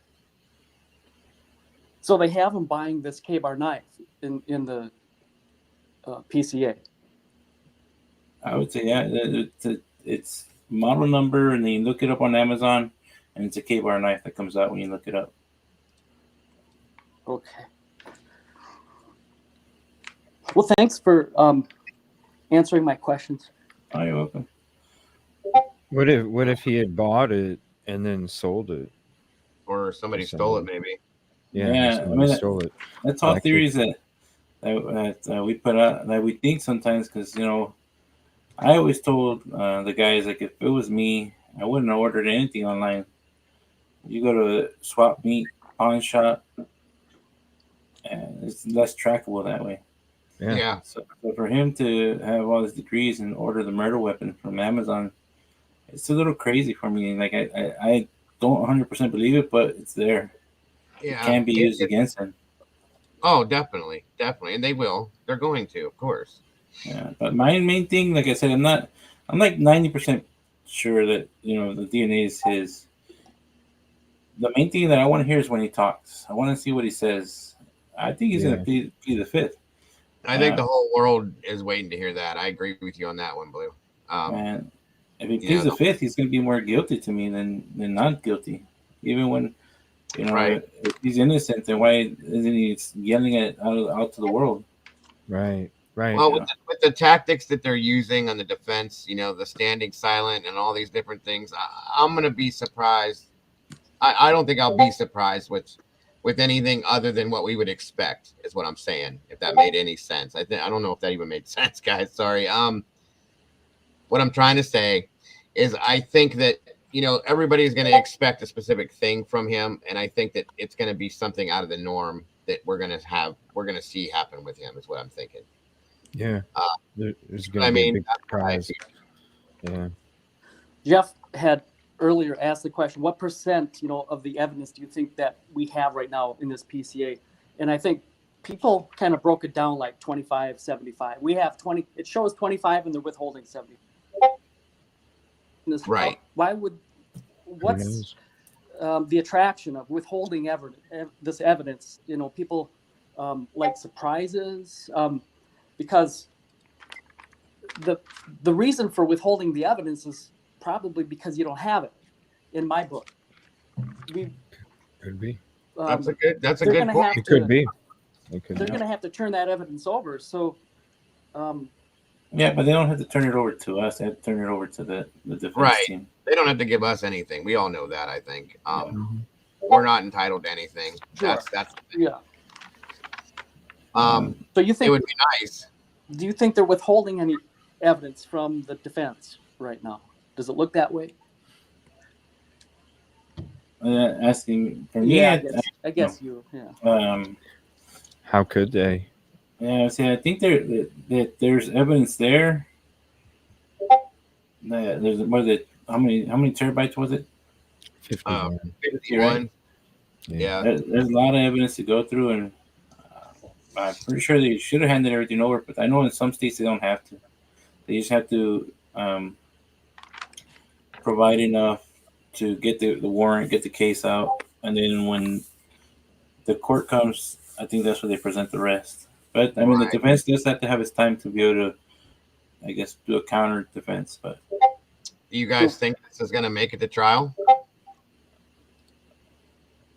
A lot of people are saying they don't think it's going to make it to trial. Myself, no. I don't know. I see two things happening. Either he comes up with a deal and confesses on October 2nd, and everybody just goes, whoa, or it's got to go to trial. No? Well, we want it to, at the very least, but Why do you think it wouldn't? I'm not saying I do personally. I'm saying that there's a lot of people that have come at me saying I don't think this is going to go to trial. I don't think it'll make it that far. I don't think, they think this will happen or that'll happen. That's what I'm just saying.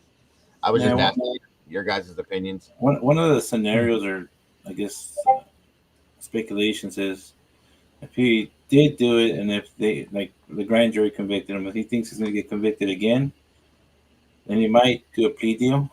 Maybe, hey, I'll tell you where the weapon's at. I'll tell you what I did. Right.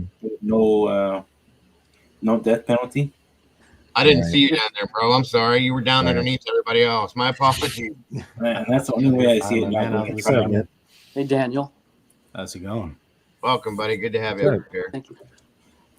Good. Nice to meet everybody. I have one, probably before my phone gives up the ghost. I have one more question. Do you guys think that, if they're going to have more evidence on him, do you think it's going to be direct evidence or circumstantial? Direct evidence, that's like what they have on this Chad Dorman, the guy who, killed his 3 sons, or Audrey Hale, this type of evidence they have, directly linking him, witnessing him at the crime. So it's like, Bryan Kohberger is on this GoPro or trail cam, or they have multiple witnesses seeing him there. Or is it going to be just more circumstantial evidence, do you feel? I think that the best thing they could have, that they need to have next, is going to be the car. That's going to be, I think, right. The biggest damning thing that they could have. So that's my opinion, though. For sure. Yeah. I echo what you just said right there. I think it's going to be more connected evidence. The car, if anything was in there, whether it was blood or cleaning agent, that would be commonly used to clear up blood. You know what I'm saying? And so, right. Thank you, Eddie, for joining us. It says we look like the Brady Bunch in there. So, are you the maid, Blue? Yeah. No, I'm Marsha. That's hilarious. I want to be Greg, so. The butcher. What's the butcher's name? Sam or Sal? That's Alice's boyfriend. Yeah, Sam. Yeah. There you go. Wow, I can't believe I remember that. Anyway. Yeah, sorry, buddy. I didn't see you were at the bottom underneath everybody, and I had to scroll up, and I just happened to see the top of your screen. I'm like, good God, how long were you sitting down there? Probably about 30 seconds or so. I just got on. Good. Yeah, so they were asking Blue some questions. He says that he was a little bit buzzed when we were talking about it, so I thought maybe I could help answer some of those. Yeah, man. It's all good. That's all good. Last night I was tired. I was running on 3 hours of sleep and a little bit of whiskey, or bourbon. So, right. Gotta love it. Absolutely. So what do you think, Daniel? I know what you think to an extent, like as far as the questions that were asked. Do you have any kind of input on them at all, or? Well, I honestly forgot what they were asking Blue, but I think it had something to do with, what's the strongest piece of evidence? And Blue was talking about the DNA. And right. I want to say that that's probably going to be the strongest piece of evidence for myself too. A lot of people were saying, and even myself, the biggest question was the amount of DNA that they had. I wasn't, sure if it was enough or not enough. I know that I'm not sure if it was the Howard Bloom article or if it was New York Times, but one of those mentioned it being about 20 cells You know, I looked up that SRT DNA stuff, and it says you only need one cell to get a profile. So they had enough DNA on that sheath to create multiple profiles. One that they created right there in the Idaho State Lab initially before they sent it out anywhere. And then whatever they sent out, they were able to utilize that. And so I think that's pretty damning. You know, that puts his DNA on an object inside the house that by all accounts doesn't belong inside the house. So, I mean, it puts his DNA in the house on an object also that by all accounts could have been used or carried the weapon that was used in the crime. And so I for one thing, it's pretty strong. As far as the phone ping stuff goes, that triangulation stuff is old school. That's like 2010, 2000, 1990. Now, apparently what they have is that cast thing. And what they're able to do, they're able to, I don't understand it completely. I was talking to Krista Gonsalves about it. She's actually the one that sent me some information on that cast thing that her husband, who's an IT guy, and her daughter were talking about. And she said she struggled understanding it, but apparently she said that it was very similar to the stuff that they got the Murdaugh case on, you know, as far as how they were able to track him on his phone. And they sent me some information, and what I saw in that pamphlet or whatever was something to the effect that it's not just triangulation, where in triangulation you get a couple of different towers, right? And based on the strength of the signal from each tower, you can get a certain, you know, location. This one, apparently it measures, I think it sends out a signal, and it measures the time it takes for that signal to go back and forth. And that's how they're able to precisely put him in certain locations, probably not like within a foot, but a lot closer. And as far as, and Jules says, we don't know if it's his sheath. We could have literally handled it. Right. But I mean, it's his DNA on a sheath. His phone is also off during the commission of the crime. He's also driving a white vehicle without a front license plate. His phone turned off, you know, before the commission of the crime, turned on afterwards. He was in the area 12 times. It kind of like just kind of piles up. Like, I understand, you know, you can go through every single one of these pieces and break them down one piece at a time. But at a certain point, these coincidences, you know, add up to something, don't you think? I mean, You know? I mean, it's definitely pointing in that direction. I agree with that. I can't disagree with that. It's just that. Go ahead. Oh, I was trying to say the ping thing without saying Ms. Gonzalez sent us that info. And I know a lot of people are saying that like touch DNA is crap or whatever, but do we have anything saying that it was transfer DNA? If it was saliva DNA, if it was blood, if it was skin cells? I know we have Howard Bloom say 20 cells, but do we have anything from the courts or from a laboratory that are indicating that that's exactly what it was? I think the article said touch, but from the court, no, I don't think so. Yeah. Okay. I don't think so. And so, you know, it's, you know, we're also assuming there that it's touch DNA. I don't know if it is or if it isn't. Where did that come from to begin with then? I never really did. It was an article. Yeah, it was a news article. Yeah, Howard Bloom said that there was 20 cells of DNA on that sheath. But, I mean, with those 20 cells, like saliva, blood, I mean, it could have been a lot of things. And, you know, the other, and like I said, there needs stronger evidence to convict.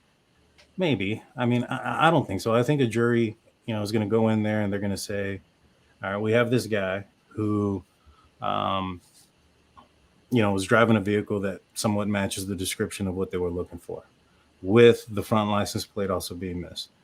You have this vehicle turn, you know, the person, you know, that they're accusing turn his phone off just before he leaves Pullman and turns it back on after he's left Moscow going south. And then we find his DNA on a sheath inside of the house, underneath one of the bodies. Right. I mean, it adds up a little bit, you know, in my opinion. I understand. I do. And I respect that. You guys know how I am with that. I respect I respect your guys' opinions, theories, all of that stuff. I just, as I've stated a million times, I'm sure you guys are tired of hearing it. Everybody is. That I just feel like they should have given, I don't know. I think none of this would be going on if they would have came out with something solid, concrete, Right. and just boom, it's in your face. You know what I'm saying? That's all I'm saying. Right. But I mean, and that's why I don't like this gag order being so tight, because right. Like, for instance, if certain things that have come out that a lot of us are looking at as a possibility, right? And if the police were to have come out right off the bat and say, hey, we're investigating this case. We ain't gonna be able to tell you much, but we can tell you that it's not this. It's not that. You get what I'm saying? Maybe that'll help, like, kind of die down some of the misinformation or misunderstanding or rumors that have been spreading as fact. Yeah, very much so. And I think they should have, like I said, I know that they don't owe us nothing. We're no, they don't owe us anything, guys. We know that, okay? But knowing that the communities out here that do what we do, they know that if they would come out with these little things that it's going to be like this. Like, give us something solid and everybody will shut up, maybe. You know what I mean? That's kind of my thought about it. I don't know.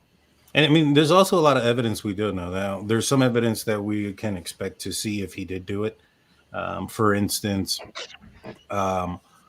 Christy had told me that before Bryan Kohberger's arrest, that he was, he had a couple of, they had searched his name on social media. They found a couple of his social media profiles, and they saw that he was following, all the girls, and on one of his social media accounts, I don't remember if it was Instagram or not, but one social media account followed Xana, Maddie, and Kaylee, and the other two just followed Maddie and Kaylee, and not followed Xana. And they believe that those accounts are real. They have a measuring tool to determine when they were looking at his profile, and that was right before the celebration of life that they had on December 30th.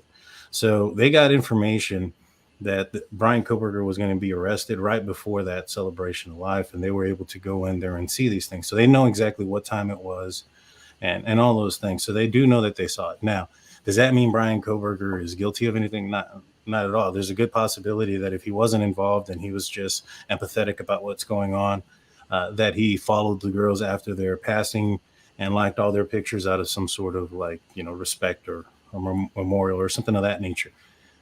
Now, law enforcement has those warrants on his social media.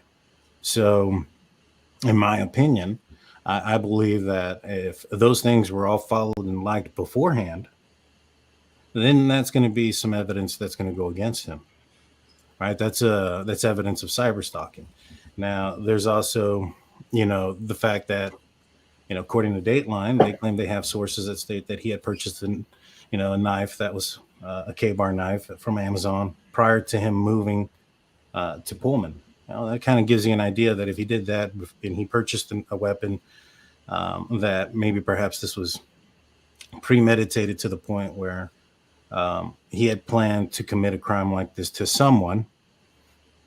It doesn't necessarily mean that his plan before he made it out there was these 4 victims, but that it was going to be someone. Now, there should be a lot of evidence. I don't anticipate Bryan Kohberger wanted to get caught. I don't think he planned that he was going to be in this position. And if he didn't leave the knife sheath, a lot of people are saying that he's stupid and this, that, and ignorant. The mistakes he made, blah, blah, blah. Only the mistake that he made was leaving that sheath behind. Had he taken it with him, I think that this would still be unsolved today. And so outside of that, he damn near made the perfect crime.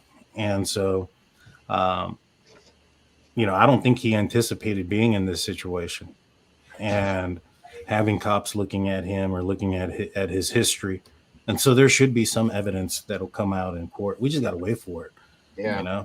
I know a lot of people are jumping down, the throat of, people get mad and they say, we haven't seen this, we haven't seen that.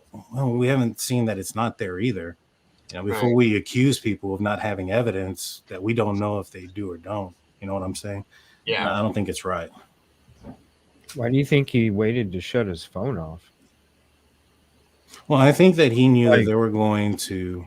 He would already be, as soon as he walks out his door, he's already going to be like in chaos mode where he doesn't Well, even, you know what I'm like. That's when odd. did he turn it back on? Yeah, but I mean, so if he's getting ready to go do the crime, right? Right. Where was his last ping? Remember that? Where was the last? So his Nevada. last ping was 10 miles, or his first ping when he turned off his phone was 10 miles west in Pullman Mhm. of the residence, and when his Right. phone Yeah. turned back on, it was 10 miles south. South, yeah. So, do you think that perhaps he turned his phone off and on around a 10-mile radius because he thought that what police are going to do is they're going to No. download their cell towers nearest to the residence and see which phone numbers are going to attach, and maybe perhaps all he had to do is think, as long as my phone isn't on during the commission of the crime, and when I turn it on, I'm not within this mile radius of the house, that they're not going to catch me. No, I mean, And- I get that, but I'm saying, do you think he's really that absent-minded where he's going to wait to shut off Right, I know his what I'm talking phone about. until after he starts driving? I mean, like, if you're going to go commit a crime and unalive 4 people in that strategic freaking fashion with how quick and, strategic that was, but before you get there, you're going to be all chaotic? What do you mean by You're- chaotic? I mean, like, you're going to drive in all of these when you don't even need to, because if you look at the quickest way to get there, you're avoiding a lot of the city streets for the most part, which then you're avoiding the surveillance cameras. But Yeah. instead, on the way there and the way that you leave the crime, you're driving all up in these city streets, getting caught on cameras left and right. Right. So if you're going to commit this crime, number one, why are you going to be like, oh shit, I just walked out the front door and I forgot to shut my phone off 2 minutes down the road? Well, I don't think he You know what I did mean? that. And I then mean, be I all- think he did that on purpose. If you look at the fact that he turned it Really? back on after the crime, I think he Yeah. took his phone on purpose. He turned it on after the crime. If Why wouldn't if he his shut thoughts it off were- before he walked out the door, though? is My what I question mean. is, Right. Well, why would he turn it back It on? wouldn't even signal that he was Right, leaving. right. But the end of the question would be also like, why would he turn it on after the fact? The thing That is, too. I think that he wasn't planning on anybody looking at him.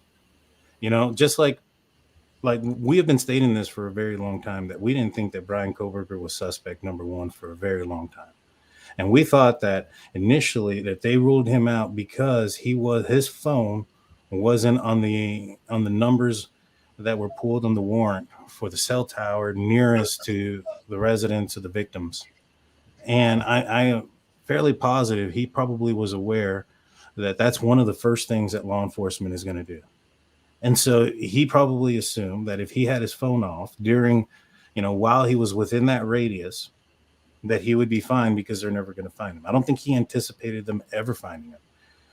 I would say, what would be a indication of him forgetting, that he kept his phone would have been that if it never came back on, if he took it with him and turned it off before he left town, then I can see him thinking, oh man, he took it with him. He forgot about it. He forgot he had it on his person and he turned it off. But the fact that he turned it back on tells, and you're looking at how far away he was from the house when he turned it off. And then when he turned it back on, kind of implies a little bit of, what are the chances that it would be 10 miles both ways? Well, Yeah, but he should already know this when it comes to the digital evidence, right? So if Right. if he already understands the digital evidence, then he would know by shutting his phone off after he leaves 2 minutes and then turning it on south of where the crime was committed. He would have to know that, because, like, look, he committed the crime. There's always that chance more than your next door neighbor of somebody looking at you. So you already know, okay, shit, if they do come looking at me, am I really gonna take But the did that chance? catch him? Is that what caught him? Like, he got away with this if it wasn't for the DNA on the sheath. So his plan worked. If he would have taken that sheath with him, the fact that he turned his phone off in Pullman and the fact that he turned it on closer to Blaine, Idaho, means that plan worked because they looked at him and they let him go. Here's one theory that I have. he turned it off, right? And what if his intentions wasn't to turn it back on until he got back towards his house? But what if out of a panic, your adrenaline's rushing, you're in a blur. He went the wrong way and needed directions. I mean, that's just crazy too, the way that he left. It's just weird to me. Like you're gonna, the digital footprints and what it can do, because that's part of what you're studying. You leave the evidence there, whether you're that cocky or not. You still leave the evidence there because you did those things, turned it on and turned it off. And then also at the same time, why are you going to take 50 some minutes out of your way when you literally could have drove up by the airport and got back home in 15? And you're going to take the chance of driving south an hour after committing the crime and going through all those small communities that might just have one LE sitting there that doesn't really see a car coming through at 3:30 in the morning. And when they do, you're getting the side eye already because cars don't usually come through that early in the morning. If he was that strategic, it seems chaotic. Those type of small towns, if they're anything like the Texas towns, don't always have patrol at night. It's usually just kind of like a day patrol, and they take things as they come. You might have somebody on call at home, and if something were to happen and dispatch get called out, you might have to leave from that situation. But they don't really have patrol at night. Now, my opinion I just think is Akron, and they do in the little small towns. right. They wait for those people to come through because they want to pull Right. them over. Yeah, no, for sure, no doubt. But usually that's between like the hours of 8 to 5 out here, because those small communities, the police officers are more like for instance, your chief and your upper echelon are typically what would be considered maybe like corporal or sergeant in a larger area, and so those things don't work. And as far to answer Anna's question, he took it there. I mean. I don't know how else to answer that, but he took it with him and put it on the bed as he climbed on top. Now, we can speculate as to why he didn't have the sheath on his person, whether it was, or strapped on correctly, whether it was an issue of comfortability. Having a knife sheath, especially of a knife that size, strapped onto your belt. If you're not accustomed to having a weapon strapped onto your side, especially having a drive, that can be very uncomfortable. And so it does take some getting used to having, items strapped to your hip. And so that's one possibility as why he didn't. And the other one is the fact that he could have been basically, had some overalls or something that didn't allow him to wear a belt to strap it in correctly. And so he probably took it in there with him. I mean, he's a human being, right? At the end of the day, mistakes were made. And obviously they were, because he ended up getting caught. And so here's one thing though. Now I'm thinking about it. So when he left, he didn't have a sheath. Either he threw the knife in a bag or threw the knife in the seat next to him. Mm-hmm. So that maybe instead of him, they got to check that seat or the console, wherever he would have thrown it. Maybe threw it in a bag. Maybe he's a smart guy, but I don't know. I'm sorry, but I thought you were done. No, so we'll wait to hear from what they find in the car too, but I don't know. Yeah, 100%. And to answer this question here, how did Payne see the sheath in the doorway and no one else did? It's not indicated. So Payne got there at 4:00, right? And so that's around the same time that forensics got there. So as he's probably walking through there, forensics is taking pictures and moving things around. There's a highly good possibility that forensics was in that room. They lifted up the comforter or whatever, saw that, and while he was from the doorway, he could see that. They took pictures of that. Then they collected that sheath because, one, you don't want it exposed to more contamination than it has to be. So you're going to collect it as soon as possible. Take your pictures, collect it, bag and tag. And so anybody that walked in behind him wouldn't be privileged to seeing that sheath after forensics and the initial investigator were there and spotted it and it was collected. It's really not as mysterious as people are trying to point that out to be. It's just not. It is what it is. There's procedures and steps that have to happen, and so not everybody's privileged to the same stuff. Let's see. Smart criminology student brings a carrying case for his weapon and wears an outfit he can't strap it to. I mean, there's a lot of people that do a lot of dumb things. It just happens the way it is at the end of the day. I mean, how did BTK get caught? He was a very smart man, right? And how did he get caught? A printer. So, like I said, you know, smart people and people that have done a lot more things that are more experienced than Kohberger have made dumb mistakes too. Let's turn the subject. How did Hunter Biden get caught? But BTK wasn't currently studying that stuff, though. That's the thing, you know. But he wasn't. He BTK was. Right, but I mean, at the same time, he had experience in it. He had experience in committing crimes and getting away with them. And so, at the end of the day, people make dumb mistakes. It is what it is. Especially somebody who's not accustomed to having that weapon. Like I mentioned before, if he's not accustomed to having the weapon on his hip, how do you, you know? I wouldn't be surprised if he took it with him. Again, this is an issue about experience with the. You know, having it on his waist. Let me ask Dago this. Especially no blood trail. You know, you had to have had some kind of something else with you. Let me ask Dago real quick, because you know how you're an EMT, right? Paramedic. You know all that training you go to, right? And the first time you walk up to somebody that's bleeding out or something, where'd that training go?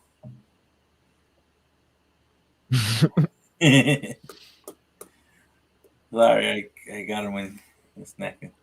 Yeah, I always get blue that way too. Sorry. Anyway, I've said that myself. And I said in the very beginning of this, sorry guys, I was chewing something. My son wanted me to try coconut. I've never had fresh coconut out of a coconut before in my life. It's actually pretty good. But anyway, I said the same thing. Early on in this case, I said, nobody is ever trained to deal with a quadruple homicide. I'm sure. Okay, that it just doesn't happen every day. Well, I mean, certain towns, yes, it does happen in a lot. In a town like Moscow, no, it wouldn't. And like you said, you know, we go through you know, multiple courses in firefighting, and you may never even have a fire right off the bat. So the first time you put your hands into that, you're gonna forget everything you probably learned. I get it. I know there's mistakes made, and I said that myself. That these guys probably did not know how to react to this at something instead of just shoving it in my face. Anyway, they probably didn't know what to do at first. You know, I get that. Yeah. But there's just so many mistakes, in my opinion, that were made, and things that just looked. It has made a lot of people look at this like, what's going on with this? You know what I mean? Yeah. I mean, I get what you're saying about the mistake aspect, but if we take the sheath out of here, we're looking at somebody that pretty much committed the perfect crime. Because, and I go back to, if you look at the Bloom article, right? It talks that on December 19th, that, and also if you look at the New York Times article, December 19th is when they were given the name Bryan Kohberger from FBI, from the genetic lab, right? Right. That day, there was a vehicle that crashed in Eugene, Oregon, and license plates removed from it. Remember that car? Now, a lot of people were trying to connect the dots to that car, and they thought that car had importance because of the registered owner and all this other crap. That wasn't the case. They had their name. They knew who they were looking for at that point. And they went to his house, and this is my assumption. They went to his house, and he wasn't there December 19th. Probably waited for him all day. Probably waited for him the next day, and he wasn't there the 20th. So then they find out, and they get wind that there's this car crashed in Eugene, Oregon, a license plate taken off. They probably think that that's something of importance. But the thing is, Kohberger was in the Pocono Mountains already at that point. So why were they getting so excited, ready to make a press release on the 20th, ready to come out and say they found their guy? So what that tells me is that up until they had his name on December 19th, they had no clue that he was involved. So I know a lot of people are saying that, hey, you know what? You know, he's made this mistake, made that mistake. You know what? He ended up making some mistakes, but those mistakes were only found because of the major mistake that he made of leaving the knife sheath. Had he not left that knife sheath, they wouldn't have found the DNA. They wouldn't have been able to work the case backwards, knowing who he was and trying to fit the pieces in there. They wouldn't have been able to have done that. and this case would still be unsolved. I have a question for you. Then, because there's a press release out there from the 29th of December that states they're still looking for that 2011 to 2013 Hyundai. I haven't seen that. Send that to me. Yeah, it's from the police department, or is it from the news art, or is it from a news article? It's City of Moscow, Idaho press release dated December 29th. Here you go. It'll be I saw that too. Be in private chat for you. All right. Yeah, read. It's right on that top paragraph. Yeah, but December 29th also is they're already making arrangements to arrest this guy. The third bullet point is where it states the vehicle specifically. But it's stating on the first bullet point, Friday morning, December 30th. So it's a press release from the 29th for immediate. Right. Yeah, and I wouldn't be surprised if a lot of this is just like copy and paste stuff from the previous ones. But okay, you know, it just came across me, and I was like, "Oh, that's interesting." So I thought I'd share. Right. Yeah. No, for sure. But I mean, like I said, this is in the morning of December 30th. Will remain an active crime scene. So yeah, a lot of this, I think, if we go back to the ones before, some of those were copied and paste kind of situation. But what I'm saying is that they didn't have his name until December 19th as being a suspect. And if they thought that that vehicle in Eugene, Oregon was him, then they didn't know he was in the Pocono Mountains, which means they weren't watching him. If they weren't watching him, then they didn't think he was a suspect. If they thought he was a suspect, they would have known exactly where he was at. And I don't think that those stops that were in Indiana, like the FBI said, they had nothing to do with anything. You look at the demeanor. You look at the demeanor of the officers that approached to that, that vehicle. That is not one of an officer approaching a quadruple homicide suspect. That's one approaching somebody on a routine traffic stop. Yeah, it didn't seem out of the ordinary. I felt the same way too. Because I mean, I don't know. I never worked for the FBI or anything, or know anybody that does. But wouldn't they communicate with the LE that if they were to do something like that? You're going to ruin a relationship if you don't. I mean, how would you feel if you were that officer, right? You have a family. You pull over this car that FBI tells you, hey, I want you to stop this car. We just want to make sure that the owner or the person driving is BRYAN KOHBERGER. And that's all they told you. And then you find out afterwards that the person that you pulled over was suspected of a quadruple homicide. That person doesn't know that you're just pulling them over to see who they are. To his knowledge, as those lights come on, you might be trying to stop him for the murder itself. And so they might be, you're going to be putting yourself in harm's way. Yeah. You're not going to be very happy with the FBI at that point. Yeah, that's what I was thinking. Like, what if, that's where I was thinking, like, they would have to have had contacted them, because not everything goes 100%. So if you're FBI, you show up to, pull over dude, and then shit goes crazy. And all of a sudden that then becomes an environment where the public becomes included into it. I would think that they would reach out to the locals if they were going to do something like that, just in case something like that might happen. And that it got crazy or whatever. But and I know there's a lot of people that were also questioning, like, the fact that the FBI deleted how they got KOHBERGER's name, or Moscow didn't see that genealogical trace. It really doesn't matter, because they're not going to use it. Like, so the Moscow State Police Department created a profile before they sent out that DNA to that lab in Texas. So they created a profile. The only thing that the FBI did was give them a name. It would have been just as easy as if I were to have told, for instance, if I would have called them and said, hey, you might want to investigate BRYAN KOHBERGER. Don't ask me how I know. I'm psychic. I'm clairvoyant. It's him. And if the Moscow Police Department were to have taken that serious and say, all right, well, we got a name. Let's work this case backwards. Let's find out if we can figure out where he was, any connection, and just kind of look at him from the perspective of the tip aspect, right? They don't need that evidence. If the defense wants to question, for instance, the chain of custody um, from Moscow to Texas or from Texas to the FBI, throw it out. Throw it out. Throw out that entire stuff. Whoa, whoa, Don't whoa, use it. All whoa. you have to use is the profile that they created initially, because they were able to connect that initial profile to Kohberger. And I think that's what those documents say. Those documents are saying are like, if you question, who handled the evidence after Idaho developed the profile, if you're questioning how it got there, you're questioning all those things, just throw it out. Don't look at it. We won't use it in court. They don't want to use it in court. I don't think they can, because they don't have the documentation showing to prove how they were able to obtain it, right? They don't have the documentation. Sort of, right. I mean, they don't have basically they don't have the tree that the FBI created that pointed to Kohberger. So they don't have all the names of the relatives and the unknown distant relatives that they used to make a family tree that pointed to Kohberger as a possible suspect.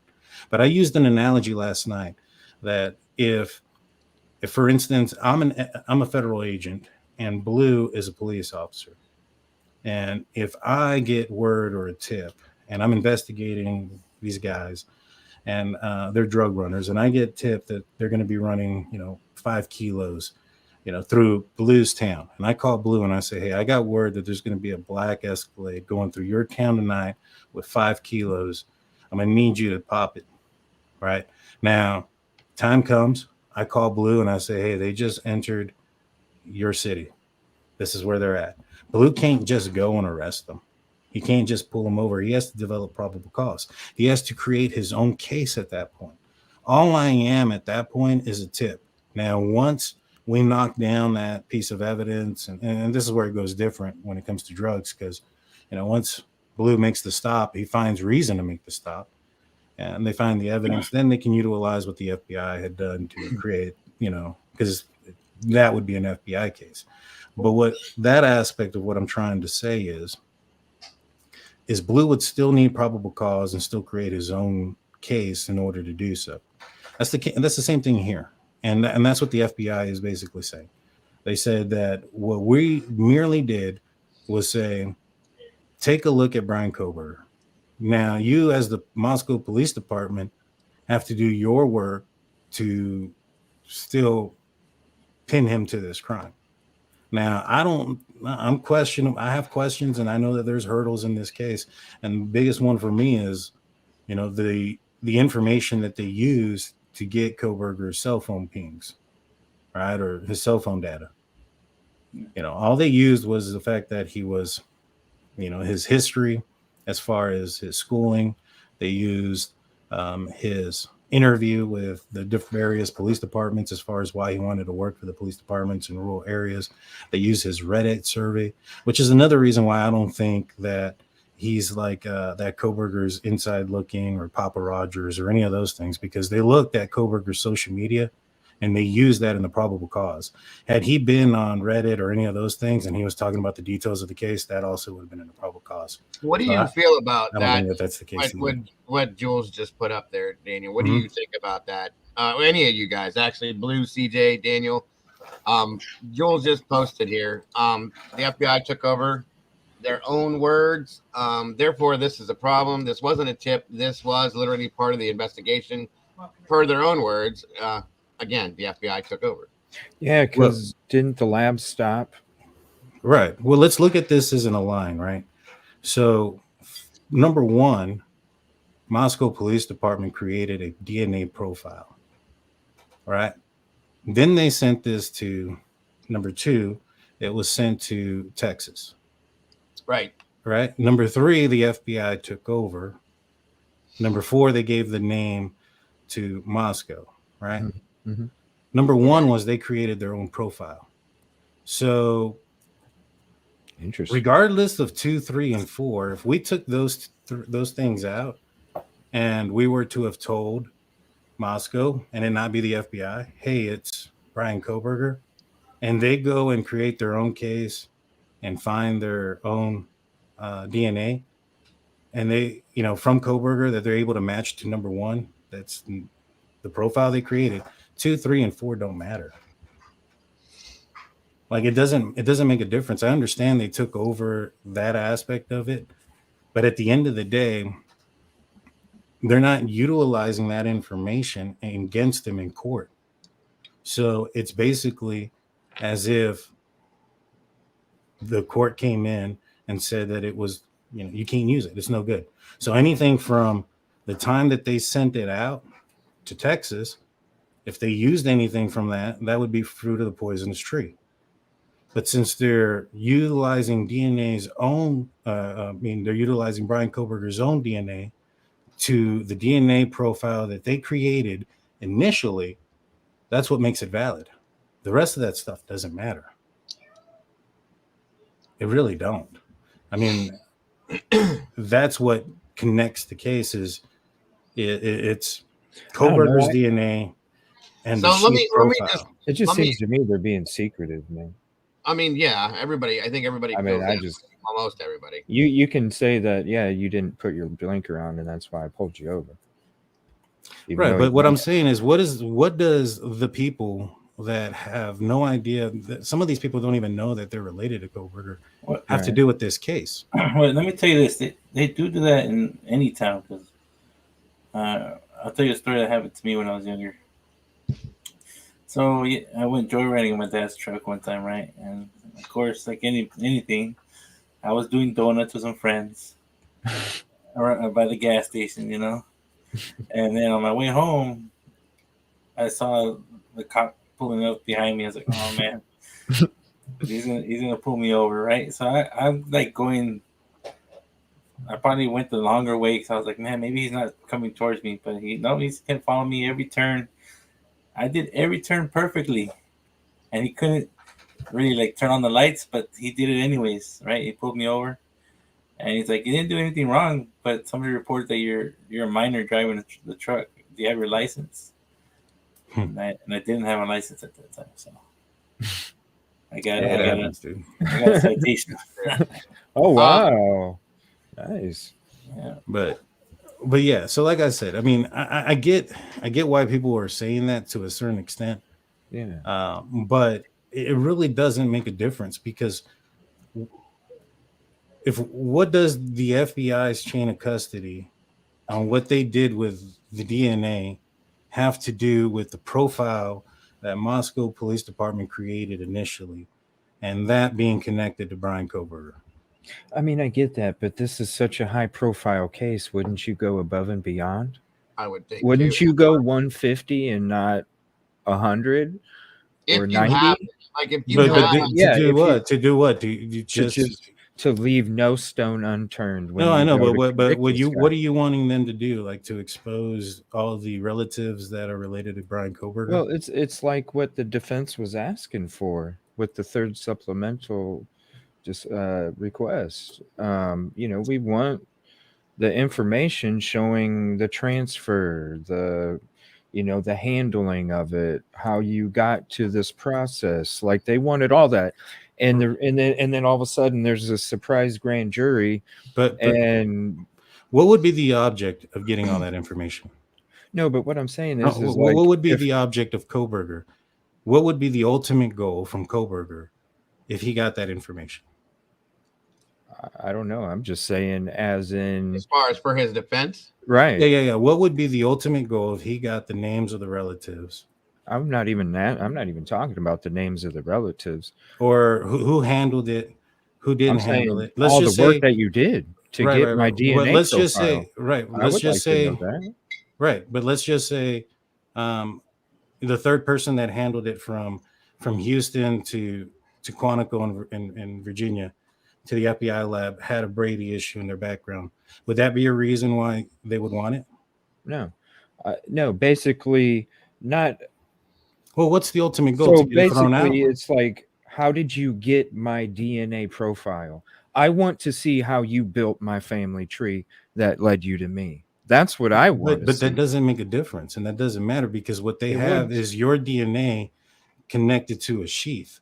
Now, how they have a DNA that was an STR DNA profile was created initially by the Moscow lab, or not the Moscow, the Idaho State lab, forensic lab, was created first. That DNA profile matched the DNA on the sheath. What difference does it make, especially if they're not using it? Because let's just I say, want to know. well, I understand you Like, I want to know, wanna know. and they put it on there. They went through all of their relatives. Now, my question is, what would be the ultimate goal? To have all of that thrown out? Because that's the only thing that they could have done. And I'm saying, let's do that. Let's throw it all out. Let's not be able to use that. They still have the DNA profile that was created by the Idaho State Lab initially, that they were able to confirm is a statistical match to Bryan Kohberger's DNA. But then why did they send it? Why did they have to send it off? I understand what you're saying. If you already got the match, and That's I'm because just saying, they didn't just have the real match quick. yet. I think they had a profile. The FBI was the ones that matched it, that found which family tree they would have to run down to be able to find the person. I'm just Welcome. saying, if you're Thanks if for you're joining us, Dan. if you're pulling me over for going 68 and a 55, I want to see the you know radar. the radar. You know what I mean? And that's all I'm asking. And it's the same thing in this case. Okay, you're telling Not me that I'm necessarily. going Not this way. I necessarily. want to see how you. That's not necessarily true, because they can show you your DNA, Bryan Kohberger's DNA profile, and they can show you the DNA profile that they created off of the sheath in the Idaho State Lab, and they can compare those and say, this is what we were able to do. Now, what you're wanting to know is, how did you get my name from all of this? It could have been one of many reasons, and what they're utilizing the FBI for is just a tip. Now, they're not using any of the stuff that the FBI did to come up with your name as proof or evidence against you. They're not using any of those things or against Bryan Kohberger. I mean, I'm speaking as if I was talking to Kohberger's team. Right. They're not using any of the FBI's material, any of those things that you're concerned about. They're not using it against him. Yeah, I know. And so they don't have the proof. Well, they're not. It's not so much that they don't have the proof. They have the proof that they have his DNA from his cheek, and they matched it to the DNA on the sheath. Like, the rest of that other stuff doesn't make a difference. I'm not arguing the results. I'm just saying it's very shoddy to me that if you're dealing with a case it's this high profile, why you wouldn't be giving it 150 and making sure that you leave no stone unturned. So therefore, I'm having every, hey, do you have this? Yep, I got it right here. Hey, do you have this? Yep, I got it right here. The information that the FBI got didn't point at any guilt. It didn't say that Bryan Kohberger was guilty. They didn't have the opportunity to take Bryan Kohberger's DNA, and this is the FBI, and compare it with the DNA on the sheath. They didn't do that. And so that's why they don't use it, and they sell can't. The knife, though. That's what. Well, that's not the question here. The question here isn't if he sold the knife or he didn't. No, that's where they got. The question is if his DNA is on the sheath. Right. What I'm saying, and it is, and I'm not saying it's not. That's what I've been saying this whole time. I'm not saying the DNA isn't on the sheath. I'm not saying the results didn't match up. What I've been saying is who says that he didn't sell it or it got stolen? And that's why the transfer's on there. And then you're going to use this transfer DNA from the sheath that somebody else could have used, because just because the touch DNA is on the sheath doesn't mean that I committed the crime. It just means that I touched that sheath at one point in time, whether it was today, yesterday, a year ago, 2 years ago, whatever. So I got a question for you. Where are you getting this that he sold this or he's got it stolen? I didn't say that he did that. I'm saying what if. Oh, I mean, we can what if on a lot of things. Have you ever heard the story? To say that he murdered the person because right. The fact is, not so much the ifs, but the fact is that they were able to match Kohberger's DNA to a DNA that was left on a knife sheath. Now, all the other information that you're bringing up, it's 100. That would be in his alibi that he is yet to come up with. Now, if he sold something or he had his knife stolen, that would be in the alibi, because I'm sure that's part of an alibi. And I'm looking at it like a juror, as in innocent until proven guilty, and I'm going to look at something and see where the reasonable doubt is, because I definitely don't want to convict somebody that maybe Right. might not have did the crime. And just to 100%. say that, his, you're talking about a vehicle that he had, just like a whole bunch of other people had in the area, just because his touch DNA was on the sheath doesn't mean that he committed this crime. That's where I'm coming from. Because if I think about it as a juror member. And to go back a little bit, because I wanted to say this a little bit ago, you guys were talking though, so my apologies. Sorry. No, go ahead, man.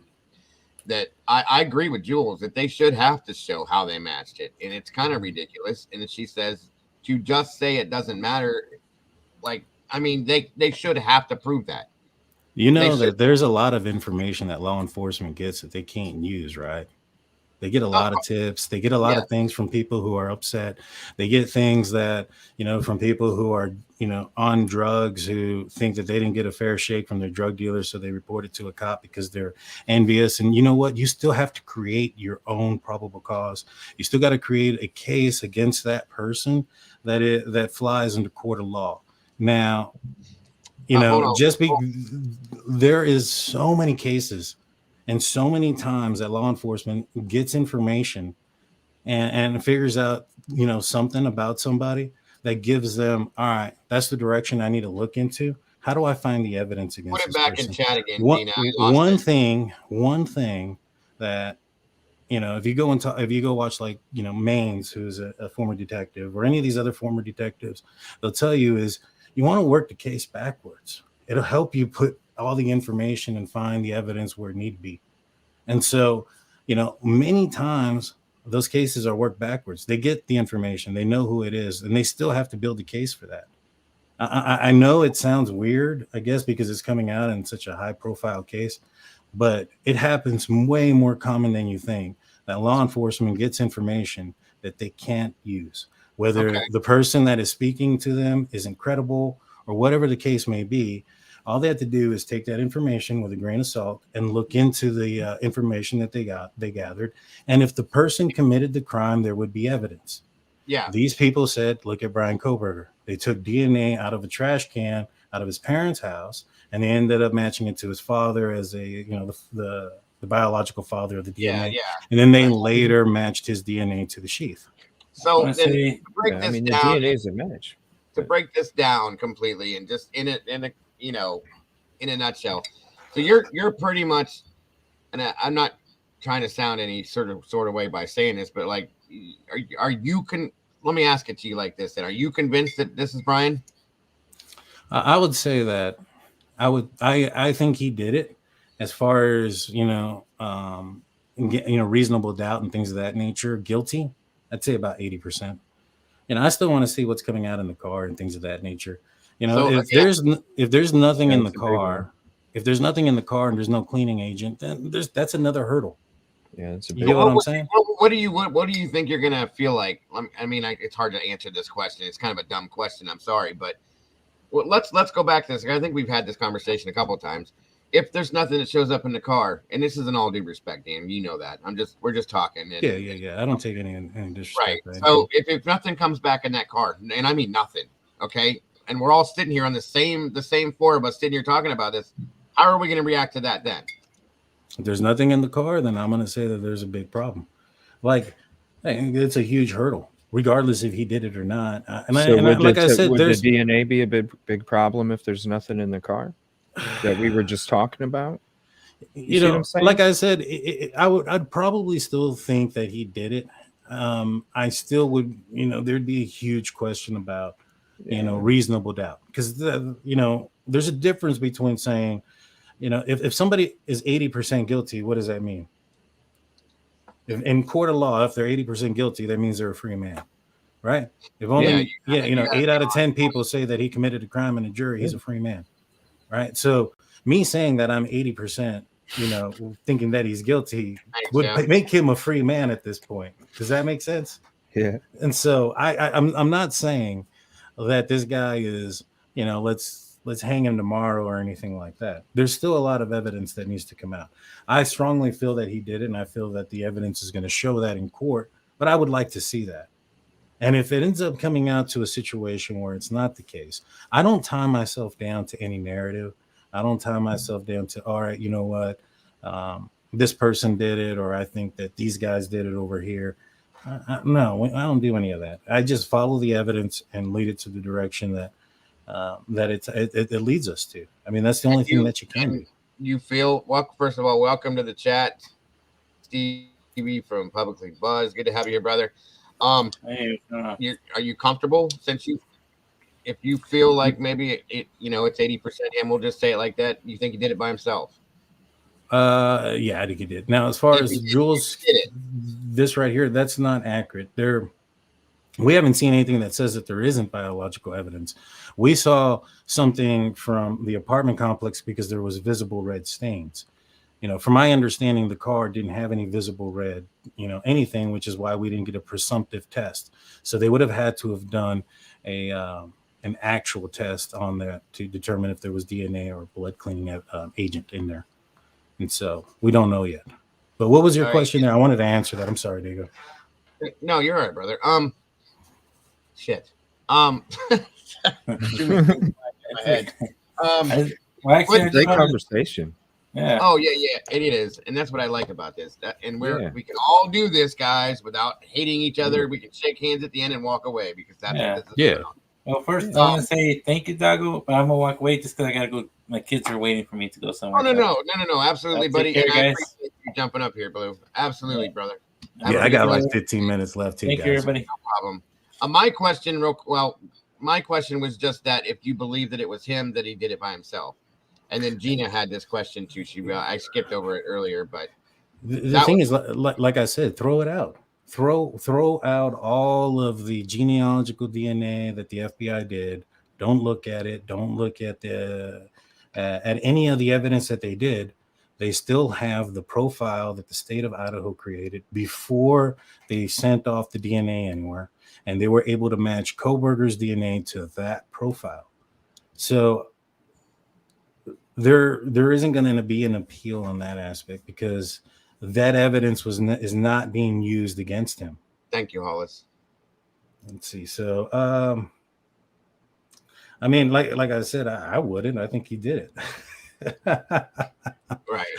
But to be fair, I wouldn't let anybody stay at my house I didn't know. I don't either. I think that's just normal. That's right.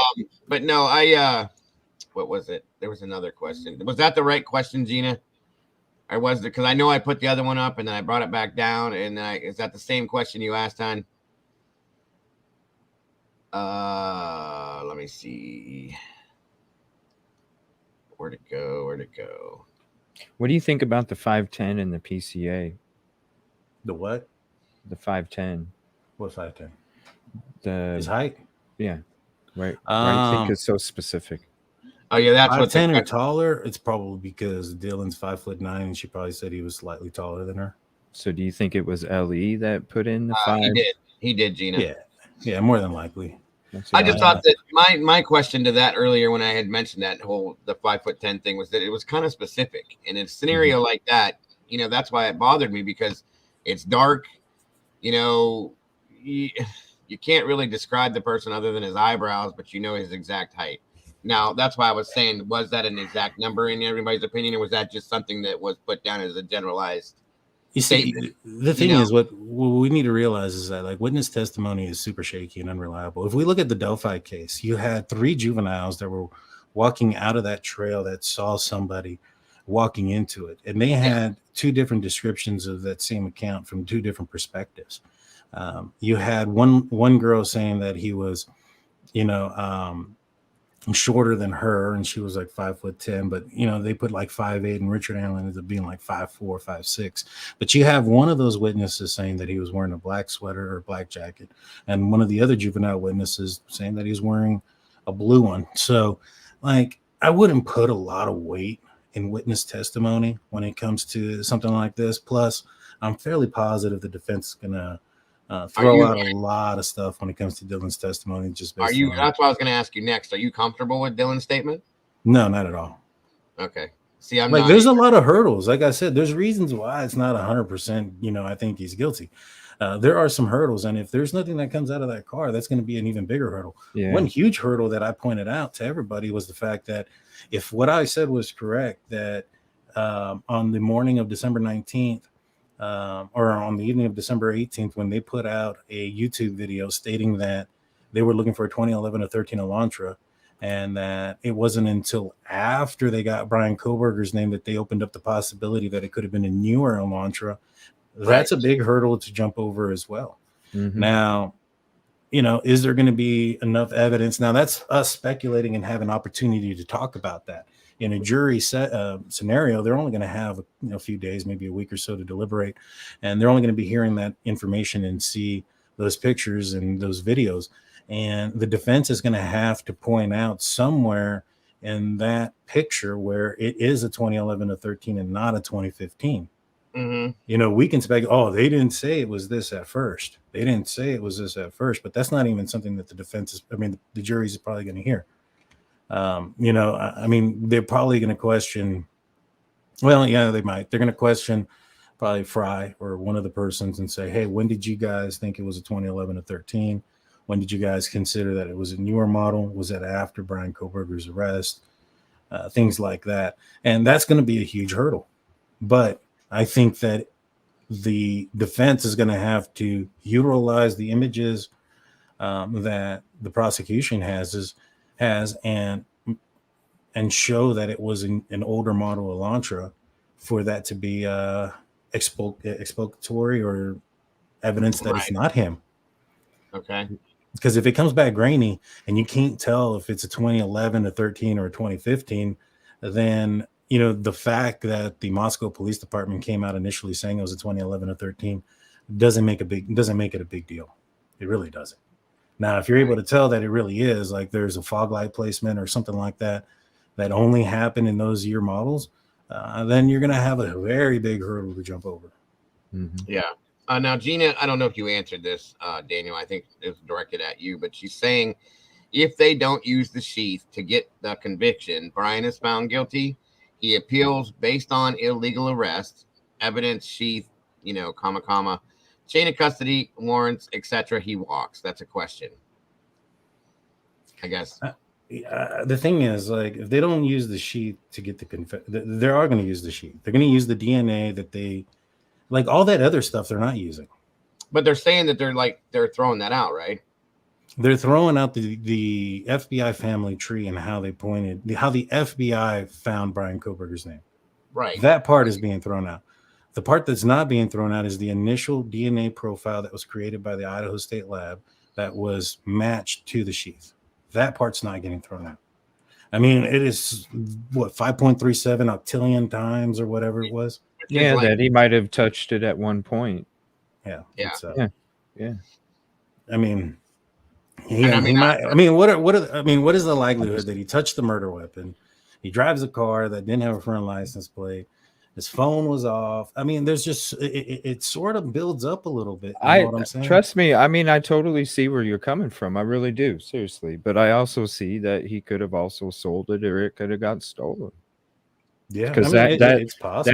that could have taken place too. That's all. That's just how I'm looking at it. That's all. But I totally agree with you. It is sketchy and suspicious that the dude's. What do y'all think about? Is on the sheet. Hold on. At One the same second. time, I did not see any super chats come through, Hollis, with your name, or I would have definitely put that up. I did not see not one of them. I think I answered her super chat. I don't think she liked the answer, which is why she said she wanted the refund. Hollis, was it a super chat question? If I didn't, I don't do that. Okay, especially not. Like if he's the right person that did it, I hope. You know what I mean? Because it's just about. The right person. She asked if I would let him stay the weekend. Oh, that one. Yeah. I did see that one. Right. Okay, I'm sorry. And I didn't see the other one is what I meant. So my apologies. I'm looking for it now. Oh, there they are. I'm sorry. They must not have popped up. There it is. Seriously, hypothetically, would you let him stay over the weekend at your house with your family? Oh, well, I don't. And thank you for that, Hollis, by the way. But I gotta say, I wouldn't let anybody I don't know stay in my house. Hell no. And then I don't see the other one, Hollis. My apologies. It was the same question. I Okay, went and then back and looked at them. Tina also, thank you for that. Daniel, that's another question for you, bud. No, they cannot write lies on the affidavit. They can't lie to court. That's perjury. It's punishable by crime. They can lie to the media and they can lie to a suspect, but that's about it. And they can lie to like witnesses, and they can't really put anything, to my knowledge, it's not like good practice to put anything down like on paper. That's a lie. But if you lie to court, like in a probable cause affidavit, search warrant affidavit, any of those things, that would be perjury, and Right. an officer would lose their, a lot of things. Mhm. Okay. That's how you get on the Brady Giglio thing. Yeah, definitely. Definitely. Well, guys, I think I'm gonna, because I have another show tonight. We're covering the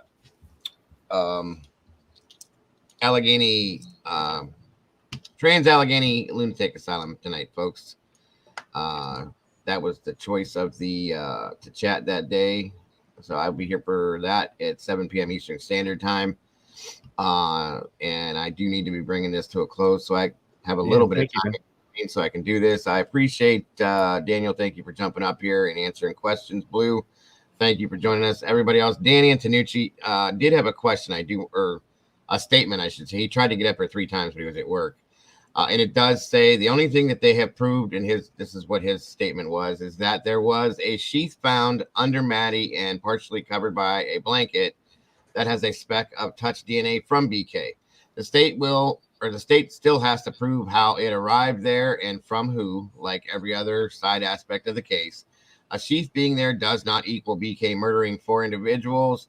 It is what it is and nothing more, especially without a weapon connected to the crime.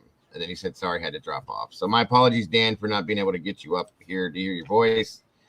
And anybody else that I didn't get a chance to do that with, my apologies as well. Like I said, guys, we are going to be doing this at least once a week. I may have to do it twice a week just because you guys, deserve the chance to do that. And there's a lot of people that have a lot to say. So, again, I appreciate you, Daniel, CJ, Jeff, Thank Blue, you. anybody that jumped up here. The Raging Cajun, as I call her, don't dive. Thank you for jumping up here. And we're gonna do it again, guys. Like I said, it's your guys' channel. If you want that, you request that. You want me to do it again? Let me do it. Let me know, and I'll do it. Period. That's how that works. And we probably should bring it down to some time too. That way, people can get a little extra. Yeah, well, thank you, man. I appreciate you, and thank you to your community, and thank you, Daniel and Blue, and Absolutely, anybody guys. else. I appreciate all your time and your mental stew. Appreciate it. I appreciate your insight, CJ. Yours always, Daniel. I appreciate Thank you guys. I the appreciate insight. it, and even though we all sometimes don't agree, exactly, that's what it's all about. Yeah, ain't nothing personal to anybody. Yes, Frank. Oh, I missed a couple names. I'm sorry, but yeah, we don't have to agree, guys. We don't have to agree. We're all in this for the same reason, folks, and that's true justice for these families and these victims, and that's all there is to it. As long as we can shake hands and walk away after the fact, that's what matters in the end. So once again, thank you, my friend. I appreciate you. I will talk with you soon. Have a good rest of your day, sir. See you later, Diego. I appreciate you letting me come on here and having this conversation. You have a good day, man. Absolutely, bro. Absolutely. And the rest of you guys, thank you guys so very much for being here. Frank, again, Jeff, Daniel, Blue, CJ, don't dive. I swear there was somebody else that was up here too. I'm sorry, guys. I'm trying to keep up. There's a lot going on here. But I appreciate all you guys and everybody in chat with your questions. Thank you so very much. All of you guys. I appreciate you so very much. I appreciate everything you guys do for the channel, as always. Also, Higher Ground. I don't even know what to say to you. Again, thank you so very much for the $500 super chat. That was absolutely amazing.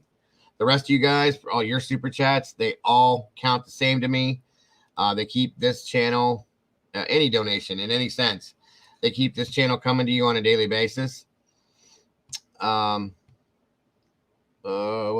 Because y'all do know enough of him to make a hypothetical answer. I still want a refund. I will send you a refund then, no problems. Because y'all do know enough of him to make a hypothetical answer. So be it. I will send it back to you. All you got to do is give me the way to do it, and I promise you I will. I apologize that you didn't have, the things did not go the way that you wanted them to, Hollis. My apologies. I tried to get to it. I thought I had put it up there. I thought he answered it too. I was trying to roll through everything. I'm doing this by myself today, folks. It was a little bit rough. We had like almost 500 people in here, so that's why. So just give me, you can either send it to my email or my number and give me the place to send it, and I will send it right back to you, my dear. I have no problems with that whatsoever.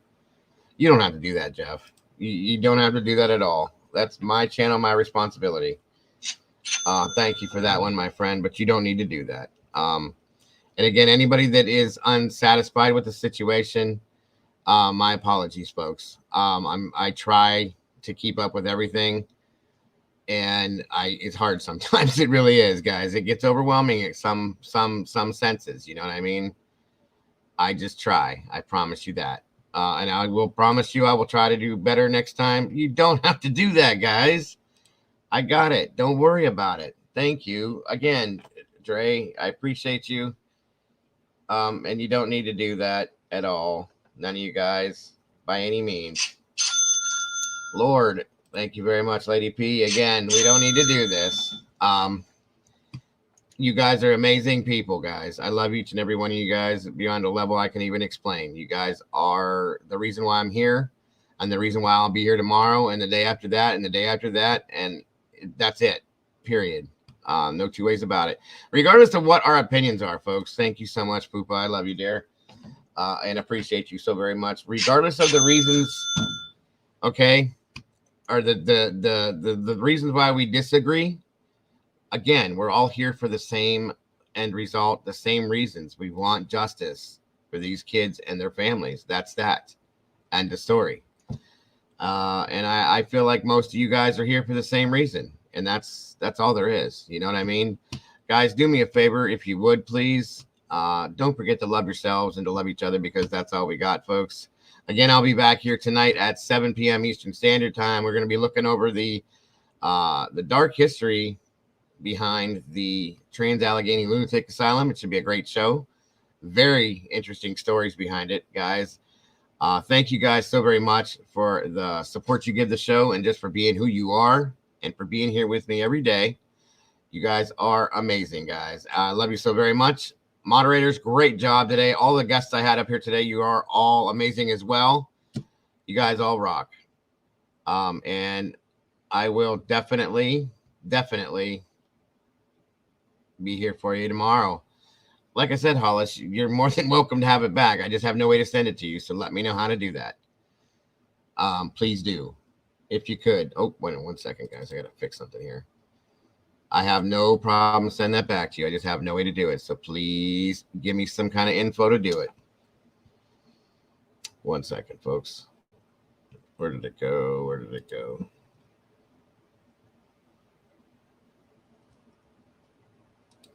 Is that it? There we go. No, it's not rude. If the person is not pleased with the outcome of what they super chatted for, then I absolutely understand that. And that's my responsibility to cover that. Nobody else's. You know what I mean? So I get it, guys. I get it. 1,000%. Why is that up there like that? There we go. Okay, the chat is good. We're good. All right. There we are. All right, guys. Once again, I hope to see some of you guys tonight, 7 p.m. Eastern Standard Time, to be talking about that. If you Hollis, my email here, let me give you my email.